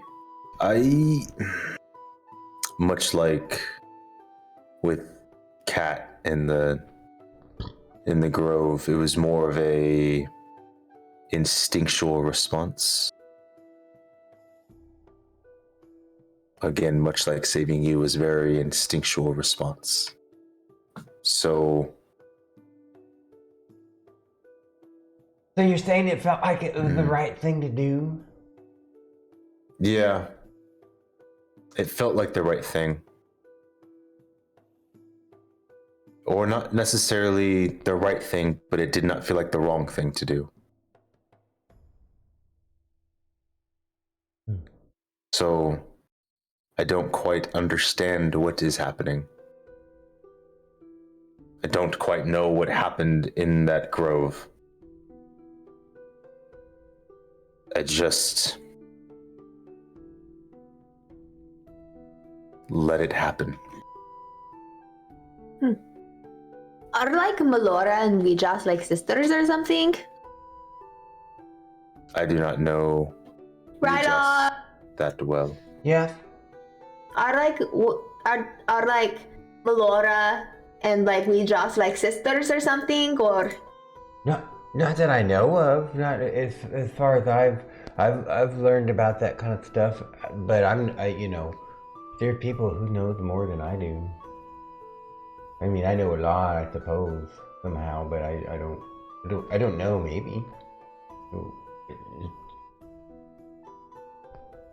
Hope that Weejoss doesn't make you have to choose between her and the Wild Mother. So Lorkris, so she asked Yes. you to be, so Weejoss asked you to be her champion? She said it like that, to be my champion?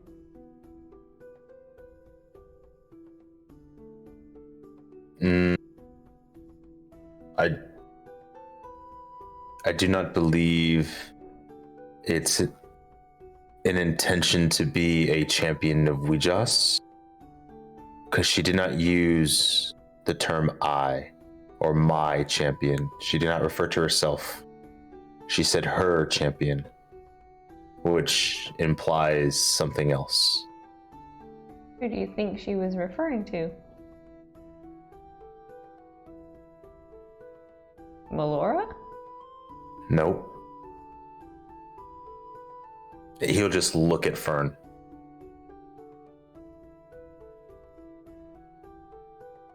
Wait. What does Weejoss even want with me? I do not think it's what Weejoss wants with you. I think it might be what Weejoss wants me to do for you. And that is what? Weejoss! I have so many questions for you, lady! I'm gonna write a list of all the questions that I have for her, and I'm gonna hand them to you, and so you can ask her the next time you talk to her, because apparently you talk to her all the time. I know what you mean, Fern. I feel that frustrated too. Goo never talks to me. He never talks to you? Nope, never. This the one time long ago, I was when he was like, yeah, you can be my cleric. He didn't say it like that. He was kind of pissed that He was kind of angry and stuff. But he's laughing too. It was really weird and everything. But he just the one time long ago when I first started getting my powers and everything. But I always knew I was gonna be a cleric of goo, and I always knew. And then so he listened to me, and so then told me that I gotta go. Got beat up on the heretics and stuff. So that's my mission. What do you think? You cut out a little bit there. What? Miss Ray, what do you think? What do I think about what? Just in general, like what he just said. Based on my understanding of stories that I've heard from the past, the gods love to play around with the lives of mortals. So, but sometimes they'll reach out to certain mortals for certain events that they'll want to happen or that they foresee happen. So it is very interesting to me that Weejoss has reached out to you. Do you still feel like you have a connection with Melora? My relationship with Melora is complicated. See, when I found Fern, I was not alone. I was with my mentor, who had taught me all about the Wild Mother. And his teachings resonated with this internal calling that I had. And I considered myself a patron of the Wild Mother. And then Fern came along, and my mentor saw nothing but hate and spite and wanted to strike Fern down. And I, much like everything else in my life lately, just reacted. And I struck down my own mentor to save her. And with that, I feel I severed my own connection to Melora. Rylar pipes and says, but if that were true, you wouldn't have no more abilities from her. But you do. You wouldn't be able to cast any of her spells if you didn't have a connection with her. I know that stuff, at least from my learnings. And that may be true, and that is something that is becoming a realization of mine. However, as much as I ever spoke to Melora, she never spoke to me. Most of what I've gained from Melora ends up being a feeling or an intuition, not a spoken word. So, I don't know. I came here quite lost. I still feel lost, but not alone. Of course not. You're not alone. You got us for you, buddy. That I do. And apparently you got Weejoss looking over your shoulder too for some damn reason. That is the most confusing part. Hey, Miss Fern, have you seen any more than weird blue lights? No? Mm-hmm. No? No? No. Player to DM? No, you haven't yet. Not Okay. since the last time you did, as far as you know. No. So I don't know. Have you ever tried to actively look for them? Yeah, all the time. On every watch. Every single time. Have you tried to reach out to them the way that you reached out to the Grove? No, but I was thinking about trying to reach out to the groves from the garden. Rylar says, so you always seeing these things on your watch? I usually am the only one that sees them. The last time I tried to, but I'm asking. I saw it. I'm asking, you only saw it on your watch? That's the only time I've really... No, sometimes I've seen them with other people there, but nobody else can see them. Add a character, you've only always seen them on your watch. I have? Correct. I thought there was other times that I didn't. The first time she saw it was when we were all heading in a direction, and she saw it in a house. No, Well, you were camped in a actually the house first- at night.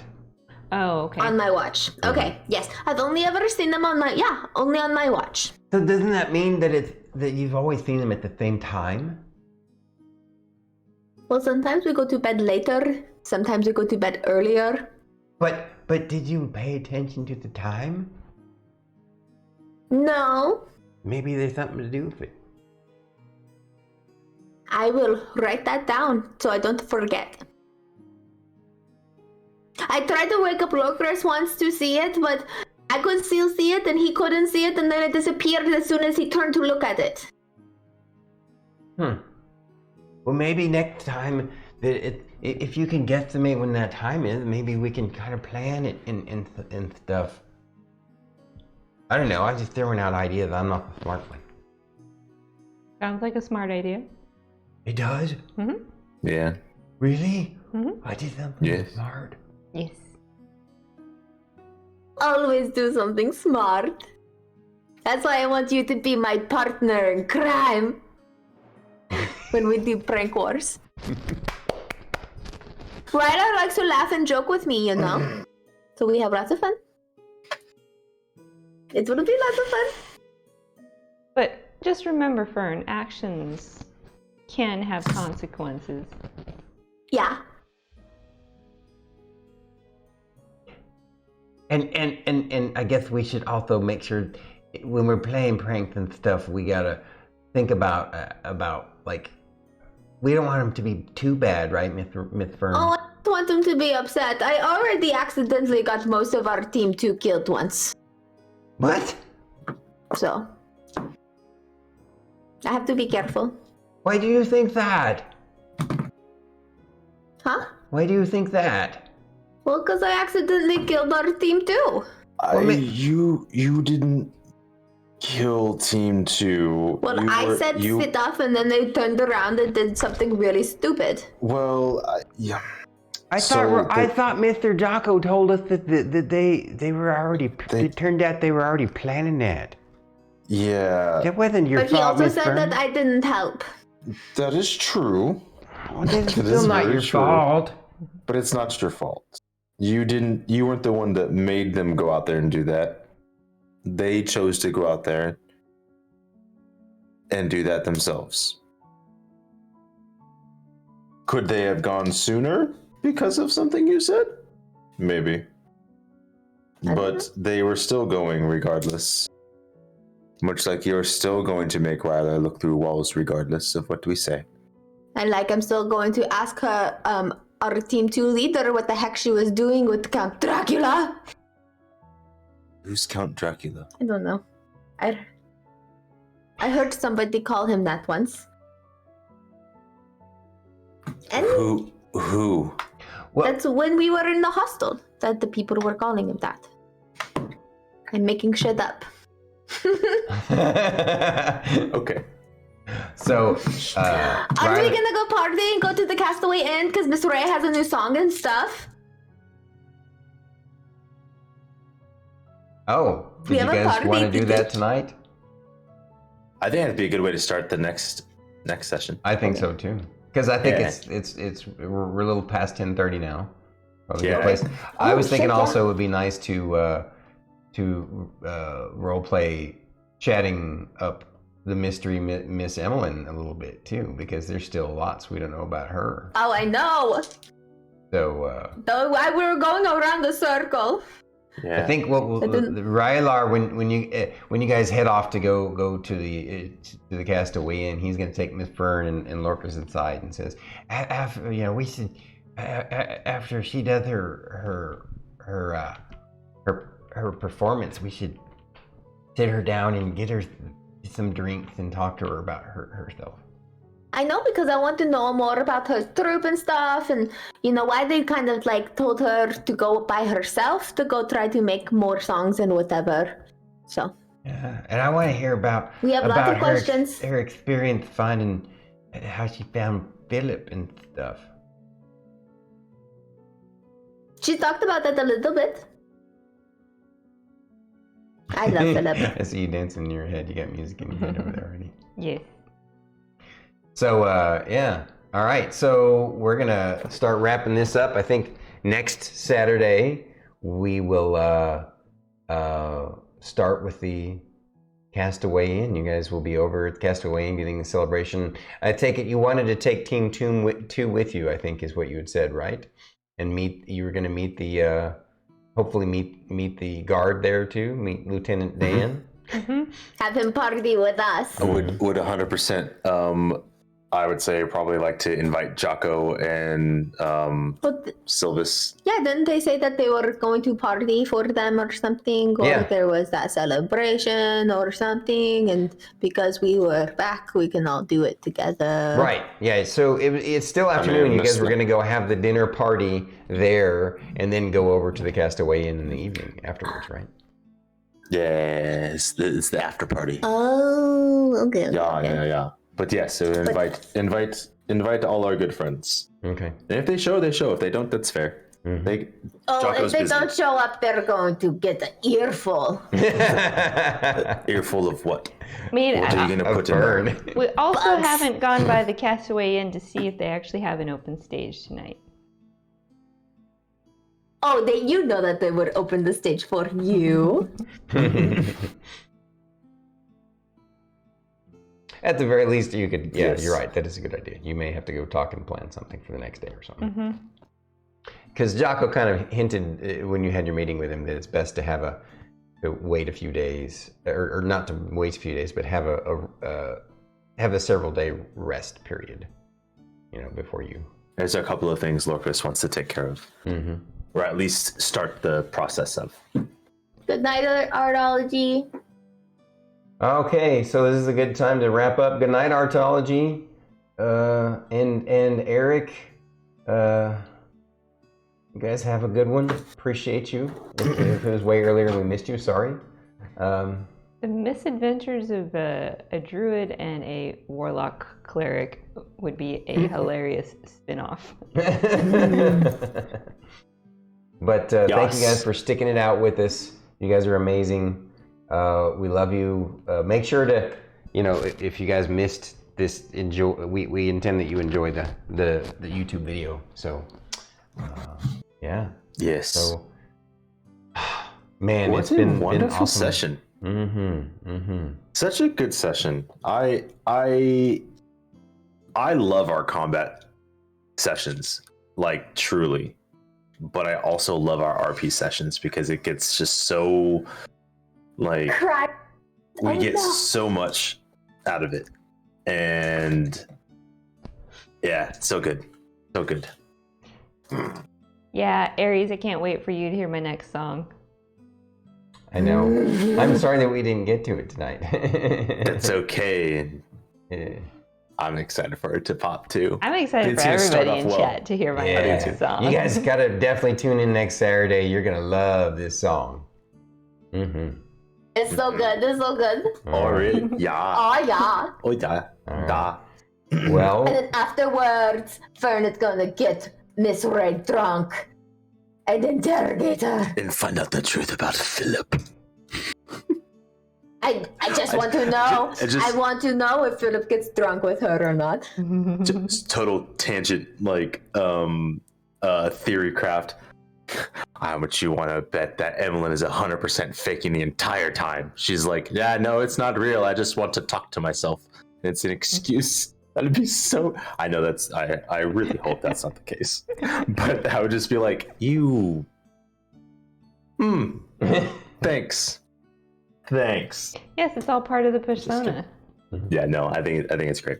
I love it. I love the mystery behind Philip. Like I truly do, because I can tell you that Druid and I have had multiple conversations, multiple times after different D&D sessions that were like, we're debating on like Philip and where they stand. And the best part about it is that Fate's interpretation of Philip is the opposite of Lorkris's perspective, and we mirror each other. So Druid agrees with Lorkris and Fate agrees with Fern. Oh, that's hilarious. Yeah, that's hilarious. You got my curiosity up that sometime out of stream, I want to hear you guys what you think, or make a note of it somewhere so that you can tell me eventually when the mystery is revealed, if there is a mystery. Absolutely, and I think that's what makes it so powerful. And I think it's a great like storytelling and character quirk that you've created, StarkItty. Along with StormyD, of course, because StormyD knows. But yeah, no, I think it's really, really cool. It's good. I like it. Awesome. Ditto. Well, thank you, folks. Thank you, D-Gamer and Artology and all you folks for hanging out this evening. We love you all so much, and we'll see you next time. Bye.